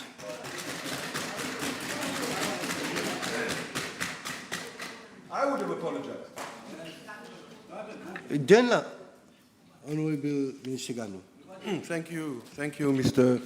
Deputy Speaker. Mr. Deputy Speaker, sir, thank you for allowing me to say a few words on this motion before the House today. Unfortunately, because of the time allotted to me, I will not be able to make my classical speech. But I will try, firstly, to rebut what has been argued by the Leader of the Opposition and the last speaker, Honorable Shakil Mohammed, who spoke before me. Let me come to the Leader of the Opposition, Mr. Speaker, sir. Firstly, I must tell you that I have been in this House, as you know, for a very long time. This is, as you mentioned yourself, I think this is the 7th or 8th motion of no confidence against the Speaker. And I have been present, I think, during 6 of these, or 5 or 6 of these debates against the Speaker. I must say, it is the first time that I have listened to a motion of no confidence against the Speaker. I'm sorry to say it, Mr. Boulel is a very good friend of mine. It is the worst motion speech I have heard. In fact, Honorable Boulel has been making. I'll listen to you. Has been making. I'll yes? listen to him. Okay.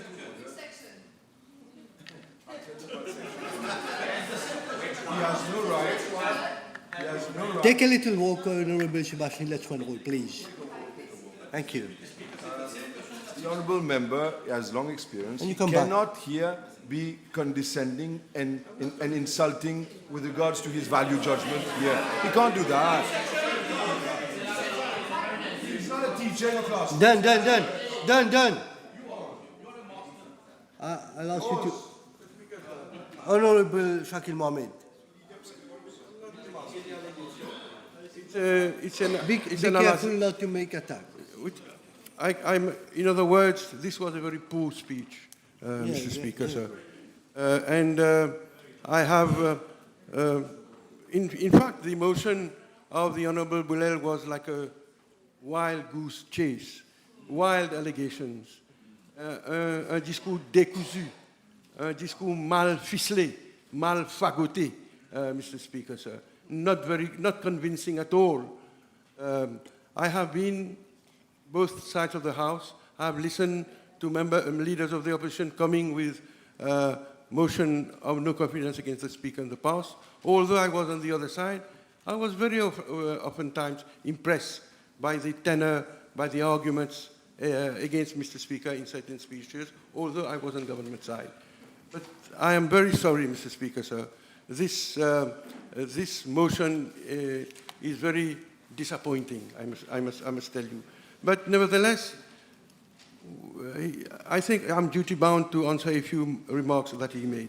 Firstly, with regard to the standing orders and the Constitution, Mr. Honorable Boulel referred to Section 7 of the standing orders and said, quoting Mr. Valaidon, who was a former clerk of this assembly, I don't know if he's a professor now, I think he mentioned doctor or professor, Professor Valaidon, whatever be it, Mr. Speaker, sir, he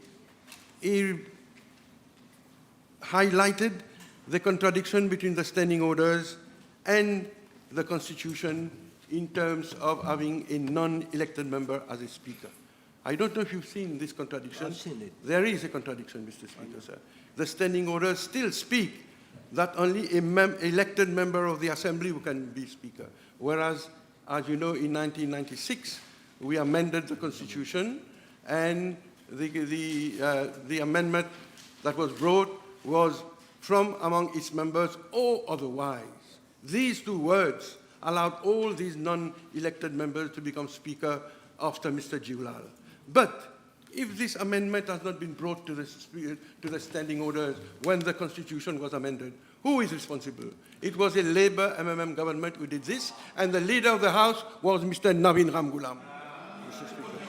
He decided to amend the Constitution, and I was the Speaker in the chair for 1 week to allow this amendment to be brought and carried, and then I resigned and became Minister of Housing. But it was a Labour MMM government, and the leader of the House, the one who is responsible for amendments to the Constitution and to the standing orders, is the Prime Minister.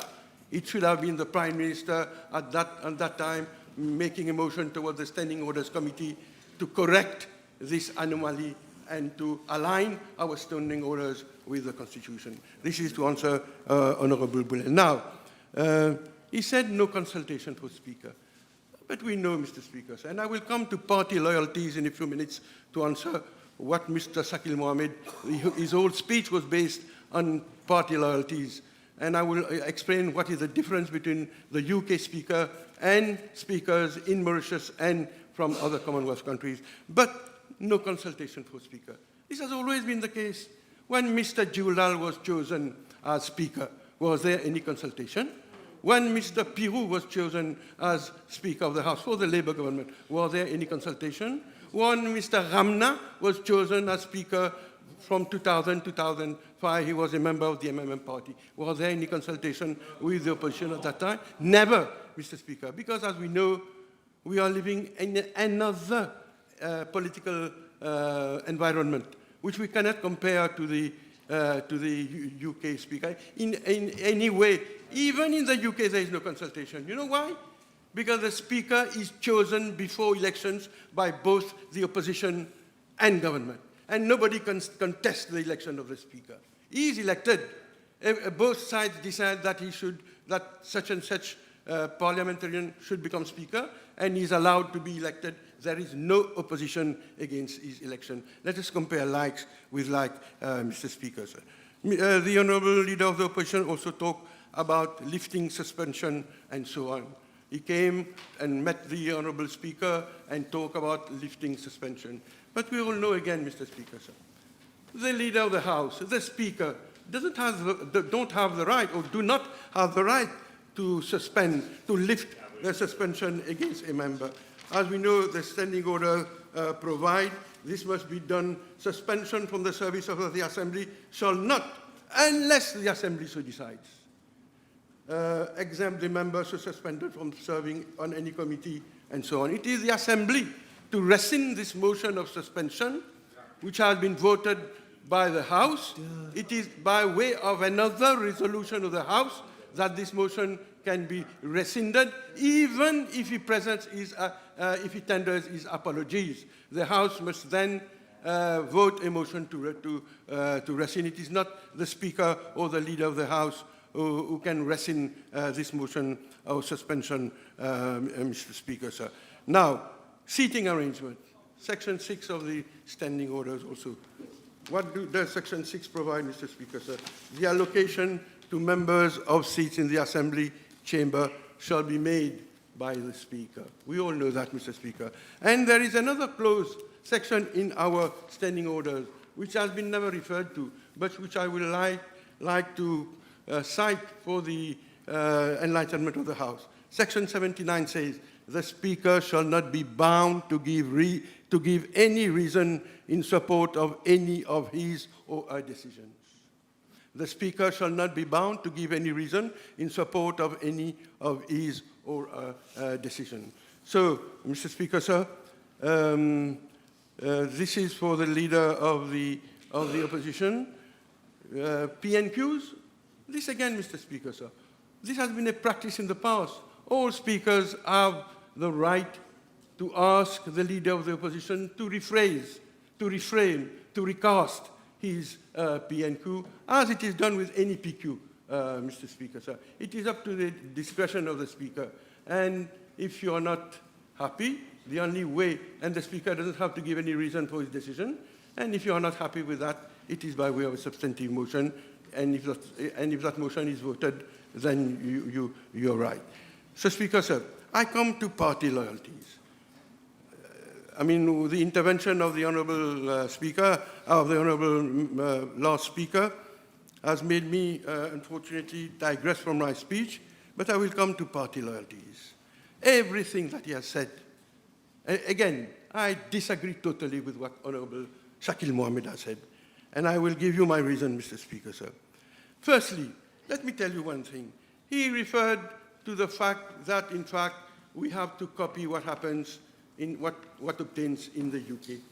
Yes, we have to do that, but not regarding how our Speaker functions, whether he should sever all links with his party or not party affiliation. What Mr. Mohammed was referring to is in Section 1 of our standing orders, which reads as follows: in cases of doubt, these orders, the standing orders, shall be interpreted in the light of relevant practices of the Commons House of Parliament of Great Britain and Northern Ireland. So that is, we follow what we have not provided for in cases of interpretation of our standing orders. Now, our standing orders do not say anything about our Speaker, whether he should delink himself with his party, with political meetings, with affiliation, and so on. And I will come to that, Mr. Speaker. We are wrong if we think that we can or we should do as the British do. We are wrong. And Honourable Shakil Mohammed is right. He has read a book written by a previous Speaker of the UK Parliament. Fair enough. I agree with what this, but he's not comparing like to like, Mr. Speaker. So what do I mean by that? Mr. Speaker, sir, what do I mean by that is that all speakers in our history, be it Mr. Ramna, be it Mr. Kailash Prayak, be it Mr. Piru, all these, Mr. Speaker, sir, have been speakers who have been chosen by their political leaders, the political leadership of the different political parties, Mr. Speaker, sir. And there are even cases where, after their speakership, they have gone back to politics. Mr. Piru, Mr. Ramna. So does that mean that because somebody has been Speaker in Mauritius, this is his end of his political career? Yes. The past, our history doesn't show that. And it is not only us, it is also in India, Mr. Speaker, sir. Who can blame India for not being a democracy, and where democratic parliamentary democracy doesn't prevail or can be criticized? Mr. Speaker, sir, there's a book called The Office of the Speaker in India. And this is what I can read. In this study, an attempt has been made to analyze the procedure adopted for the election of the Speaker in Central Legislative Assembly and the present Lok Sabha, our speakers retain party affiliations during their term. In India, neither the speaker nor the party in power has taken the initiative in establishing sound conventions. Moreover, the Constitution too has not provided requisite provisions to make this institution impartial. As such, the Indian speaker is the nominee of the party in power and invariably a prominent politician with high political ambitions. This is what obtains in India. And can we say anything against democracy in India or parliamentary democracy, Mr. Speaker, sir? So let us agree, Mr. Speaker, let's be frank about this, because we know that this is the tradition not only in our country, but in other Commonwealth countries, Mr. Speaker, sir. Rare are the Commonwealth countries where sometimes it happens that a previous judge or a previous clerk of the House have acceded to the position of Speaker, but this has taken place in a few minority countries in the Commonwealth, but the majority of Commonwealth countries choose somebody among their ranks to become Speaker. And when he becomes Speaker, that is true, Mr. Speaker, sir, he should stop wearing his garb of politician and realize that he is now the servant of the House. And there is nothing wrong with somebody with a political past or somebody with a political future. I just mentioned a few names because this is our tradition, our national ethos, unlike the UK, where things are different. As I said, where the Speaker is not contested during elections, Mr. Speaker, sir. So we have not yet come to this practice, and perhaps we shall never come, Mr. Speaker, sir. We shall remain as we are. But does that mean when Mr. Adrien Duval, who has been a PMSD leader of the party, when he resigns from his party and he comes and presides over the debate, he cannot be fair because of that? Mr. Pirou was fair. Mr. Kailash Prayag was fair, Mr. Speaker. Mr. Jiulal, who was a labor minister and so on, was fair. Once you wear the garb, this depends on the individual, on the man, on the incumbent of the chair, Mr. Speaker, sir. Once you become Speaker and you rid yourself, you strip yourself of your political garb, nothing prevents you from being a Speaker. And once your mandate is over, in our tradition, and it will be like that, Mr. Speaker, you can still become a candidate of your party once you finish with your mandate. Is there anything wrong against that? What is important is when you are in this chair, you be fair, you allow the minority to have its say, and of course you allow government to have its way, as we say in our parliamentary jargon, Mr. Speaker, sir.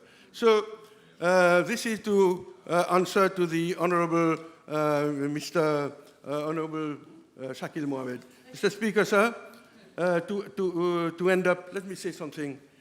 In fact, why are we today here? I shall not say waste our time, but spending our time listening to the opposition. This is a political vendetta. This is a political vendetta. They failed in their first attempt when Mr. Speaker was being elected. This was a scheme, a ploy to discredit the PMSD. I have nothing to do with the PMSD.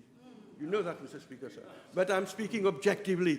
That was un compte à régler, un règlement de compte politique, because the PMSD deserted them, Mr. Speaker, sir. Left them, abandoned them. And this is why. So what did they do? They brought the political bataille sur le terrain parlementaire. So they ambushed the speaker who was going to be nominated to be elected. They came here, they made a lot of noise. I will not come back to that, this disorderly conduct.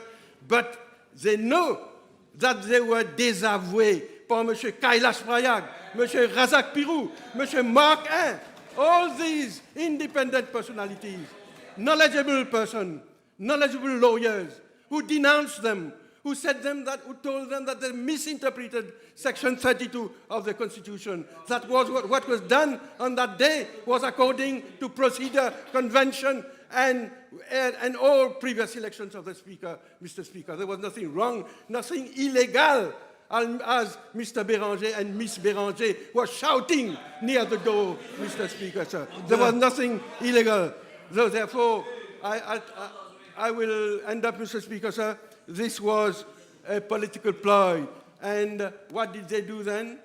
They got to come back to the assembly la queue entre les jambes. When Mr. Speaker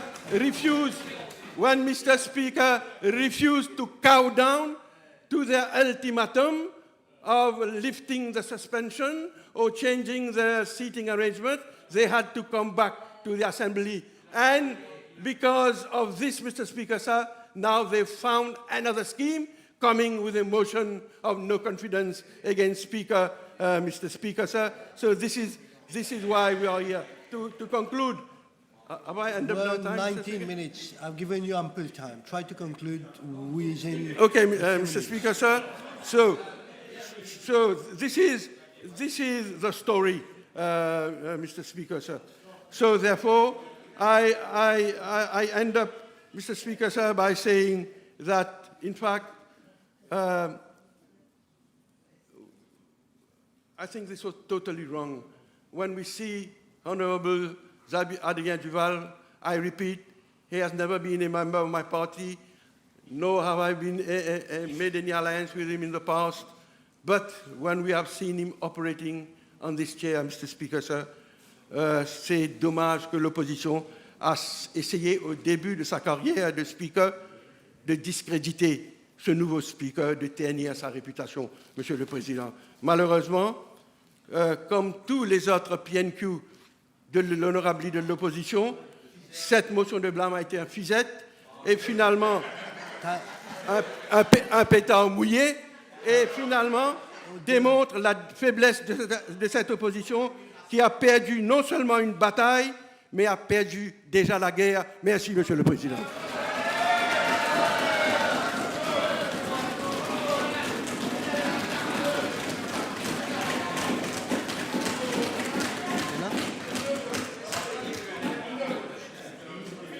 Order. Honorable Anna Vamari, please. Merci, Monsieur le Vice-président. Cette Chambre est appelée ce soir à débattre sur une motion de non-confidence sur le président de l'Assemblée nationale. De mémoire de parlementaire, jamais une telle motion n'a été présentée alors que le président n'est entré en fonction que 2 semaines de cela. C'est dire l'importance de cette démarche du leader de l'opposition qui, au cours de son intervention, a donné les raisons qui justifient sa démarche de venir avec une telle motion. Est-ce qu'il met la Bible des parlementaires définit le rôle d'un speaker comme suit, et je cite, « The speaker is expected to lay aside any party or group affiliation on appointment and to refrain from political activity, including voting in the House. » J'y reviendrai. Monsieur le Vice-président, le rôle d'un speaker est avant tout d'assurer, d'une part, l'impartialité des travaux au sein de notre Assemblée et d'autre part, d'avoir une action aussi exemplaire et apolitique à l'extérieur de cette Assemblée. Il doit être au-dessus de tout soupçon. Or, le Speaker fera face à un procès en novembre prochain.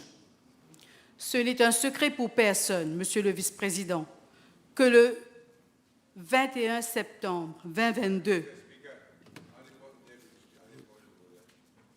don't even need to tell you, I think. You should stop this member.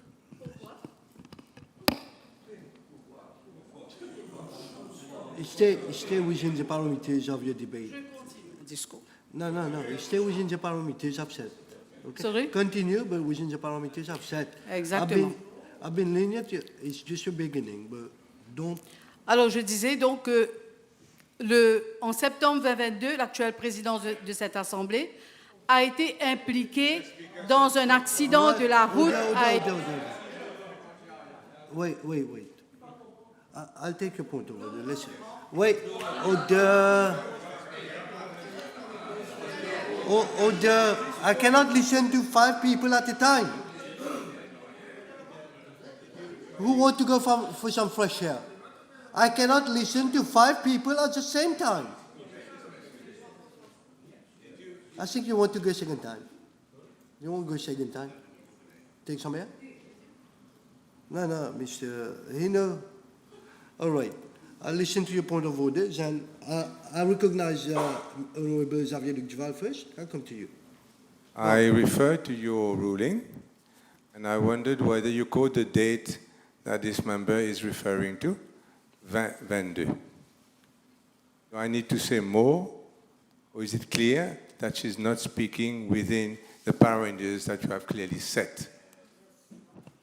That's why I just guided her to stay within the parameters. I cannot anticipate what is in her mind.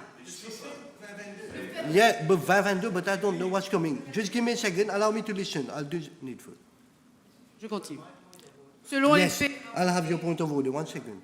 Yes, Monsieur. Mr. Deputy Speaker, so I move that the honourable member withdraws what she said, that the Speaker will have to face un procès en cours à l'avenir. This has nothing to do with the conduct of the Speaker during the time when he is Speaker. Order.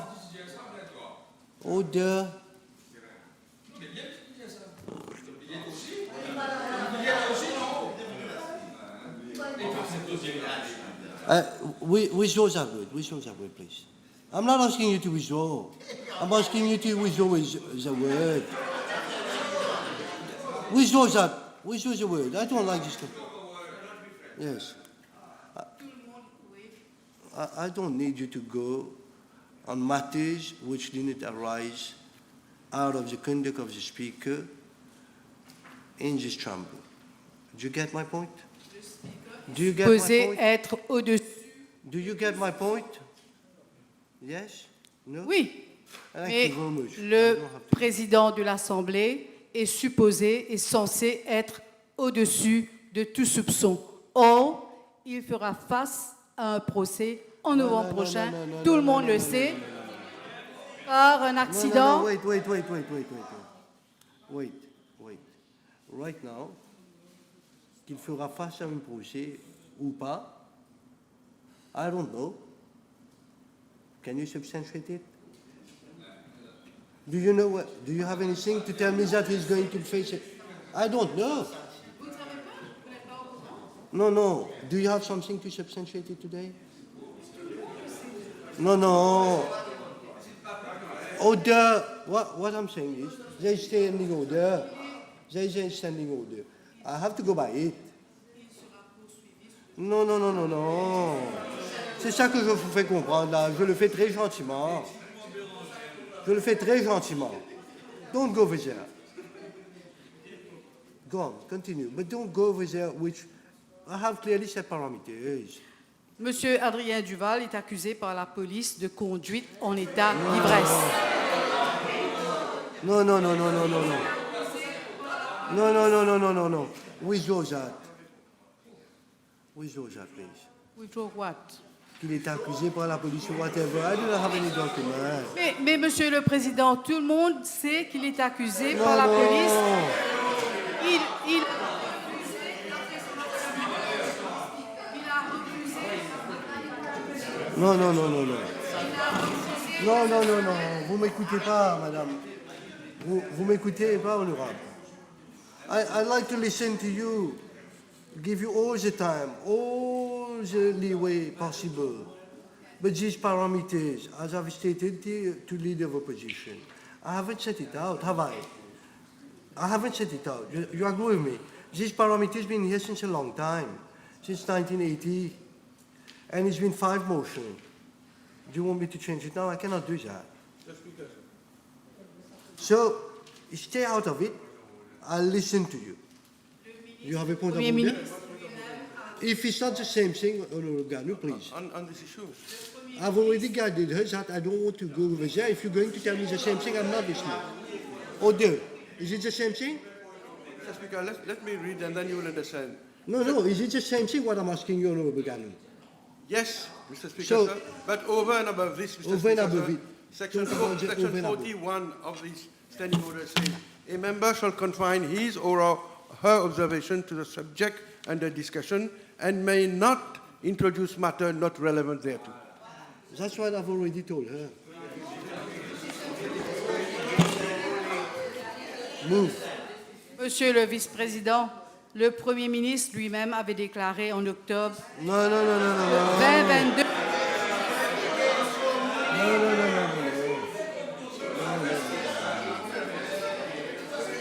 No. Order. Allow me to get on with this speech. Honorable members. Mr. Kiran. No. It's becoming unbearable. You're always talking and... Allow me to do the job. Allow your friend. She's from your party, isn't she? Is that how you show her respect? Is that how you're going to show her respect, by cross-talking while she's talking? No, support her in the right way, not like in interrupting her. She's already being... Right now, a last warning. I'm not going anywhere on that topic. I'm minded to stop you completely if you so pushes me. Go on, please. Il faut rappeler que le Premier ministre avait dit ceci. Mr. Speaker, sir, my child...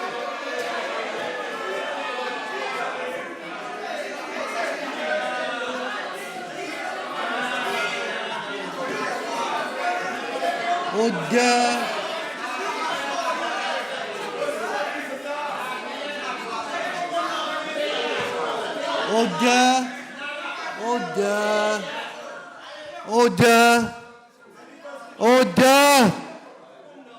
Order. Next one I see talking is out. Next one I see talking is out. Wait. Mr. Kika, Mr. Tussa, please go for a walk. Next one who talk is out. Honorable Marie. No. Let them point. When I see, I'll deal with whatever I have to deal. Right now, there's no way, Honorable Marie, that you dwell in a matter that has taken... Please take a walk, Honorable Sandra Mayotte. Take a walk. I'm listening. You're listening to me? By no way you're going to introduce any of those matters that you've tried to introduce at least on 4 occasions. The 5th one might be fatal.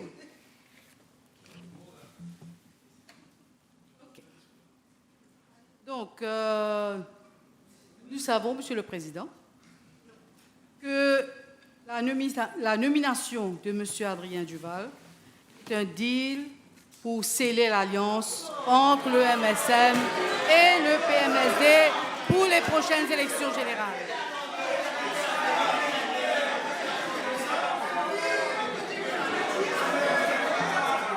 Order.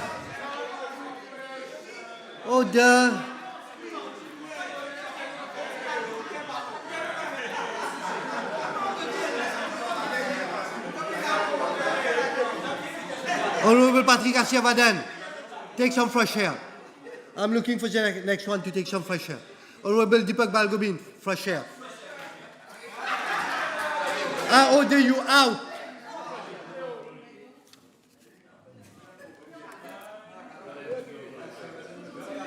And I'm ordering you out to come back again for 15 minutes only.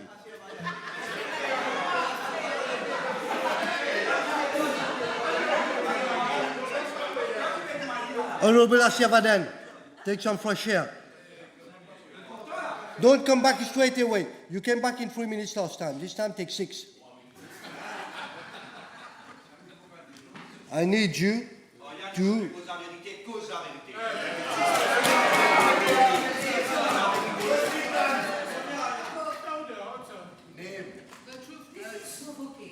No. We're staying on the debate.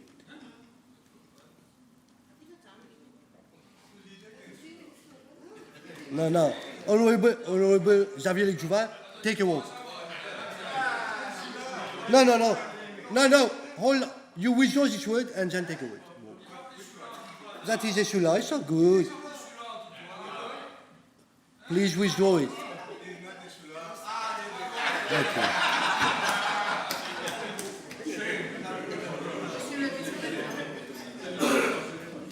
Monsieur le vice-président, je disais au début de mon discours que selon XIII, le speaker is expected to lay aside any party or group affiliation.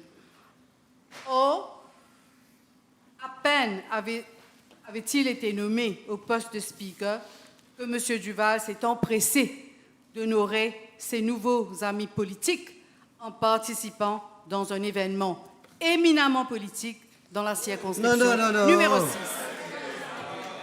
No. Honorable members, probably amidst all the interveners today, I'm probably the youngest. Amidst all the interveners here.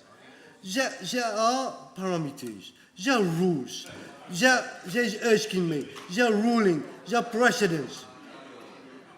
What does it have to do, Honorable Xavier Duval, have to do with motion of no confidence with the Speaker?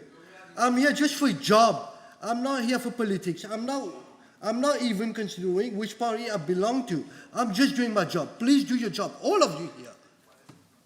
At least work for this country. We're not here to play. Sa présence dans une fonction politique est une faute extrêmement grave et qui remet en question... One second. Order.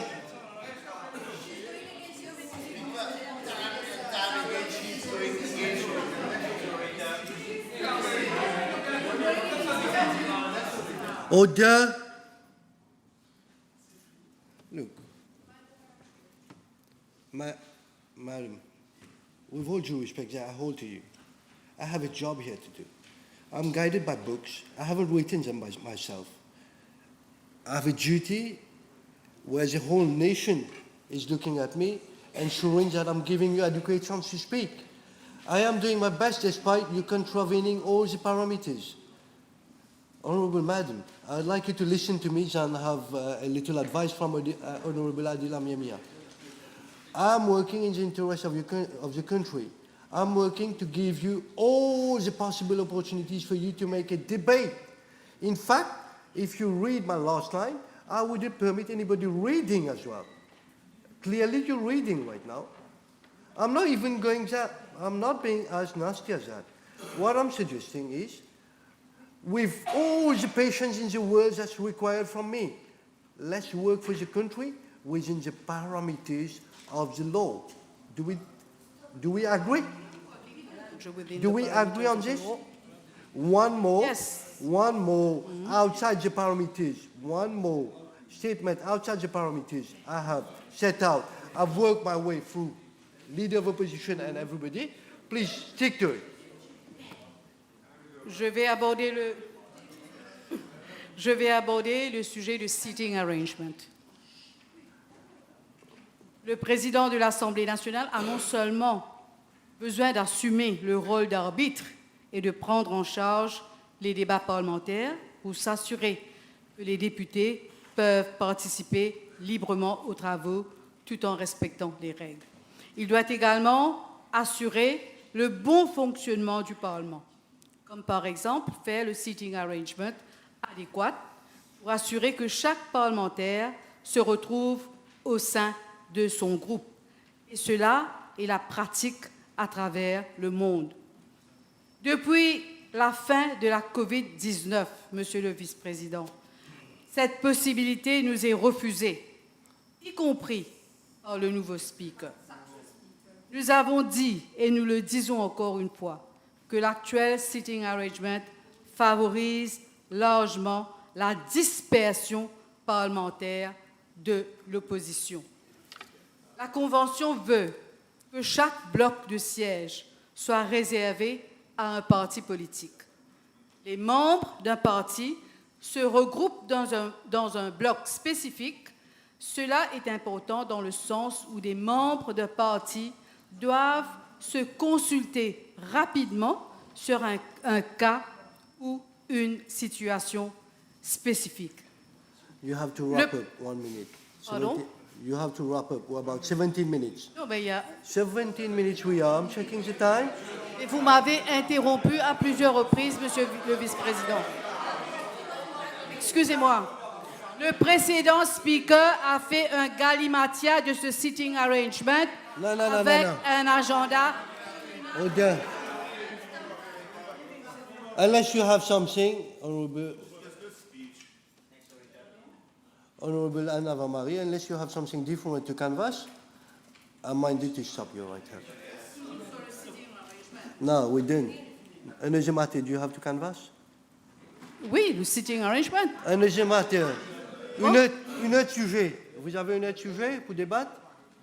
And try to do it within 1 minute, please. Je souhaiterais aborder le problème, le issue de voyage. Mission des parlementaires à l'étranger. Donc, No murmuring. I want to listen to it. It's a new point. il y a un orateur qui a parlé du fait que le voyage d'un député de l'opposition avait déjà été approuvé par le précédent speaker. Right? Mais la perception est parfois plus forte que la réalité. All right. Right? We done? Donc, je me demande sur ce sujet Oui, OK. la notion d'impartialité, d'indépendance et de l'éthique. Thank you very J'en ai much. terminé.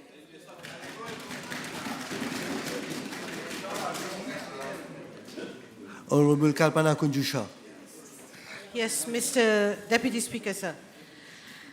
Thank you, and allow me to start by expressing very heartfelt condolences to the opposition. Condolences because it is clear that the die is cast, the coalition is in terminal stages, and who was previously their best friends is now maybe Honorable Xavier Duval has changed his cologne and they don't like the. What does it have to do with the motion I of am no bringing confidence? it into perspective with your permission, Mr. Deputy Speaker, sir. Here we are once again. Another attempt, another very frivolous attempt through this motion. A desperate attempt. No, 1 second, 1 second. Was that not enough that I had such a long conversation with you telling you stop interrupting the business? Was that not enough? I want you to reply to me, please. I have recognized you right now. Can't you reply me, please? Please be respectful. It's a tough job I'm having to do, listening to everybody. I don't want to miss any point. I'm trying to be as fair to the opposition and government. So please help. How many times can I keep on telling you this? Even little school kids don't do that. Please. Are we agreeable with this now? Are we, please? Honorable member, are we agreeable to this? Are we? You don't want to talk now. I hope it stays the same way. Honorable Minister, to the motion, to the subject. Thank you, Mr. Deputy Speaker, sir. To the motion, another frivolous attempt by the opposition, very desperate opposition who has been losing battle after battle on the ground.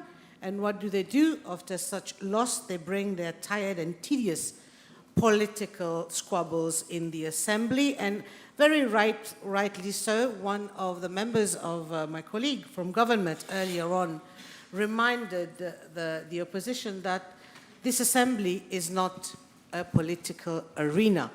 I have listened to Honorable Shakil Mohammed, who is fidèle à son habitude, not present in the House, who managed to shoot off the tangent of this motion, and we witnessed his gesticulations very wildly, making the leader of the House the subject of his unwarranted and completely misplaced diatribe.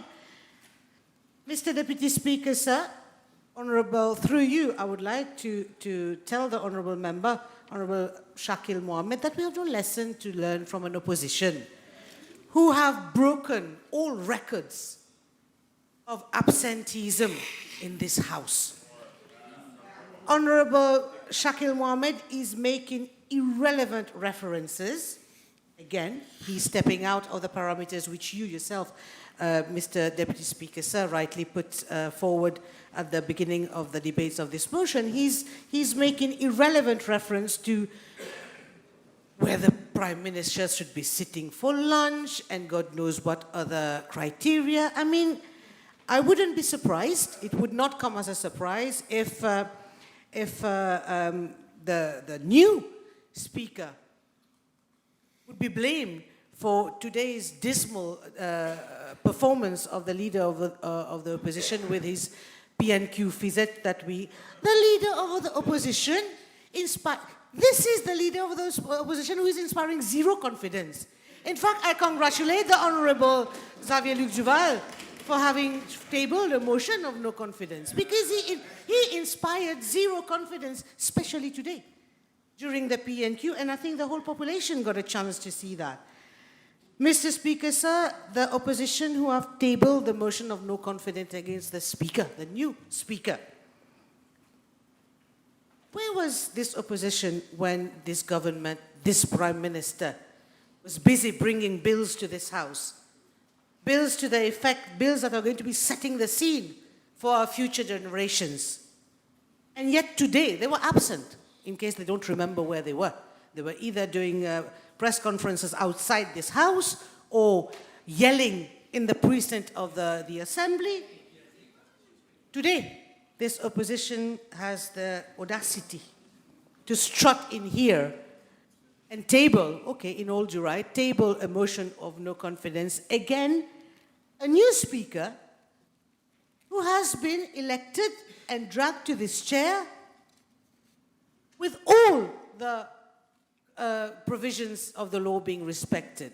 In fact, we will remember that when the election of this new Speaker was taking place, again, I repeat, adhering to all the provisions of the law, what did we not witness? The population as a whole witnessed the circus that happened on that day. Members who were suspended, falsely claiming that they had received summons to attend that day's session, which is a lie. Mr. Deputy Speaker, sir, with your permission, I am refuting points that have been put forward by the opposition. We had members of the opposition commenting on where the Prime Minister should sit and have his lunch. I mean, there could be nothing more irrelevant to the motion than that. We have witnessed how the opposition, who again, through this very weak method, are trying to cling to some semblance of political existence. Maybe because through tabling a motion of no confidence against the new Speaker and making frivolous accusations, there are very troubling accusations that have been made in the House today, Mr. Deputy Speaker, sir. And they're more troubling because of the total absence of evidence to support those accusations. You yourself have ruled against those accusations today.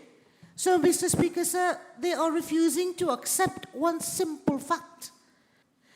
A simple fact that the people has already placed their faith in this government. They have placed their faith in our institutions and they have placed their faith in this assembly. When we talk about the assembly, we talk about the legislative process, we talk about the fairness, we talk about the integrity of the House. We are talking about the integrity and the role of the Speaker. So the motion of no confidence towards the Speaker holds no water whatsoever. Mr. Speaker, sir, what has been spoken, words that have been spoken, here goes down in Hansard, it goes down on record. But history is not only going to remember words, history is going to remember actions. History is going to remember what has been witnessed within the walls of this August Assembly.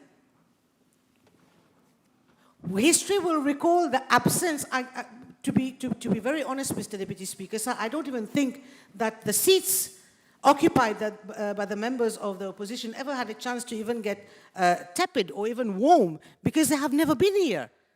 They're always absent.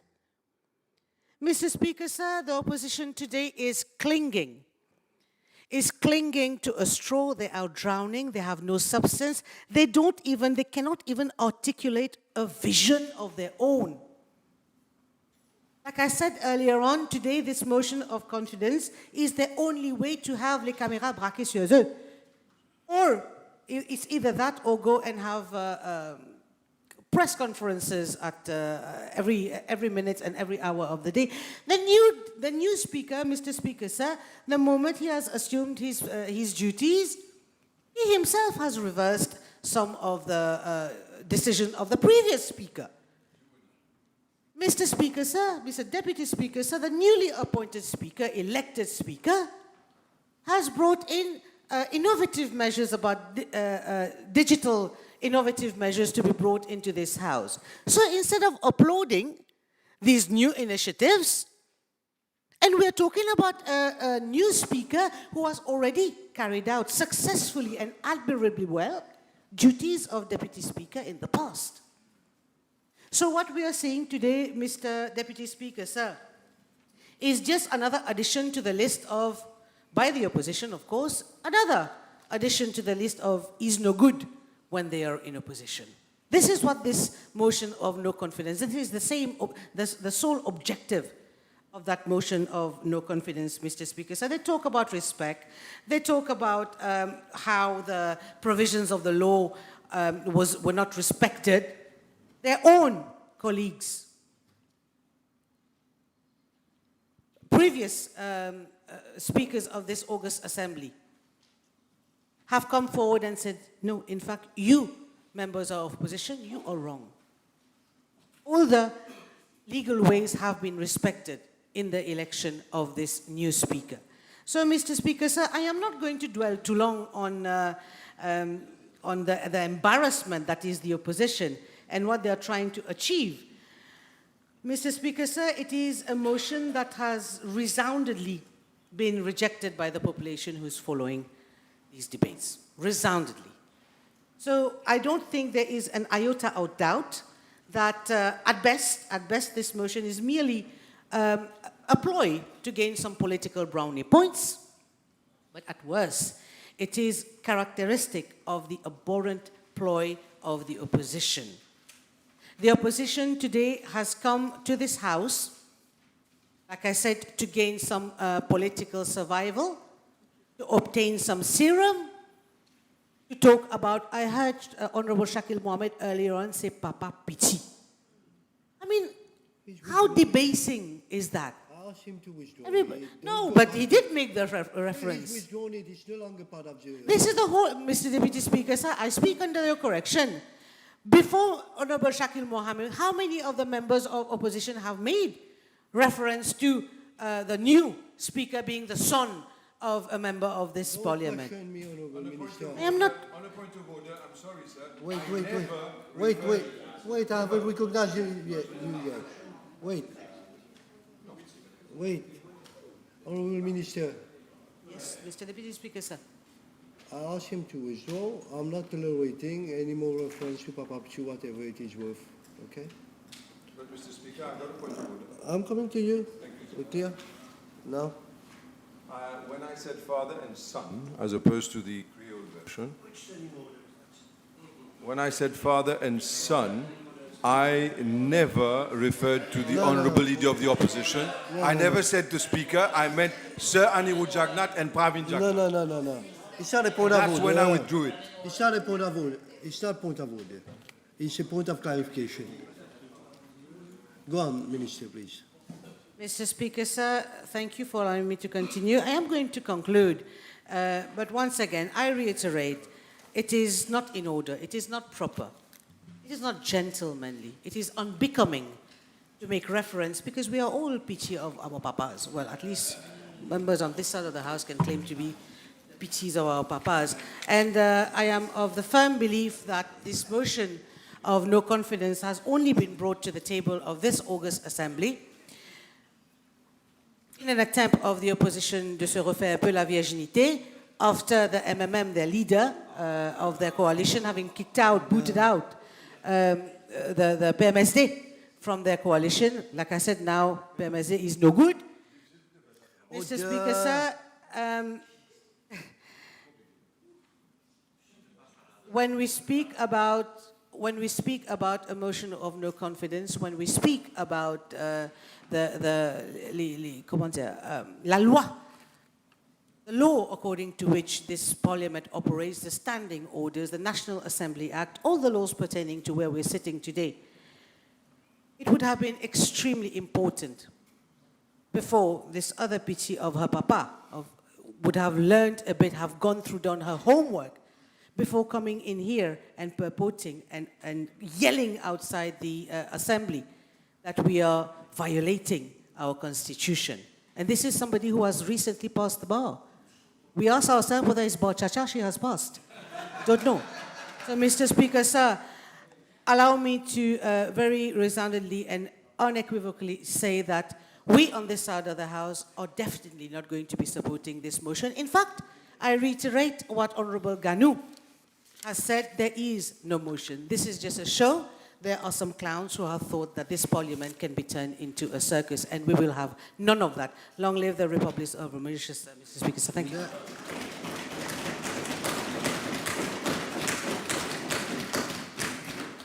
Thank you very much. Did I rightly hear you said there is no clowns? Did you use the word clowns in reference? Should we withdraw it? Thank you. I withdraw.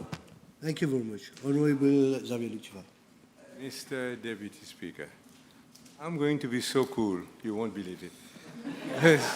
I'm really looking for it to get cool. Yes, we look forward. Because, Mr. Speaker, this motion is so fizette. It is even worse than the worst PNQ ever that I've heard in my life this morning, this afternoon, Mr. Deputy Speaker. First of all, so I'm going to be very cool because there's not much to answer.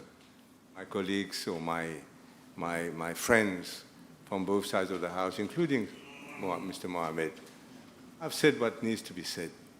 Some have descended below the belt, but that is only to be expected of the MMM, Mr. Speaker, sir. And also, the leader of the opposition wasn't so kind as he ought to have been.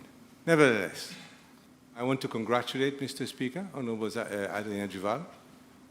I know that a lot of well-thinking members here have not taken part in this debate. Don't be fooled, huh? They have not taken part because they have not wanted to be associated with this motion of the leader of the opposition. Most of them, Mr. Speaker, sir. The new speaker has brought a breath of fresh air, like it or not. That is a fact. And the people of Mauritius realize that. The new speaker has brought serenity and peace in this house, which has suffered for such a lot of time.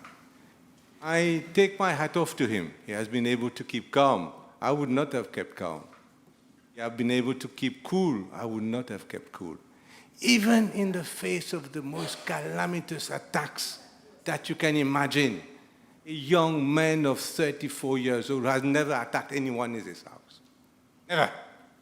To be subjected to such demeaning words, hurtful words from people. And they are capon, Mr. Speaker. I will tell you why they are capon. Because they attack the Speaker because they fear to attack the Prime Minister. That is why they have attacked subsequent speakers, because they fear to attack people who can hit back. Mr. Speaker, I said I would keep calm, didn't I? I'm sorry about that. Mr. Speaker, now you have said, I think it was with the leader of the opposition, you said that you will ask him to remove, you will remove from Hansard whatever has not been substantiated. I therefore raised a few issues which have not been substantiated. Meeting there was in the north. Yes, Political meeting? No, not at all. That was one meeting with the NFSM. Then there was another meeting where there were Labour Party. There were these were sponsored activities by big firms. Have you ever seen people putting banners and then saying, this is a political meeting? There were civil servants there. Lots of people there. And as Speaker, he should be there. And he will be there, Mr. Speaker. Now, whatever some people may think, what he has shared some transport, he has a car, a government car now. He has never shared any transport. Even if he had, what would have been the problem? But here we have some Bailuke. See what shared transport. Who is who, sir? I'm not talking about anyone. Did I say anything on any member? Who is Bailuke? I'm taking outside of the parliament. You have Bailuke. Many Bailuke outside of the parliament. And now someone raises in this house that the Speaker has been talking in the ear of a Mr. R.S. I didn't know. I found out who this Mr. R.S. is. This is not true, but this is a matter to bring to this house. And I'll say this I haven't talked to the Prime Minister about it. I must say, though, that this is some part of a deal. It is not. The Prime Minister, to his credit, never put any conditions with the appointment of the Speaker, Mr. Deputy Speaker, sir. To his credit, I must admit that I was myself surprised by this. He did not, and I have the greater respect because of that, Mr. Speaker. Now, the fact that Honorable Armas, by the leader of the opposition, who never does his homework, he goes and says in this house that it is the new Speaker who nominated Honorable Armas for a mission. He should apologize. It was done by the previous Speaker. He should apologize. He never does his homework. He comes and goes without ever doing any homework. And I will raise this, hopefully, inshallah. If we get a motion, my motion comes, we will raise You this. have to translate, inshallah. No, I don't. Now, Mr. Speaker, if you don't understand it, I'm very sorry for you. But Now, you cannot use the language outside. I'm very sorry for you if you don't understand it. No, don't be sorry. I'm sorry about that, eh? Don't be sorry. For me, you don't joke, eh? With me, you don't joke. You come straight. I am straight, you come straight. Sure. Okay? Now, my Mr. Speaker, these guys should be praising the new Speaker, should be praising him to the heaven. Drawing of lots. What have we not seen in the press? That the drawing of lots, that was the clerk with the old Speaker were messing around with the venerable questions of the honourable members. And he changed it overnight. From now on, it's all clear-cut like before. Did you hear the leader of the opposition mention that? That is bias. That is what bias is all about. Now what about committee rooms? The honourable leader of the opposition is a champion of having, and very undignified champion of having his press conferences by Victoria statue. And the new deputy, the new Speaker, thinking not of him, but of the decorum of the House, because of the decorum of the House, there should be, back to where we were before, even though you are attacking him, calamitous attacks, his greatest of mind. Use the committee room. It's your previous Speaker had abolished the need to do that. Did you see any members of this House thanking? The third thing, members who have been named, and so I've never been named since the election. But hey, I'll come to some members who have been named so many times, and now can have access to the premises, park their cars, use the library, and I doubt if they ever use the library, but use the library if they want. Okay. Now questions on local authorities. It's dubious whether it should be or not allowed. But again, in a spirit of goodwill, let the Honourable Minister answer questions. How many lorries are broken down as if it's his responsibility, which is not. But still, the Minister has to answer now. Did you see anyone thanking the new Speaker?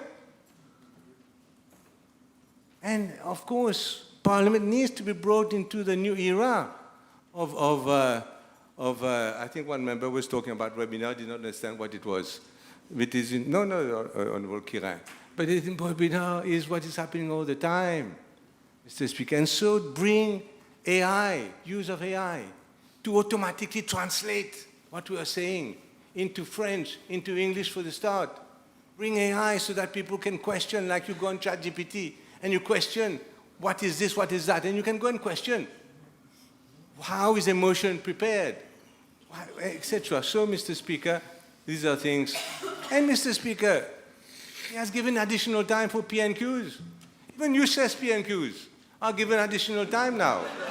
Are given additional time. He never makes any point. He never gets any point across.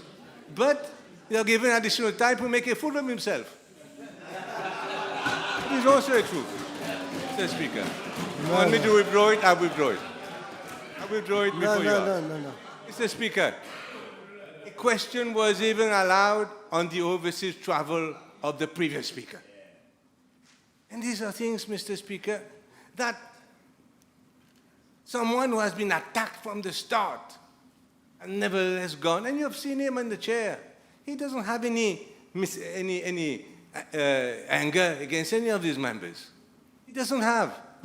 And this person, Mr. Speaker, hearing all this rubbish people are talking about, how it is hurtful to hear that.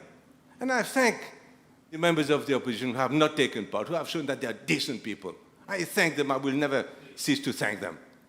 Even Honorable Mohammed was decent in his speech, and I thank him for that, Mr. Speaker. I don't have the same words for the leader of the opposition. Mr. Speaker, therefore, he's done many things. And but obviously, I mean, there's a lot of theater. The Speaker lives a lonely life in the UK, but that is the UK. That is the UK. Here, Mr. Speaker, if the opposition today tell me that they will not stand against an Adrien Duval, if ever he stands in the campaign for election, then he won't go anywhere. But it's not the case, is it? They are not going to hear and say to Adrien Duval, you've been a speaker for a few months, and we are not going to stand against you in the parliament now, you are automatically elected. Why don't they do that? They don't do that, but they want the other side. They want their cake and eat it. They want their cake and eat it, and it's not going to be like that. It's not going to be like that. Mr. Speaker, then they say the Speaker lives a lonely life. He mustn't go anywhere. But have you seen the UK ever? The spectacle that we saw here? Talking about Sula, talking about all sorts of horrible things, even ladies talking about that. Do you think that would have happened in the UK? Does Mr. Mohammed, tell us, Honorable Mohammed, ever think that this spectacle would have happened in the House of Commons? So you're asking the Speaker to hold up the banner of the UK Speaker, but at the same time here, people act as hooligans, cheap hooligans. Mr. Speaker, no, it's not possible. And I tell you this, and the Honourable Leader of the should know, that if they thought they could attack Speaker Fokir and nobody would answer, it's not going to happen like this. We're going to, if the Speaker, you choose the Speaker to attack, why? Because he cannot answer back. He cannot answer back. There's nothing more cowardly. Nothing more cowardly in our politics that you attack someone who cannot answer you back, just suspend you. That's all you can say. You go out. That's it. You've insulted him. You've said, but that's not going to happen like that. This is why I put the motion next week. Hopefully, I don't know when the Prime Minister, if ever, is going to come. Because it's cowardly. And I don't like cowards, Mr. Speaker, sir. I don't like cowards. Now, Mr. Speaker. Mr. Speaker, sir. And what about engaging in politics? What about engaging? Where does it say in which part of the law which was amended by the Labour Party, MMM? My father was leader of the opposition at that in 1996. Which part of the law, please show me, I beg you, that it says that the Speaker should not engage in politics or should not be a candidate. We have had speakers, candidates. I was elected, same as Arvin Boulel, in 87, I think it was. And Ajay Devi was a speaker. You should hear his speeches at that time against the MMM. Who are our adversaries, and still are. Who are adversaries? You should hear him, Speaker. He has to, but you, Deputy Speaker, they wanted to appoint you as Speaker. Would you then have said, I will not ever go anywhere, I will stay at home, I will not... That's outside. That's outside, okay, that's outside. All right, I will withdraw that. I'm not aware, nobody approached me to propose me as a Speaker. Mr. Speaker. Nobody approached me. No, I'm not saying approach you, Mr. Deputy Speaker, but the Honourable Leader of the Opposition said so. In his speech, he said so. That's why I'm raising. If he had not raised it, I would not have raised it. But then you're a member of the of ML, I think. What would have happened then? Now, why did we ask Adrien to resign from the instances of the party? Not because we thought it was illegal, but we did not want him to come under the influence or the control of any member of any instance in the party. That is why he's not in the bureau politique, because in the bureau politique, you all have to listen more or less to what the leader says or what the bureau politique decides. He's not there anymore. He's not in executive either, not because he's not allowed to by some law. If the then government wanted to make the speaker somewhere that would never stand again, firstly, nobody would take her the job, especially not at 34 years old. And secondly, Mr. Speaker, they did not do it. It's not in the law. So don't talk about things that are not in the law. Now, Mr. Speaker, let's go on to some of the other issues, and I will not be so long, Mr. Speaker. There was this rowdiness here, which was a shame, which then they say, well, the Speaker should never answer. Oh, no, he mustn't answer. You go and tell him any rubbish, he doesn't answer. And I'll just mention one thing on this issue of drawing of questions. You heard all the tam-tam that there was. When they were invited, and I know this from the government whip, when they were invited to witness, and they even put the integrity of the clerk into question.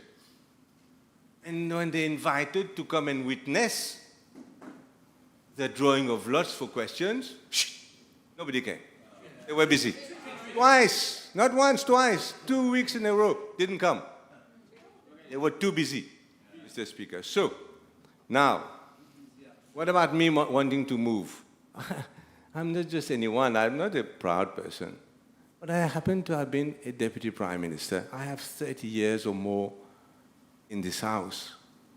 I was the revered leader of the opposition for 6 years, Mr. Speaker. I'm not going to sit up there and someone else comes and sit in my place. If, as I understand, the honorable members of the opposition, who are, I think, in alliance, I'm not sure.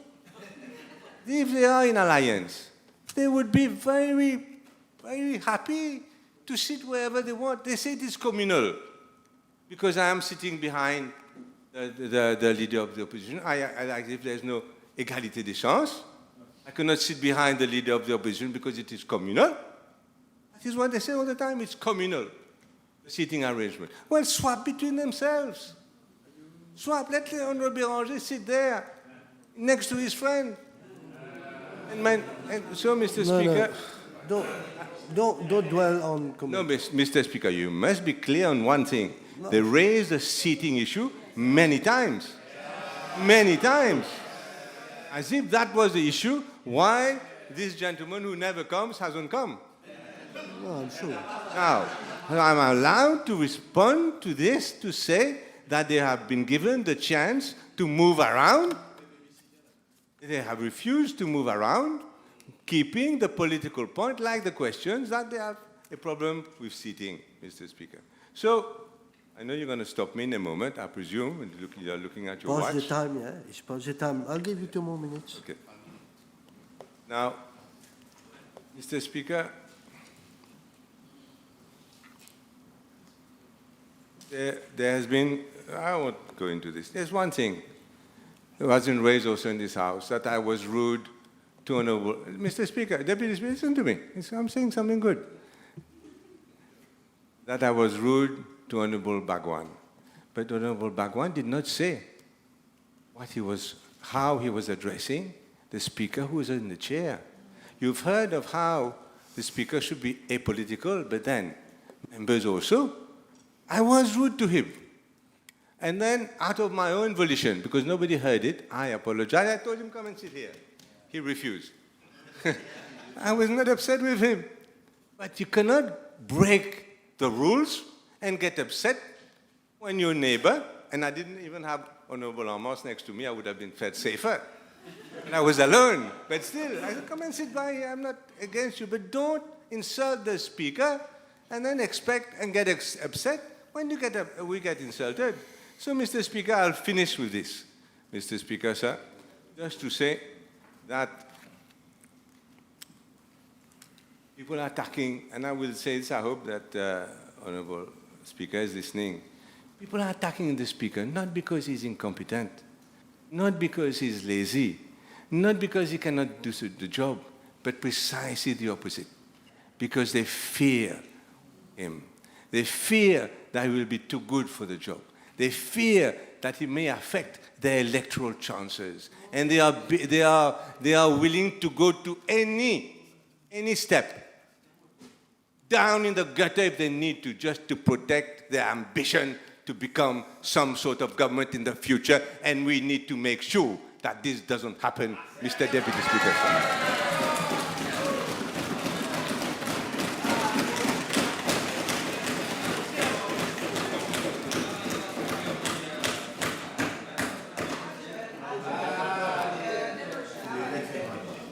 I don't know about you, but I need a break for about 10 minutes.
Thank you very much. Please be seated.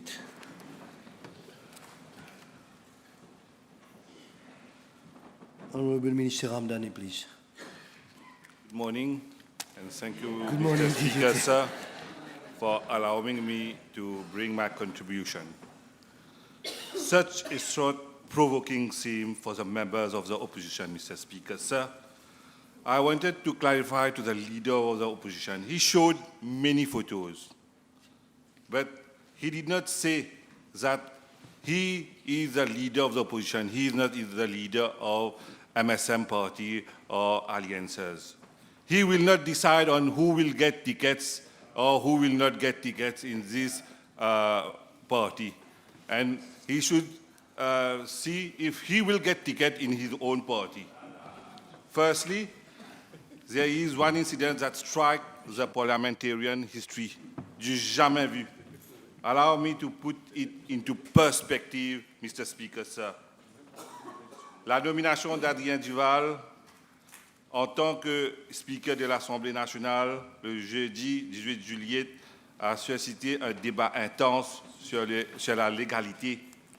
Pour l'opposition, la nomination du Speaker était anticonstitutionnelle et illégale. All belonging to the Labour Party, MMM and Nouveau Démocrate continually hindered the proceedings by screaming and making loud noise and noisy interruptions. Scandalous slogans and insults were proffered in an attempt to impugn the very legitimacy of the election of the Speaker and to hamper its due process. This behavior was intended to undermine the integrity of the constitutional office of the Speaker and dignity of the National Assembly as a whole. At the same time, these members caused irredeemable damage to the image of the nation in the eyes of the world. J'ai entendu l'honorable Paul Béranger dans une conférence de presse qui stipule le clerc de l'Assemblée et les leaders of the House sont complices. Il faut rappeler à la Chambre, surtout de l'autre côté, que la clerc présidait la séance en conformité avec la législation. Il faut ressortir que le protestataire disait qu'il fallait appliquer la section 50 de la Constitution. Honorable Mr. Ramdani, this is clear. The election process of Mr. Speaker is not contested. If it has to be contested, it has to be done by court.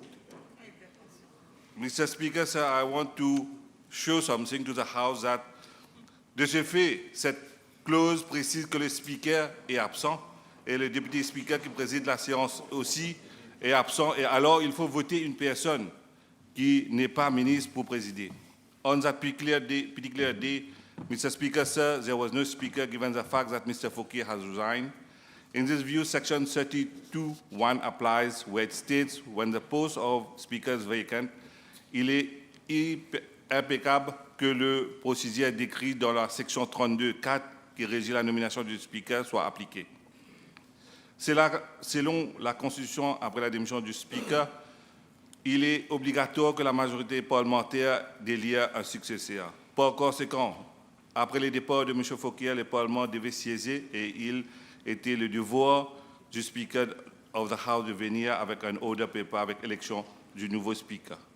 Et, Monsieur le Président, c'est pour la première fois que General Population est devenu Speaker dans cette House. Félicitations au Speaker. Ce qui a fait l'opposition est du jamais. Order. Now, order.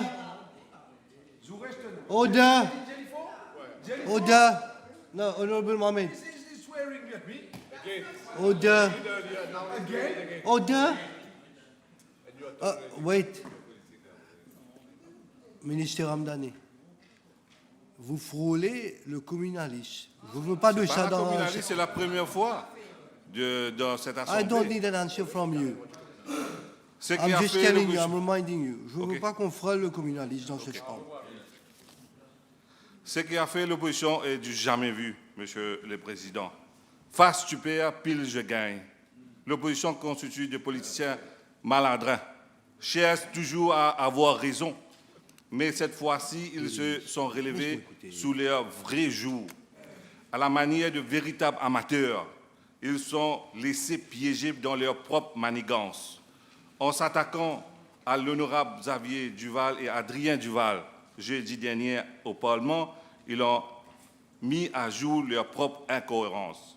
Heureusement pour la population, le MSM a introduit les services Parliamentary TV permettant à tous de suivre en direct la démagogie flagrante de ce personnage, comme l'honorable Paul Béranger, Arvin Boulel, Rajesh Bhagwan, sont les 3 députés les plus anciens de l'Assemblée nationale, disent-ils les critiques depuis une décennie pour l'honorable Boulel et près de 20 ans pour les tandems l'honorable Béranger-Bhagwan.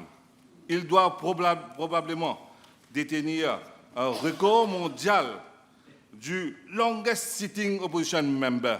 S'il existait un tel classement, il en serait très champion made in Maurice.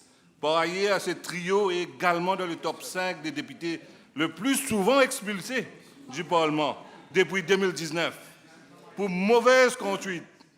Au cumul, l'honorable Rajesh Bhagwan et Paul Béranger totalisent ensemble 76 suspensions et ont déjà nommé 17 fois. Il n'est pas nécessaire de préciser que l'honorable Johanna Béranger a été suspendu. Please, I'll ask you to take some fresh air too. Do you want some? No. Not yet. All right, don't attack. Substantive motion. I will substantiate. Substantive motion to attack the character and conduct of members. I'm substantiating of the word. Non, vous ne comprenez pas. Substantive motion is different from substantiating. Mr. Speaker, sir, il est nécessaire de préciser que l'honorable Johanna Béranger a été suspendu 30 fois et a nommé 7 reprises. À cette triple-là, la fille de Paul Béranger pourrait être surpasser l'honorable Bhagwan et revendiquer... No, hold on, hold your horse. Hold it. Don't, Honorable Dr. Anjiv Ramdani. Honorable Dr. Anjiv Ramdani, your mic is not even on.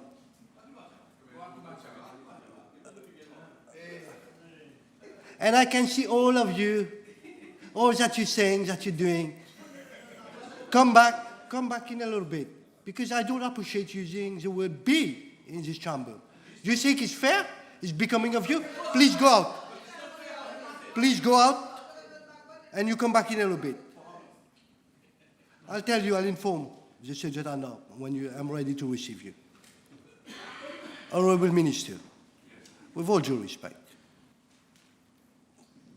we maintain a minimum decorum. I don't want this like Papa, Tifi, Papa, gosh. What's going on? I did not say Papa TV. Non, je vais résumer ce que vous essayez de faire. OK. C'est vous qui l'avez dit, Monsieur le Président, Papa Tifi. It's a matter of fact that this very procedure is not the first one. Mr. Speaker, sir, le membre de l'opposition hurlait illégalement dans l'hémicycle alors qu'il n'y a rien d'illégal dans l'élection de non-élus au poste du Speaker. Mais, Monsieur le Président, il s'agit simplement d'un règlement de compte contre l'honorable Xavier Duval quand ce dernier a quitté l'alliance de l'opposition. Monsieur le Président, cela a déjà été gravé dans l'histoire parlementaire. Aucun Speaker n'a subi une telle insulte et n'a vécu que ce que Adrien Duval a ressenti. Mais quelle honte! We often heard the members of the opposition saying « pas de démocratie parlementaire ». C'est donc le MMM et le PTA, ce sont eux qui avaient dans le passé fermé le Parlement pendant 9 mois. Comment oser parler de la démocratie, Monsieur le Président? Mr. Speaker says a member of the other side of the House disobeyed the order for suspension from the service of the Assembly imposed upon them, which is yet another unprecedented occurrence in our Parliament. Despite the suspension at the sitting of 18 July 2024, they forcefully made their way to the door of the chamber in breach of the standing orders, while they were not allowed to access to any part of the precinct of the House on that sitting day. Mais quelle audace, Monsieur le Président, et cela continue, Monsieur le Président. When refused access, the 3 suspended honorable members stated that they received a convocation to attend the what does sitting. that have to do with the motion of no confidence? Mr. Speaker, Mr. was it even appointed at that time? What a shame, Mr. Speaker, sir. Let me come to another fact that before that, because I'm a Minister of the Public Service Administrative Institutional Reform, I highly condemn any insinuation vis-à-vis any civil public officers, since they are the backbone of our country, pour le bon déroulement de notre système. I further wish to extend my gratitude to the Clerk of the Assembly for the endeavoring work. Et d'ailleurs, Monsieur le Président, le Speaker était également présent comme l'honorable leader de l'opposition a dit, pour le prize-giving ceremony de International Karate Organization Tournament, où il y avait deux membres de l'opposition, l'honorable Eshan Juman, l'honorable Ganga Borsad, et aussi un officier dans son fonction officielle comme fonctionnaire qui s'appelle Bijan. No, don't use name of those who are not present here.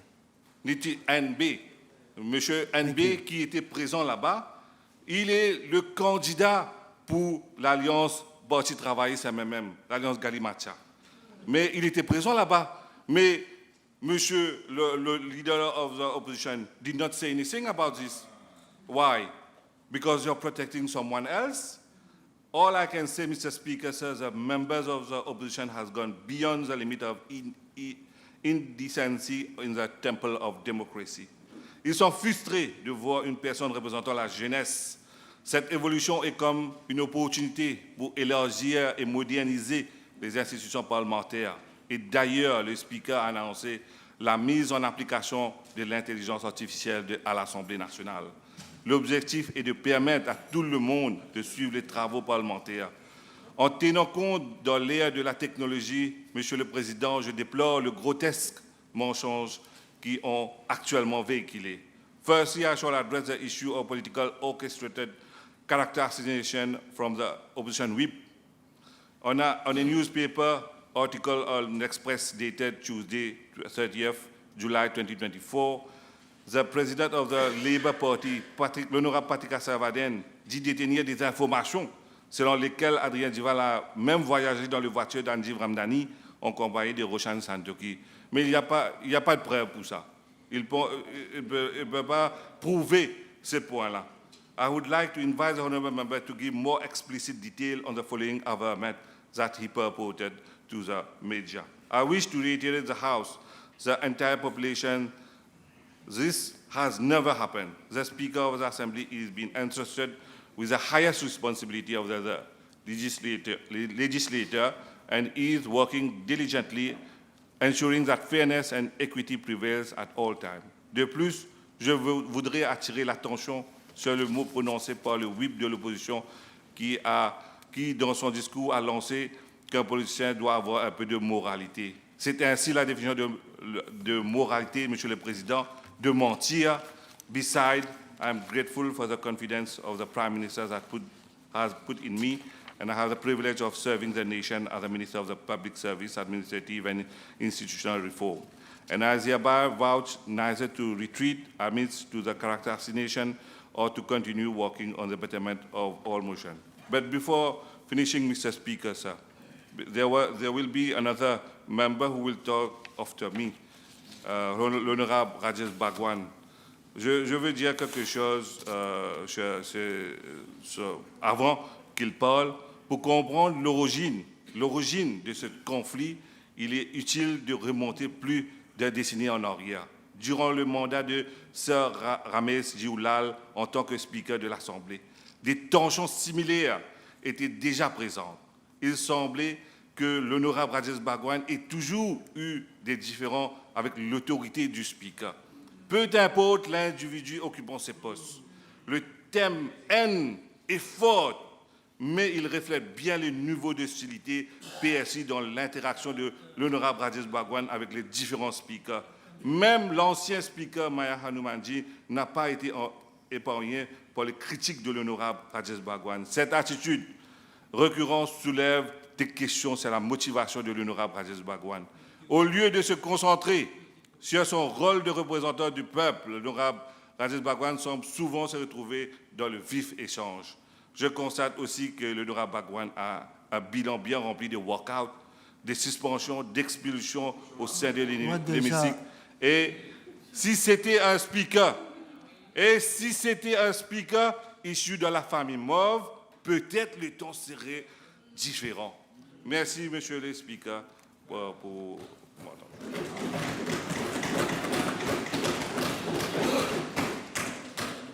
Thank you very much. You only member who respected 15 minutes. Thank you very much. Honorable Bhagwan, please. Merci, monsieur le vice-président. Je ne veux pas répondre à l'honorable Ramdani parce que moi j'ai un électorat et c'est l'électorat qui me juge, porte un jugement sur mon action et ce qu'il a pu dire, mais mon électorat, l'électorat de ma circonscription et aussi de l'honorable Kirin, a toujours fait confiance à moi et je suis sûr dans quelques mois ou lorsque les élections générales vont arriver, je serai ici et peut-être pas lui. Monsieur le Président, je ne suis pas arrogant, j'ai été tranquille depuis ce matin, beaucoup observé, j'ai bien écouté, avec beaucoup d'attention, tout ce que les membres du gouvernement ont dit dans leurs interventions. Monsieur le Président, après le discours du troisième député de Quatre-Beaune, Belle-Rose Quatre-Beaune, l'honorable Duval, chaudement applaudi par les membres du gouvernement, lorsqu'il a dit qu'il faut faire tout pour empêcher l'Alliance Parti Travail chez Nouveaux démocrates pour remporter les élections. J'espère que pour la prochaine séance de l'Assemblée nationale, il va se mettre de l'autre côté de la Chambre avec le gouvernement. Monsieur le Président, je n'ai pas d'interrompu. No, look at me. Monsieur le Président, l'honorable Duval, j'étais beaucoup peiné sur les commentaires qu'il a fait sur son collègue de la circonscription, l'honorable Arvin Boulel, que je crois sincèrement ne mérite pas les mots qui ont été prononcés par l'honorable Duval à son égard. Et je vais faire mention des mots qu'il a dit sur l'honorable Boulel. Monsieur le Président, j'ai aussi écouté l'honorable Duval parler du désordre qu'on a fait. Beaucoup d'autres membres. Les autres connaissent qui arrivent dans l'Ok Sabha. L'honorable Ganou a fait mention de l'Ok Sabha. Allez voir combien de locaux, combien de manifestations, combien de fois le Lok Sabha, même le Rajya Sabha a été envoyé. Parce que la plus grande démocratie, c'est notre droit de venir manifester, pas rier Ganou. Pas rier, c'est comme ça. Pas faire bouffon, moi. Monsieur le Président, c'est le Lok Sabha, c'est une référence. Et allez prendre l'exemple, allez voir ce qui se passe toujours au Lok Sabha et le Rajya Sabha. Le nombre de fois que les membres de l'opposition, aujourd'hui le Congrès parti et les autres, comment ils font leur manifestation à l'intérieur de la Chambre, même en brandissant des pancartes. Monsieur le Président, l'honorable Duval a aussi fait mention, lorsqu'il parle du speaker. Il y avait un peu de décence, chaque fois il parlait de Adrien. Je croyais que c'est le papa qui parle ou l'honorable Duval. C'est le speaker a un nom. Le speaker a un nom. Adrien Duval. J'ai entendu avec beaucoup d'attention. À chaque fois, Adrien. Mais Adrien, c'est à Gongob, à la maison. Ici, c'est le speaker. Et il a l'honorable Adrien Duval. Il a un titre, l'honorable Adrien Duval. Monsieur le Président, l'honorable Duval a aussi fait mention d'un incident qui s'est produit mardi dernier. Comment ça s'est passé? C'est pour cette raison précise que moi, je voterai cette motion de notre confidence. À un certain moment, lorsque l'honorable Sakil Mohamed, le speaker, avec une certaine autorité, a demandé à l'honorable Sakil Mohamed d'apologiser On peut voir sur le Parliament TV. Ce n'a pas été dur. Le ton où le speaker a demandé à l'honorable Sakri Mohamed d'apologize. Seulement fait rappeler l'honorable Fouquier, l'ancien speaker, Fouquier. Et celui-là qui dit, mais fais-moi rappeler Fouquier. Je n'ai pas été brutal, je n'ai pas été brut. Et c'est à ce moment qu'il a dit des jurons. Qu'il a apologise après. J'accepte. Non, monsieur le Président. Parce qu'il a fait mention de cela. Et je dis, mon opinion, c'est pour cette action que le speaker, pour moi, s'est disqualifié. Il n'a pas montré son impartialité. À plusieurs reprises, je lui ai dit, c'est sur Hansard, talk to your father, talk to your father. Your father is threatening me. À aucun moment, j'ai même soulevé, demandé un droit de parole, il m'a refusé. Et c'est un record, Monsieur le Président. Parliament TV et Hansard. Monsieur le Président, aujourd'hui, ce qui s'est passé dans cette chambre, Béranger, Zoana Béranger, votre père, trois tapas, votre père, votre communal. Quand il criait même, nous avons immunité, là, nous ne pouvons pas être traqués, nous sommes immunes. Béranger immune, Zoana Béranger immune. Monsieur le Président, Alain Ganou a terminé son discours, a dit de pour gagner bataille, battez pour gagner. Pas bataille, battez bif. Allez, attends, al portage moltoem, battez bif pour gagner. Monsieur le Président, il a terminé là-dessus. Monsieur le Président, autres pays à l'alliance, là, NSS dit à toi, ça me peut prendre ça 5 sous là. Honorable Bagwan. Monsieur le Président. Honorable Bagwan. Yes, Monsieur le Président. Je veux revenir, Monsieur le Président. One second. Oui. Yes. Yes. Address to me. Address to me. I'll be replying. I'm being provoked. Minister Ganou. I'm being provoked. Minister Ganou. I was replying to what you have said. You've been speaker. I was replying to what you have said. Reply to it. De la guerre. No. Qui la guerre to gagner? What are you doing, both of you, gentlemen? Address to me, yes. Please. Yes. I'm listening very course, yes, attentively. You thank know, you. so address to Merci. me. Jetoli, je le monnaie 5-6 fioles pour toi. Mini. Who said that? Who said that? Yes, somebody else there. Not said yes, somebody else. No. He doesn't know. Bon, immune, non, ça. Dis ça qui quantité. Dis à qui quantité de dire. Moi, j'ai un problème pour toi, moi. Monsieur le Président, j'ai écouté attentivement le débat depuis le début, ce matin. Et je peux vous assurer qu'en 40 ans de vécu parlementaire, quoi qu'ils peuvent dire, j'ai été élu à chaque fois. Et je le serai encore. Je ne pense pas avoir été témoin d'une séance inspirée. Pas par vous, hein. Et adaptée aussi méthodiquement du théâtre de l'absurde. Tous ceux qui nous regardent, monsieur le vice-président, la population, nous discutons, c'est live. Aujourd'hui, allez voir sur Facebook, allez voir. I'm not talking to you. I'm not talking to you. Please. No, I'm not asking you to take a walk. I'm asking you to be responsible. Venez écouter meeting la Louise, I'll talk to you. Viens la Louise, mon colo, toi. No, don't address to him. Yes. Monsieur le Président, tous ceux qui nous regardent et nous écoutent, la population, Monsieur le Président,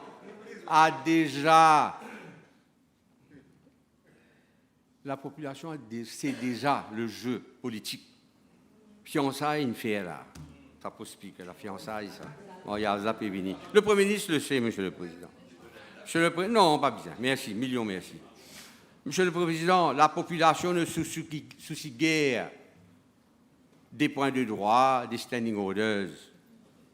Ce qu'elle sait, c'est que le président de la Chambre doit être un personnage important. Il est un personnage important de l'État. Je crois le 4e personnage de l'État.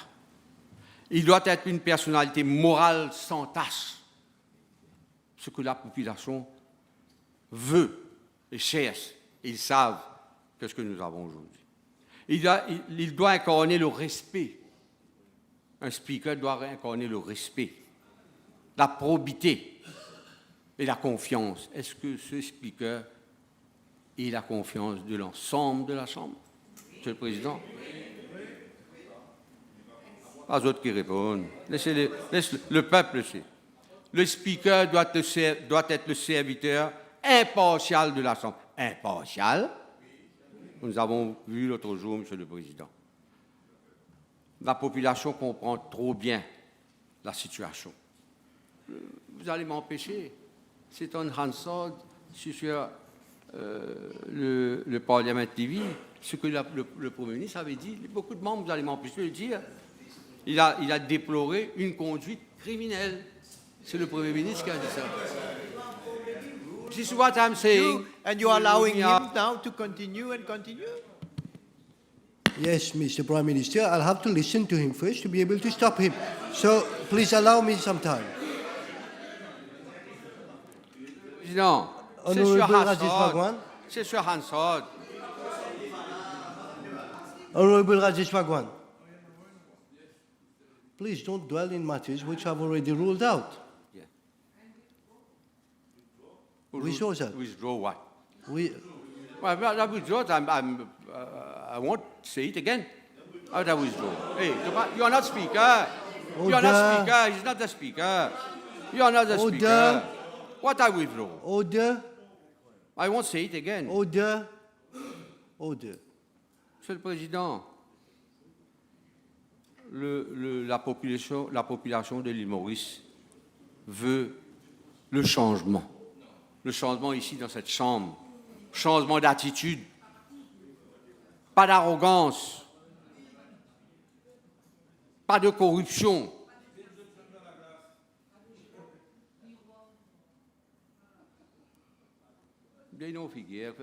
No, what are you doing, Honorable Bhagwan? How many times should I tell you? If there's anything, address to me.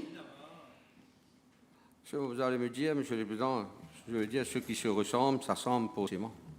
Monsieur le Président. Vous voyez de l'autre côté. Regarde, elle fait qu'un disait frapper au cousin. Monsieur le Président, la population refuse que le speakership, la population, soit offert comme cadeau de fiançailles politiques. La population ne veut pas que l'Assemblée devienne l'Assemblée. BLEE. Parce qu'avec ce qui s'est passé et ce qui va se passer. Non, moi, tout le temps, je combat de blé de mon camp. Tout le temps, non. Tout le temps, je mange blé. Bon. Monsieur le Président, aujourd'hui, nous sommes à la veille des élections générales. L'honorable Duval, en venant aujourd'hui dire que certaines choses ont changé, il a désavoué le gouvernement. Parce que c'est le gouvernement qui avait mis l'ancien loudspeaker comme speaker. C'est l'ancien gouvernement qui avait toléré l'ancien speaker. C'est l'honorable Duval, vous l'avez laissé parler, Monsieur le Président. Il a fait état des changements, je fais état des changements. Non, je n'ai pas de problème que vous faites. Oui, je suis en train de répondre. Non, vous avez laissé à l'honorable Duval de dire ce qui a changé. No, I know that. I know what he said. I've been listening to every single word attentively. What I'm saying is, please stick within the parameters of motion of no confidence against Honorable Adrien Tival. Monsieur le vice-président, je dois, en quelques mots, répondre à l'honorable. Je suis d'accord. Parce que les paroles des changements qui ont été effectués par ce speaker, qui a été nommé, nous savons dans quelles circonstances. C'est à moi de venir répondre, parce qu'il a dit juste avant moi les arguments avancés par le troisième député de Catobone. C'est un désaveu au gouvernement qui a toléré l'ancien speaker en venant prendre des décisions drastiques contre les membres de l'opposition, brutales. Non. Mais this is what I'm trying to point out. What the speaker did, I know you're comparing it, but today there's a motion against Honorable Adrien Duval as to his conduct within the chambers. This is what I want to hear. I'm saying Not this that because- the previous No, speaker because was not... you have not prevented Honorable Val to say all these things, sir. No, I know. This But is that- why I'm rebutting. I know you you're said. rebutting. We have been But victim as of long the as- previous c'est speaker. line. Allez-y, continue. Let's hear you. Stay quiet, let me listen. Eh, laisse-moi causer pour qu'on amène moi. No. Faut pas n'interrompre. No, no, no, no, no, no, Faut pas no, no, n'interrompre no, no, no, personne. no. Faut de la merde. Pardon. No. I'm not going to tolerate this. I'm not going to tolerate you frightening people. Pourquoi la merde, tout ça là? Withdraw it. No, withdraw it. And I'm Okay, I'll out. review. Lechman Roy. One speaker at a time. Monsieur le Président, this speaker has right from the start set the wrong tone and started with the wrong footing. En effet, au lieu de rechercher un consensus pour le bon fonctionnement de la Chambre, le speaker n'a pas agréé aux demandes du leader de l'opposition. Pour en revenir au sitting arrangement, je prends comme exemple. 2 minutes. Pardon? You have about Yes. 2 minutes. If Le sitting arrangement a été fait d'une façon, par l'ancien speaker, d'une façon machiavélique, communale. No, no, no, no. No. No, I've just... Honorable Nakshidi, I don't want you to go on any communal line, please. Machiavélique. Mais ne faites pas référence qu'il y a des choses communales qui se passent dans cette chambre. Comme with a substantial motion for that. Et la population, Monsieur le Président, n'a pas perdu du temps pour se faire entendre sa désapprobation. Allez voir dans les journaux, allez voir sur l'Internet les remarques. Monsieur le Président, aujourd'hui, nous sommes appelés à voter en faveur de la motion de blâme. Mais cette motion de blâme a déjà été votée par la population. Okay. Mais, Monsieur le Président, quoi que peuvent dire les membres du gouvernement, ils ont la majorité numérique, mais en dehors de la population. Ce gouvernement, il y a un gouvernement dans quelques mois, puis allez ça. Et nous donnons la garantie que nous allons nettoyer cette écurie d'audience qu'est le MSM, le ML, le PMSD, le parti Cabossé, etc. Nous allons nettoyer et le Parlement va connaître une ère nouvelle avec nous. Order.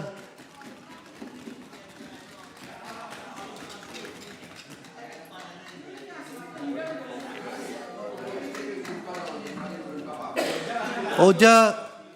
Order. Order, officer, please. Order on top. Honorable Deputy Prime Minister, please. Merci, Monsieur le Vice-président. En arrivant à l'Assemblée ce matin, je n'avais pas de discours préparé, mais j'ai été inspiré par les orateurs de l'opposition, car les masques sont tombés et j'ai tout compris de leur sombre dessein. Qu'est-ce que c'est que cette motion, Monsieur le Vice-président? Rien qu'une manœuvre politicienne démontrant un mépris flagrant pour la démocratie parlementaire, en fait un abus de procédure qui, d'une part, reflète le désarroi du Parti travailliste MMM suite à la nomination d'Adrien Duval comme président, et d'autre part, c'est la poursuite de la stratégie de déstabilisation entamée depuis 2019. Un règlement de compte politique, comme le disait mon collègue Alain Ganou un peu plus tôt. Cette motion est-elle fondée? Pour rappel, le précédent président de l'Assemblée nationale a été accusé de tous les maux. Mais le fait est que, quels que soient les torts ou les manquements imputés au précédent speaker, la vérité c'est que dès le premier jour de cette Assemblée nationale, de cette nouvelle Assemblée nationale élue en 2019, il y a eu un refus d'accepter les résultats des élections, un refus d'accepter le Speaker, un appel à la désobéissance civile, l'obstruction permanente, la politique de la chaise vide, et, quand ils sont présents, un comportement visant à provoquer des suspensions. Du jamais vu dans notre histoire parlementaire. Cette motion est-elle fondée, Monsieur le Vice-président? Le problème pour l'opposition, à les écouter aujourd'hui, c'est la désignation d'Adrien Duval, quelqu'un issu du PMST, tout comme tous les speakers de l'Assemblée, tous les présidents étaient issus d'un parti politique quelconque. Aujourd'hui, ils ont cherché à reprendre des déclarations du nouveau speaker datant de 2021 pour établir son appartenance politique. Eh bien, il est évident que, comme tous les speakers, il appartenait à un parti politique. Nous faisons face à la stupéfaction, à la colère, au désarroi du Parti travailliste MMM, puisque le PMST les a abandonnés et a pris le large. Voyez aujourd'hui les attaques contre le leader du PMST, accusé de complicité avec la majorité. C'est ça leur problème.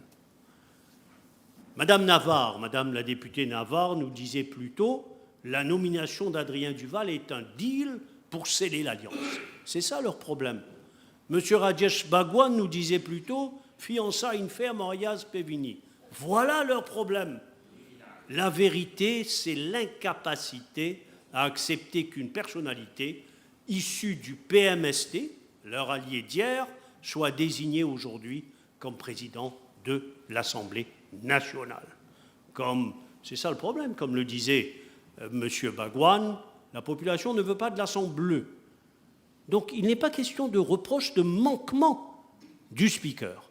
Mais le problème, c'est comment accepter que le PMST ait tourné le dos à cette alliance Parti travailliste MMM. D'ailleurs, Monsieur le Vice-président, l'opposition au speaker n'a pas attendu la prétendue participation de M. Adrien Duval à une manifestation sportive, qu'ils disent politique, mais a commencé dès sa désignation comme speaker. Madame Navarre-Marie nous disait que c'est sans précédent, qu'à peine 2 semaines après sa nomination, il y ait une motion de blâme. Mais le speaker n'a même pas eu de semaine de grâce. Dès le 18 juillet, le jour même de sa désignation, il y a eu l'argument d'irrégularité du leader de l'opposition, qu'il a repris, qu'il a eu l'outrecuidance de reprendre aujourd'hui, alors même que l'opposition a été désavouée par les anciens speakers Razak Pirou et Kailash Prayak. On a connu les manifestations à l'extérieur de l'hémicycle, dont se flattait le député Bhagwan comme si c'était un exemple de démocratie. La tentative de députés suspendus de forcer la porte de l'hémicycle pour accéder à la Chambre. Ce que monsieur le député Bhagwan trouve tout à fait normal. Les insultes, les invectives à l'adresse des élus de la majorité et du personnel. Et M. Bhagwan nous parle de recherche d'un consensus. Monsieur le député Bhagwan reproche au speaker de ne pas avoir été à la recherche d'un consensus, alors qu'au moment même de sa désignation, il y a eu un désordre sans précédent créé par l'opposition. Quel consensus? Quel consensus? Et après, y a-t-il une contestation en cours? C'est la preuve que tout cela n'était qu'une manœuvre politicienne. Quelques jours plus tard, le mardi 23 juillet, le jeudi c'était la désignation, le 23, boycott de l'Assemblée lors du Finance Bill, alors même que l'opposition avait posé des questions, des interpellations auxquelles nous devrions répondre. Donc si le speaker avait fauté, quand a-t-il fauté? Dès sa désignation, il y a eu boycott.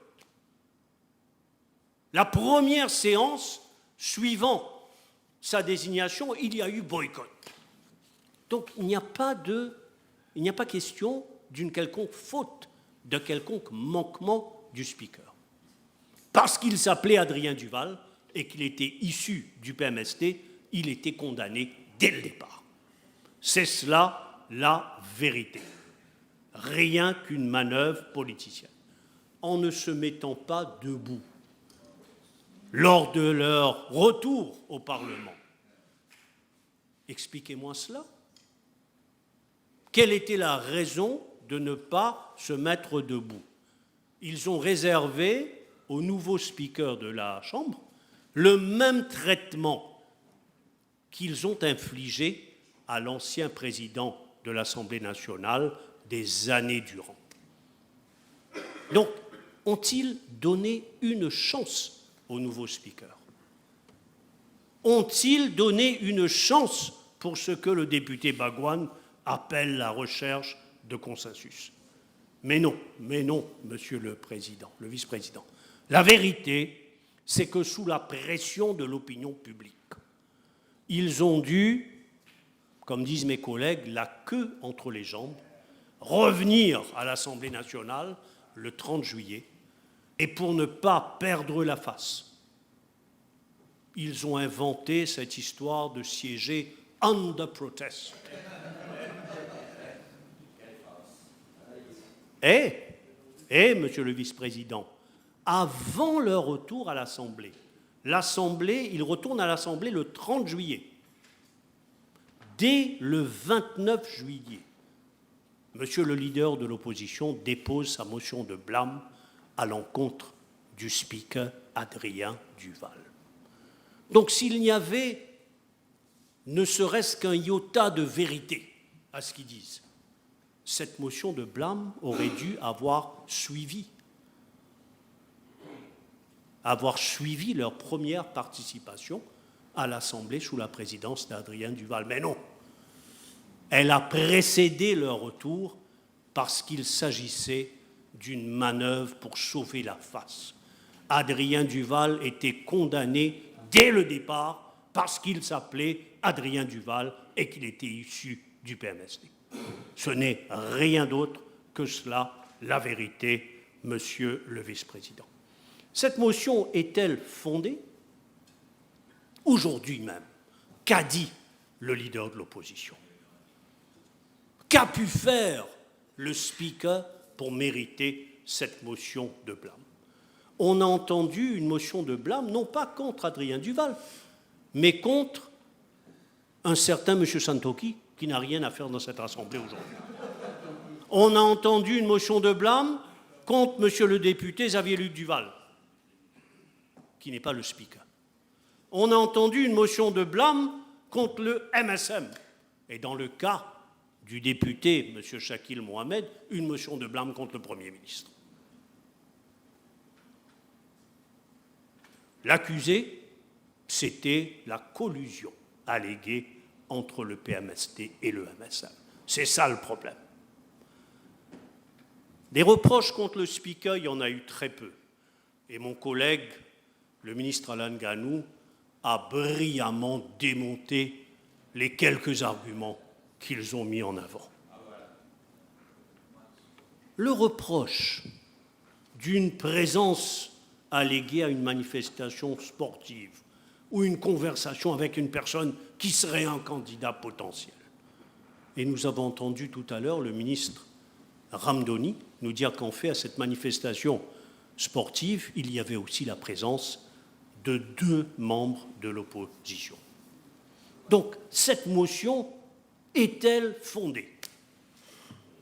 Pourtant, le nouveau président de l'Assemblée nationale a été, comme le disait avant moi Monsieur le député Xavier-Luc Duval, a été attentif aux représentations de l'opposition, qu'il s'agisse de la méthode adoptée pour le tirage au sort des interpellations, la présence des députés suspendus, l'accès des députés suspendus à l'Assemblée nationale en dehors des jours où nous siégeons, qu'il s'agisse de l'accès, de l'utilisation des salles de conférence, des interpellations se rapportant aux collectivités locales. Autant d'exemples que le nouveau président de l'Assemblée nationale a été attentif aux représentations de l'opposition. Mais avec quel résultat?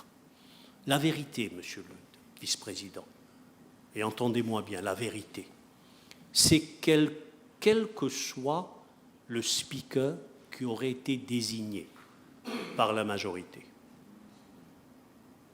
surtout s'il s'agissait de quelqu'un issu du PMST, mais même s'il s'agissait d'un membre de la majorité, ils auraient été contre, ils auraient manifesté le jour de la désignation, ils auraient boycotté les séances suivantes et ils auraient porté une motion de blâme.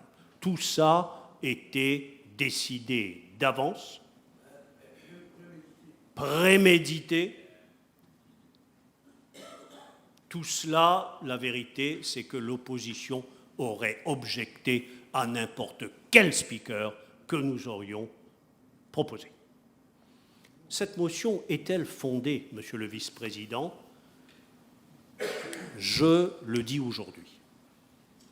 J'accuse l'opposition, en fait, de nous avoir joué le tour d'une tentative de faire diversion pour justifier face à l'opinion publique leur présence. Mais ils ne s'attendaient pas à ce que cette motion soit débattue.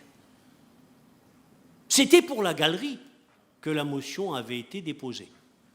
Ils ne s'attendaient pas à ce que cette motion soit débattue.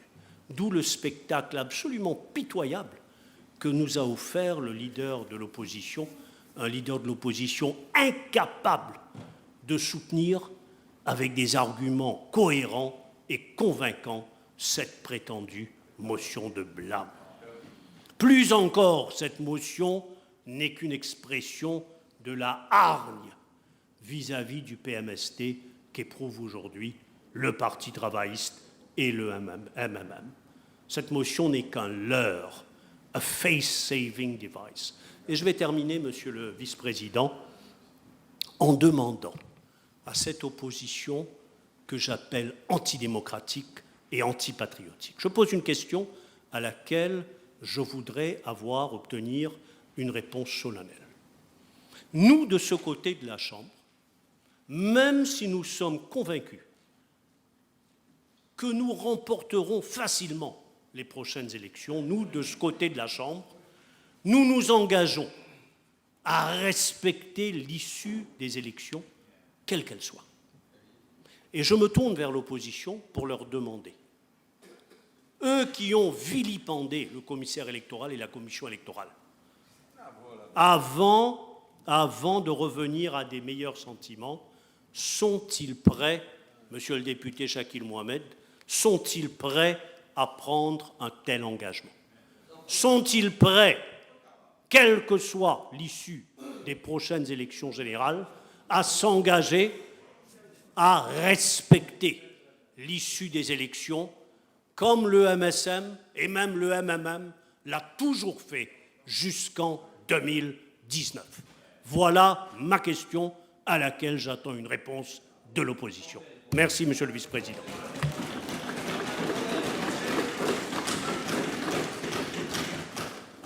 Thank you very much, Deputy Prime Minister. Honourable Prime Minister.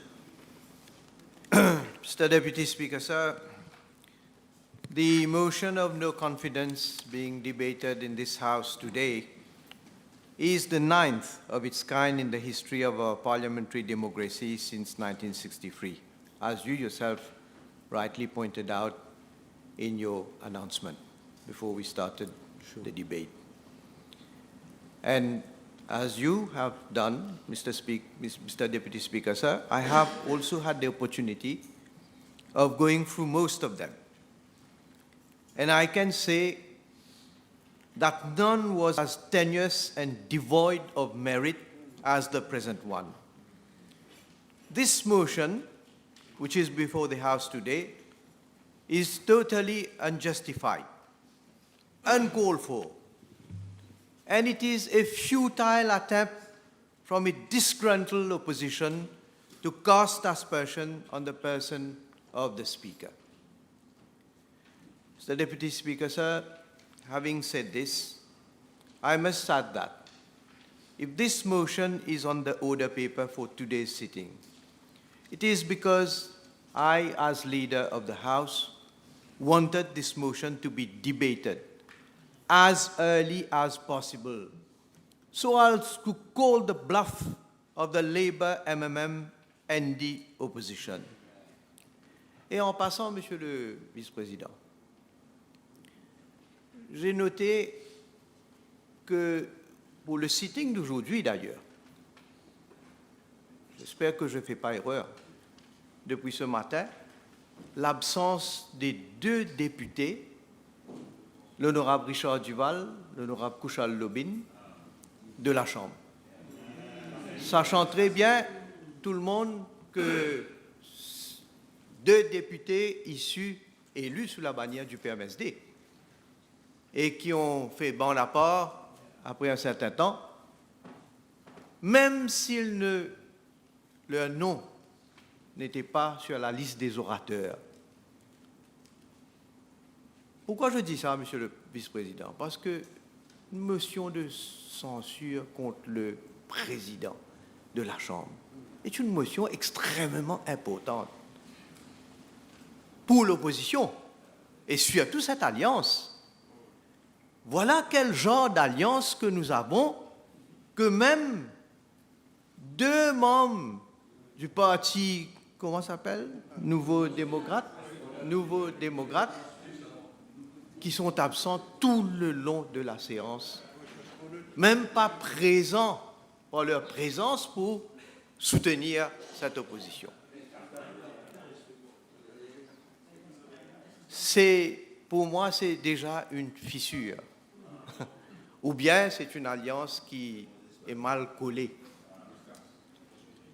Alors, indeed, this motion, I must say, was totally unwarranted, given that since the election as Speaker of the National Assembly, Honorable Adrien Duval has taken a number of initiatives which are a clear testimony of his respect for democratic principles and the distinctive manner in which he has chosen to exercise the functions of his office and the conduct of the business in this House.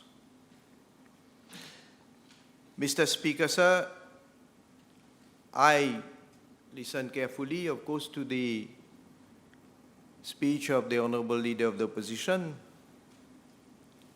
and I must say, I have nothing to rebut. Because no, I am frank, I'm sincere. I am not just making criticism just like that. Because we have all been patient, including you have been very patient, because he's been saying a number of things, most of them, of course, irrelevant, some of them unsubstantiated, just coming from his mind and saying things just like that. And I must say that right from the beginning, I had absolutely no doubt in my mind that the opposition would not be able to substantiate this motion at all, precisely because it is devoid of substance and is totally baseless, and has really nothing to do with the conduct of the Speaker inside the House, whose speakership, I must say, has so far been unimpeachable. Mr. Deputy Speaker, sir, this motion standing before the House today does not have its raison d'être to start with. And it is, I will say, it is a real waste of time, of the time of the House. The reason being that there has been nothing in the conduct of the Speaker inside the House which could, by any stretch of imagination, be qualified as improper, biased, unfair, malicious, or impartial. On the contrary, in the short span of time that he has been presiding over the sittings of the Assembly, since his election on 18th of July last, he has already taken a number of decisions which only confirmed his independence and impartiality. To remind, and speakers before me have been mentioning those measures that have been taken, but it's good that we remind again the opposition. The Speaker has reviewed the modalities for the drawing of lots for parliamentary questions, on which the opposition had been casting aspersions and they were unhappy, I must say, for quite some time. The Speaker has decided to now allow access to honourable members from both sides of the House to the committee rooms of the National Assembly on sitting days for the purpose of holding their point de presse. The Speaker has also announced that parliamentary questions falling under the purview of local authorities will henceforth be allowed. He has also decided to henceforth allow suspended members to have access to the precincts of the Assembly on any day other than a sitting day. And last but not least, the Speaker has also announced a project for the modernization of the National Assembly through a digital transformation strategy. Mr. Speaker, sir, I have been hearing most of what I've heard outside this House from the opposition, that it is the Prime Minister who dictates to the Speaker what to do, what action to take, and so on. So if it was the Prime Minister who dictates, so I would have dictated, supposedly, and I would have gone against my own dictation today.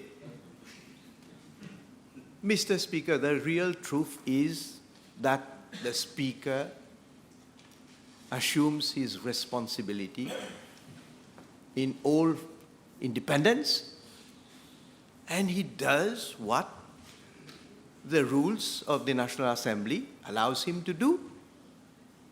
And we, in spite of the fact that Honorable Mohammed is making a lot of fuss about lunchtime and dinner time and tea time when we sit together, it's as if the first time that he's seeing a Prime Minister, Deputy Prime Minister, and others sitting with the Speaker. Where was he? I think he's been in this House when there has been when he was part of the Labour government. Previous speakers, where was he then? Then he was sitting and having lunch and dinner and tea and enjoying himself and didn't have anything to say. Perception. Then there was no perception then. But as from 2014, perception. Of course we sit, we have lunch. But I can tell you, but this is private. Even with the former Speaker, I do not dictate anything. I assume my responsibility as leader of the House whenever we have, of course, to decide on the agenda of the work of the National Assembly in Cabinet. This is what we do. And it is for the Speaker to act according to his responsibility, his role. And whatever the former Speaker has done, has done. The new Speaker, he has chosen now to do what I have just mentioned, to reverse certain decisions. That is his doing. And I commend him also for that. Because I can say I have also my own opinion on things which have been done in the past and things which are being done now. And I say again, I commend him because he is showing his impartiality, his fairness, and his total independence.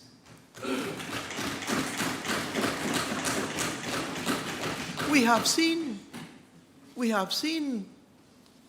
at PNQs. The opposition before was criticizing and saying, well, we don't have time and so on. I have answered PNQs. My colleagues have been answering PNQs with the new speaker, Honorable Adrien Duval, in the chair. We have seen how much time he has been giving to the leader of the opposition and to the opposition, to other members, in fact. In fact, there have been moments where the leader of the opposition a jeté l'éponge parce qu'il ne pouvait plus. Il a dû passer la main à d'autres. Well, that is his right. It is your right. But normally I would have expected that they were complaining before, they were not having enough time, that the former speaker was applying the guillotine when time was over. Now giving them time, now they are complaining. They can't. And yet they are criticizing the new speaker. And as rightly has been said by the Deputy Prime Minister, from day one, can you imagine, Mr. Deputy Speaker, sir, even before the Speaker assumes the chair, even before he performs as a Speaker, ils ont eu déjà un préjugé. C'est ça qu'on appelle juger quelqu'un avant qu'il puisse commencer à performer. Et c'est pour les raisons que je ne vais pas répéter, qui a été évoquée par l'honorable Deputy Prime Minister.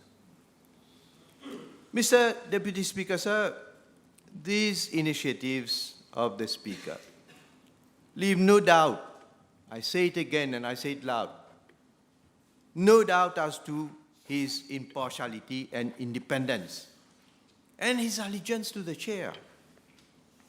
Hence, I say again, the futility of this motion. I would have thought that after taking into consideration this clear and unmistakable evidence of impartiality, the leader of the opposition would have allowed it better sense to prevail and would withdraw the motion, in fact, which was the most sensible thing to do. It's never too late. You can always do that. But he unfortunately chose to maintain the wrong track and pursue a lost case, which this motion is, after all. Just like the assertion that the election of the Speaker on 18th of July was illegal. Mr. Deputy Speaker, sir, again, in regard to the procedure followed for the election of the Speaker, the majority of the opposition members, I would say, in particular, Honorable Paul Raymond Béranger and Honorable Joanna Béranger, they were heard shouting in the precinct of the Assembly, claiming that the election was in breach of the Constitution. They were there. I mean, everybody saw their behavior in this House. The House and the population, I must say, were left in shock and dismay at the grossly disorderly and shameful and reprehensible conduct of the Labour MMM-ND members. That was the newly elected Speaker, in total disregard to the decorum and dignity of this House. And by the way, again, where is Honorable Paul Raymond Béranger? Huh? Why I say this? Again, I have to repeat myself, a motion of no confidence against the Speaker, and Honorable Paul Béranger is the co-leader with Dr. Navin Ramgoolam of this alliance. And Honorable Béranger is a member of this parliament. I will not dwell into what a former speaker has been saying, again, how many times he has been outside, but this is not the purview of this motion. But today, we would have expected Honorable Paul Béranger not only to be present, Mr. Deputy Speaker, sir, but to participate, to speak in favor of the motion, What he has done, you know what he has done? Il a amené cette opposition à l'abattoir. He was the leader there. He was the leader. As if he was in the street.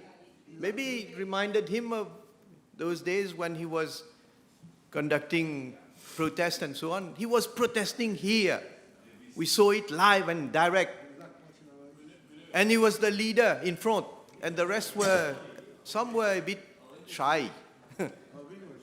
But then, on that day, he was leading le meute. Et aujourd'hui, il est absent. Il laisse l'opposition. Allez-vous, allez de l'avant, allez avec votre motion maintenant. Lui, il se repose. They were completely oblivious to the fact that the Speaker represents the House. And when he's insulted, Mr. Deputy Speaker, sir, it is an insult to the highest institution in our democracy. And I would say by extension, to the whole nation. They were certainly wrong in their interpretation of the Constitution and the standing orders and the rules of the National Assembly. They were either ill-advised in their interpretation of the law, or they had completely misread the law and the rules, or, and this is what I believed in, it was a deliberate and planned attempt on their part to disrupt the proceedings of the House on that day. But nothing could have justified their gross misbehavior. And they're vilifying the newly elected Speaker on that day. But I must also say that the Speaker on the very first day demonstrated remarkable wit and wisdom in handling the situation on that day. And it goes all to his credit. Mr. Deputy Speaker, sir, the election of the Speaker of the National Assembly is governed by Section 32 of the Constitution and Standing Order 7 of the Standing Orders and Rules of the National Assembly. In fact, Section 32(4) of the Constitution provides as follows, and I quote, "Where the office of the Speaker or the Deputy Speaker becomes vacant at any time, the Assembly, in the manner specified in subsection 1, shall, unless it is sooner dissolved, elect A, from among its members, or otherwise, a Speaker, B, from amongst its members, a Deputy Speaker," unquote. And Section 32(6) of the Constitution provides that no business shall be transacted in the Assembly, that is, at any time other than the election of a Speaker, at any time when the office of Speaker is vacant. Moreover, Section 7 of the Standing Orders and Rules of the National Assembly provides for the procedure for the election of the Speaker, and which is as follows, and I quote, subsection 1, "No business shall be transacted in the Assembly other than the election of a Speaker at any time when the office of Speaker is vacant. Accordingly, the Assembly shall, A, at its first sitting after any general election, and B, if the office of the Speaker becomes vacant at any time before the next dissolution of the Assembly, except in the circumstances mentioned at paragraph 4 of this order, at its next sitting after the occurrence of the vacancy, elect from among its members, other than ministers and parliamentary private secretaries, a Speaker of the Assembly." And subsection 2, "The procedure for the election of a Speaker shall be as follows. Subsection A, any member addressing himself or herself to the clerk may, subject to paragraph 3 of this order, propose to the Assembly some other member than present and move that he or she do take the chair of the Assembly as Speaker. The proposal shall require to be seconded, but no debate shall be allowed, unquote. Mr. Deputy Speaker, sir, the relevant provisions of the Constitution and the procedures laid down under the relevant standing order of the standing orders and rules of the National Assembly were scrupulously followed for the election of the Speaker on 18th of July 2024. Honorable Béranger was seen brandishing a copy of the Constitution in public and claiming that the appointment of the Speaker on that day had been made in violation of Section 50 of the Constitution. And we know, well, at least those who know the MMM and Honorable Béranger, he is the most, I would say, intelligent lawyer on the other side of the House. He knows, I have known him for some time, and I'm sure the other members also, constitutional or any field of law, he's the expert. And he always amène zot dans trou, finalement. So, Mr. Deputy Speaker, sir, let us see what Section 50 of the Constitution in fact says. And I quote, "The Speaker or in his absence, the Deputy Speaker or in their absence, a member of the Assembly, not being a minister, elected by the Assembly for the sitting, shall preside at any sitting of the Assembly." Unquote. Mr. Deputy Speaker, sir, it is clear that Section 50 of the Constitution provides for presiding of the Assembly during the temporary absence of the Speaker.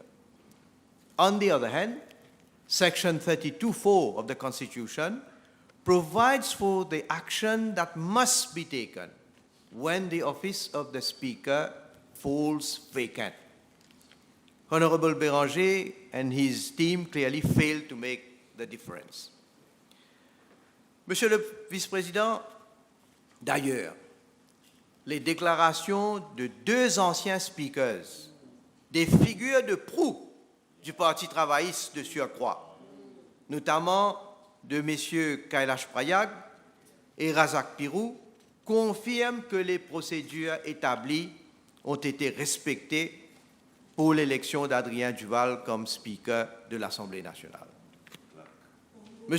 Kailash Prayag a déclaré, et je cite, « Les dispositions de la Constitution ont été respectées pour élire Adrien Duval comme Speaker de l'Assemblée nationale.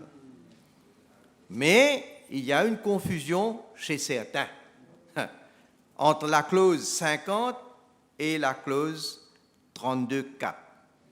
Dans ce cas précis, c'est bel et bien l'article 32.4 qui devait être appliqué, ce qui a été fait et non pas l'article 50. Dans ce cas, il ne concerne pas l'absence du Speaker de l'Assemblée, mais le siège du Speaker vacant. » Fin de citation. De son côté, M. Razak Pirou a déclaré, et je cite, « Tout s'est déroulé selon les procédures établies et il ne faut pas politiser cette nomination pour des raisons inutiles. » Fin de citation. Et M. Razak Pirou va plus loin. Il a également souligné qu'Adrien Duval a toutes les qualités pour être un bon speaker et que la démocratie parlementaire doit être respectée.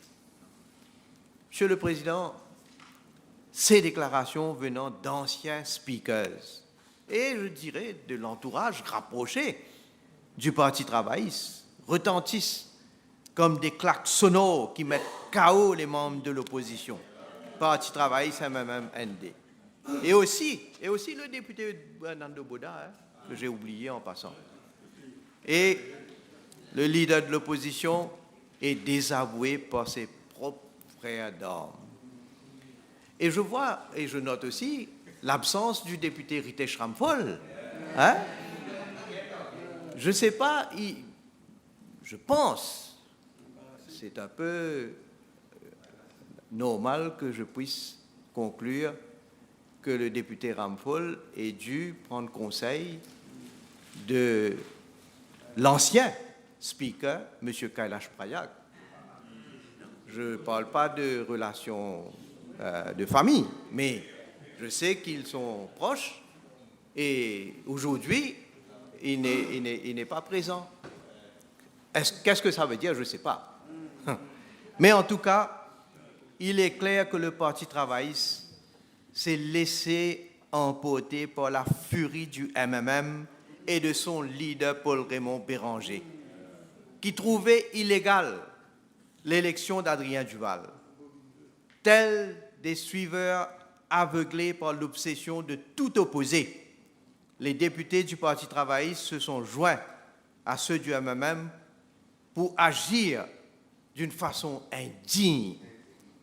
Ils ont vilipendé, ils ont injurié le speaker Adrien Duval. Ils ont violé les règles élémentaires de la démocratie parlementaire. Ils ont fait un show grossièrement indécent et totalement inacceptable. Et le peuple a suivi tout cela en direct à la télévision. Et j'en suis sûr, a pris bonne note. La population découvre de plus en plus le danger que représente cette opposition maladivement hostile, malhonnête, irrespectueuse de notre Constitution et foncièrement antidémocrate et antipatriote. Monsieur le vice-président, j'ai agi en tant que leader of the House en respectant la Constitution et les règles de cette auguste Assemblée, comme je l'ai fait ressortir plus tôt. Deux anciens, je dois dire parce que, vous savez, lorsque l'opposition à la tête, l'honorable Paul Béranger et le docteur Navin Ramgoolam avaient déclaré que cette élection est illégale. La première chose, bien sûr, c'est bien de prendre note, mais de revérifier. Quoiqu'on avait déjà vérifié auparavant quelle est la procédure à adopter. Et de mon côté, je ne suis pas un expert, je dois l'admettre, quoique je suis un juriste, mais je consulte les personnes qui sont concernées. Et, bien sûr, j'ai pris note de ce qu'on avait proposé pour l'élection du nouveau speaker. Et je dois dire, on a été voir dans le passé qu'est-ce qui a été fait. Deux autres anciens speakers, notamment M. Ishwardev Sitaram et Sir Ramesh Jiulal, ont été élus suivant les mêmes procédures que celles dans le cas de l'honorable Adrien Duval. En effet, en 1987, sous le Prime Ministership de Sir Anirudh Jagannath, les mêmes procédures avaient été adoptées pour élire Ishwardev Sitaram au poste de Speaker, en remplacement d'Ajay Debi. Situation identique en 1996 pour l'élection de Sir Ramesh Jiulal au poste de Speaker. Et à noter qu'à cette époque, Sir Gaëtan Duval, leader de l'opposition d'alors, avait secondé la motion de Navin Ramgoolam, Premier ministre de l'époque. Yeah. Donc, Monsieur le Vice-président, il ne peut donc y avoir de justification aux agissements indignes de l'opposition le 18 juillet dernier, lors de l'élection du Speaker Adrien Duval. Non seulement ils ont agi de manière répréhensible dans l'hémicycle quand ils ont lancé des invectives à l'adresse d'Adrien Duval, mais ils ont voulu l'intimider et l'empêcher, ils ont voulu l'empêcher de prêter serment comme speaker et faire sa déclaration de circonstance ici même, on a vu en direct. Qui plus est, il s'était permis auparavant de bloquer l'entrée de l'hémicycle et proférer des injures et des propos haineux, du jamais vu dans l'histoire de notre Assemblée nationale. Je trouve également indigne et scandaleux que les membres de l'opposition Parti travailliste MMM-ND refuse de se mettre debout lorsque le speaker fait son entrée dans l'hémicycle. Il ne peut y avoir de justification à ce comportement odieux qui témoigne de leur petitesse d'esprit. Monsieur le vice-président, il n'y a plus de doute que l'élection d'Adrien Duval comme speaker a été effectuée en toute légalité. Ceux qui hurlaient « illégal, illégal » ont dû rabattre le caquet, tellement ils ont été désavoués, non seulement par messieurs Kailash Prayag et Razak Pirou, mais aussi par nos compatriotes, notamment sur les réseaux sociaux. Les membres de l'opposition, Parti travailliste, MMM, ND, ont vite su que leur show, je dois dire c'est un show de très très mauvais goût, du jamais vu. En tout cas, moi, je n'ai pas autant d'expérience que mes collègues et d'autres qui ne sont pas membres de l'Assemblée nationale, à qui j'ai demandé auparavant comment se passaient un peu les séances à l'Assemblée nationale, mais à l'unanimité, du jamais vu que les membres de l'Assemblée sont venus ici pour bloquer l'entrée ici, et en plus entrer et se mettre debout là, et en train de manifester. Enfin, j'allais utiliser certains mots, certains qualificatifs, mais je préfère ne pas les utiliser ici. Mais comptez sur moi, je vais les utiliser à l'extérieur de la Chambre. Toutefois, comme pour prouver qu'ils avaient raison, ils ont boycotté le speaker en s'abstenant de la séance parlementaire consacrée au Finance Bill. Un projet de loi d'une très grande importance pour le pays. Ce comportement a été largement condamné à travers le pays. Et les membres de cette opposition indigne étaient tellement acculés par l'opinion publique qu'ils ont dû revenir à l'Assemblée, comme l'a dit auparavant, la queue entre les jambes et pour certains, la tête entre les jambes. C'est un fait indéniable. Monsieur le vice-président, je ne vais pas commenter sur... D'ailleurs, on a objecté nous-mêmes, moi-même j'ai objecté à ce qu'on commente sur les activités sociales, allons dire, du speaker. Parce que c'est de tout temps. Moi-même, j'ai été à combien d'activités dans le passé avec d'autres speakers qui étaient présents, mais rien n'était comme si choquant. Ce qui peut choquer, oui, c'est si jamais un speaker prenait part à une activité politique ou prenait la parole dans une activité politique. Mais, donc, en tout cas, il y a eu des éclaircissements et des commentaires que je ne vais pas revenir là-dessus. Monsieur le vice-président, l'opposition, je dois dire, a tenté, depuis les élections générales de novembre 2019, à déstabiliser le gouvernement à travers toutes sortes d'allégations farfelues et aussi en agissant systématiquement pour semer le doute et la confusion au sein de la population. Elle n'est pas parvenue à ses fins car elle a affaire à un gouvernement qui fait son travail dans le respect des lois et des règles établies dans l'intérêt du peuple. Nos actions et notre bilan sont notre réponse à cette opposition parlementaire et extra-parlementaire qui ne fait que patauger dans une démagogie outrancière et une hostilité à tout bout de champ que la population dans sa majorité, j'en suis sûr, rejettera catégoriquement. Cette nouvelle manœuvre indigne de l'opposition suscite le mépris. Et de ce côté de la Chambre, nous allons expédier la motion de blâme de l'opposition contre le speaker Adrien Duval dans la poubelle de l'histoire. Monsieur le... une partie de l'opposition aussi. Monsieur le vice-président, l'opposition croyait que cette motion de blâme n'allait pas être débattue. Elle aurait alors accusé le gouvernement de fuite en avant. Et cela aurait été leur plat de résistance pour leur meeting qui est prévu, je crois, c'est enfin quelques jours. Mais c'était mal me connaître. Et j'ai bien écouté le discours de l'honorable Mohamed. Je dois dire, il a bien parlé, sauf que il s'est trompé de parlement. Je crois, il croyait qu'il était dans le House of Commons en Angleterre. Et soyons francs, l'honorable Mohamed, moi je sais que vous savez très bien.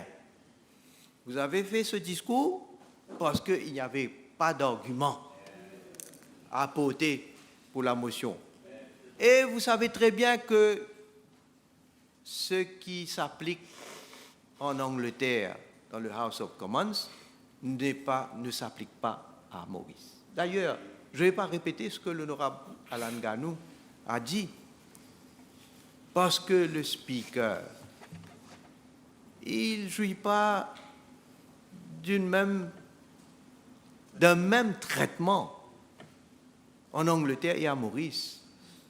En Angleterre, je ne vais pas aller dans les détails, ce que l'honorable Alan Ganou a dit, bien sûr que je souscris, est totalement différent.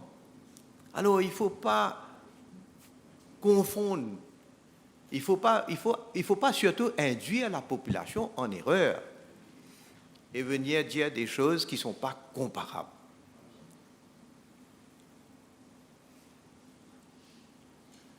L'honorable Boulel, j'ai dit, il n'y a rien à répliquer. Et je dois dire, Monsieur le Vice-président, cette opposition que je qualifie d'ignoble ne me fait pas peur. Je respecte et je respecterai toujours la démocratie parlementaire. Et j'ai voulu que cette motion de blâme soit débattue le plus vite possible pour que justement cette opposition soit démasquée encore plus. C'est ma réplique à leur démagogie et leur stratégie infecte.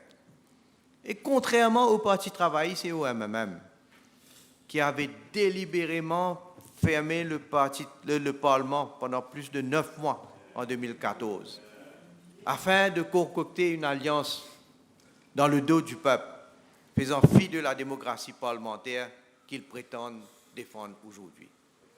J'ai demandé à ce que l'Assemblée nationale siège aujourd'hui, même si normalement les vacances parlementaires interviennent après les débats sur la Private Members Motion. Monsieur le Vice-président, les vrais démocrates sont de ce côté de la Chambre. Le peuple peut le constater une nouvelle fois. Mr. Deputy Speaker, sir, as I stated earlier, we on this side of the House, we do not see any justification for this motion of no confidence, nor has it been substantiated in any way by the opposition. The House will recall that when I presented the motion for the election of the Speaker on 18th of July last, I had highlighted the qualities and proven track record of Honorable Adrien Duval. And I can say that he has so far discharged the functions of the office of Speaker in an exemplary manner. He has done justice to the office of the House by upholding its democratic principles and traditions and protecting its dignity. Mr. Deputy Speaker, sir, you will agree that the job of Speaker of the National Assembly is a tough one. You know it. You've been in the chair, at least on quite a number of occasions. The incumbent requires tact, courage, grit, and tenacity, apart from other qualities and, of course, competencies. In the short span of time after his election, the Speaker has amply demonstrated his mettle and suitability for the job. He has actually lived up to the commitment he took when he was sworn in. There was, therefore, absolutely no ground to cast aspersion on his performance in the chair and move such a frivolous motion of no confidence against him. We, on our side, we reiterate our trust in the Speaker as we are convinced that he will continue to discharge his responsibilities with fairness and impartiality and maintain the sanctity of this temple of democracy which this House is meant to be. Thank you.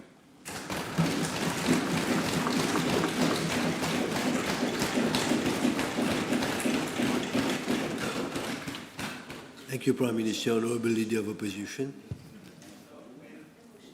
Mr. Speaker, I will make some concluding remarks. Mr. Deputy Speaker, you deserve our appreciation. Thank you. Had the Deputy Speaker been proposed to be Speaker-elect for the few sittings left before Parliament goes into recess and dissolution, it would have been a different case scenario. I thank all the members who have intervened on the motion. It's healthy for parliamentary democracy, except that we have to face an autocratic regime. We have witnessed another stance of censorship to protect the Speaker. There has been more sound and fury than substance from those on the government bench. I have been the easy target, and I take it without fear or prejudice. I maintain all I have said, and I say it again that it was wrong and premature for Mr. Duval to be in the chair. I have a thick skin, and no unwarranted criticism would deter me. I dare to put politically embarrassing questions and never paid lip service to safeguard my interests. I don't condescend. Dignity has no price. I don't trade off my party for a few pennies more. What is the object of the motion? No confidence in the Speaker. He has to be independent, and he has to be fiercely independent. The parameters set are circumscribed to protect the Speaker. Why? To restrict the opposition from having its say. But out there, they will have to face the electorate. Let them enjoy their tyranny. Their days are numbered. We have seen a rape of parliamentary democracy.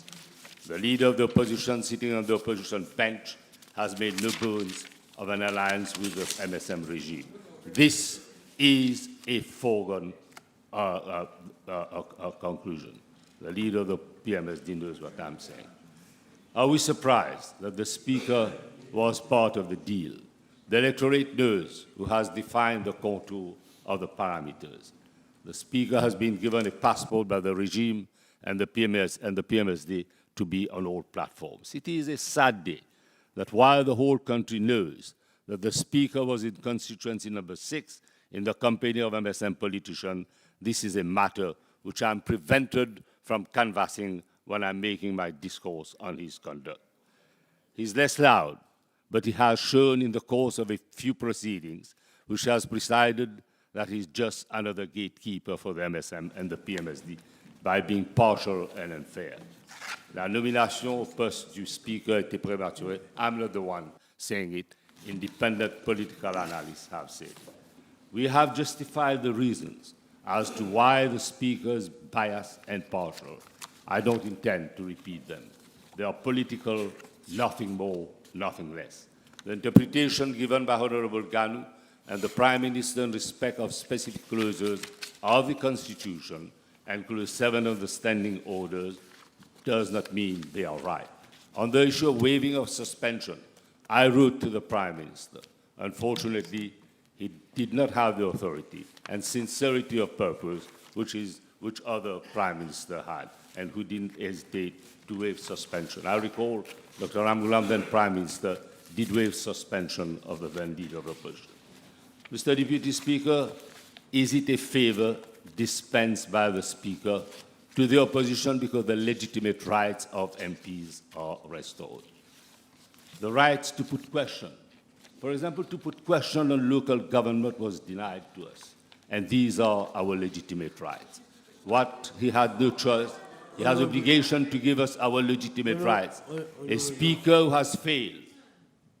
Honourable Leader of Opposition, previous Speaker is gone, longer not. Probably it's not coming back again. No, but I'm saying, to hear, yeah. but the rights that were restored were not a favor. No, it but was this not favor one- dispensed to us. It was a right. Order over there. But I'm saying it's a legitimate right which has been restored to us because we have Address to me, obligation. address to me, address. We have obligation and rights. The Speaker failed to protect the rights of a widow, desperate to bring the perpetrators of the heinous crime to justice, deserves contempt. The motion is not futile, it is largely justified. The truth has been revealed. I thank you, Mr. Deputy Speaker.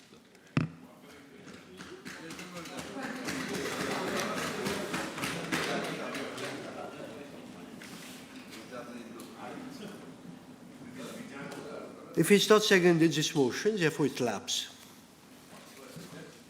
Motion has to be seconded. Nobody has seconded it, therefore it lapses. Motion has to be seconded. Fair enough. Mr. Speaker shall resume his seat at this stage. Request permission. Thank you very much anyway.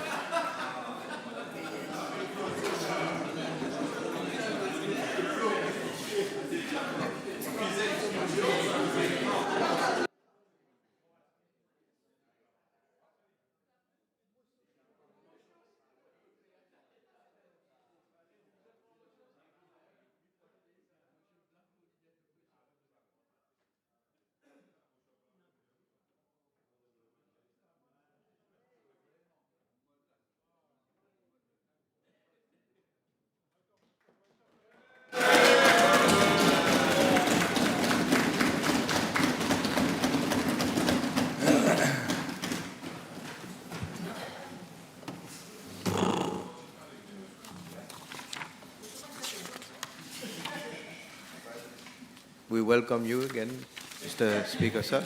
Thank you, Prime Minister.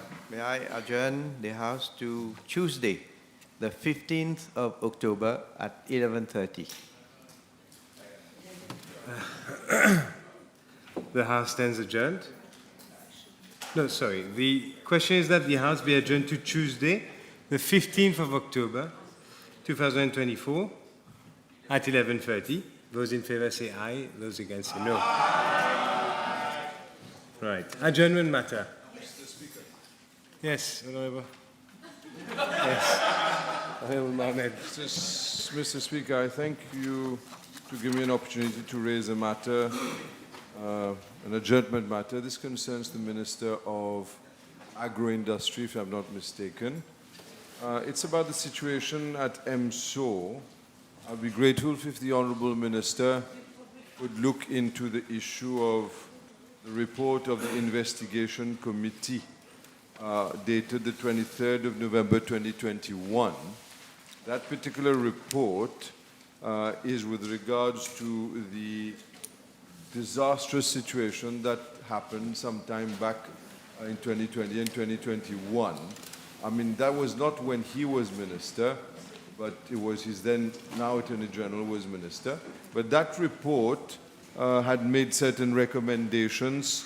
You will recall, Mr. Speaker, sir, there were animals, dogs eating dogs.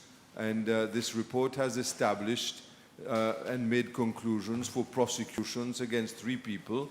But it seems as though that the Minister of Agro-Industry in those days has decided to keep that report quiet and not do anything about it.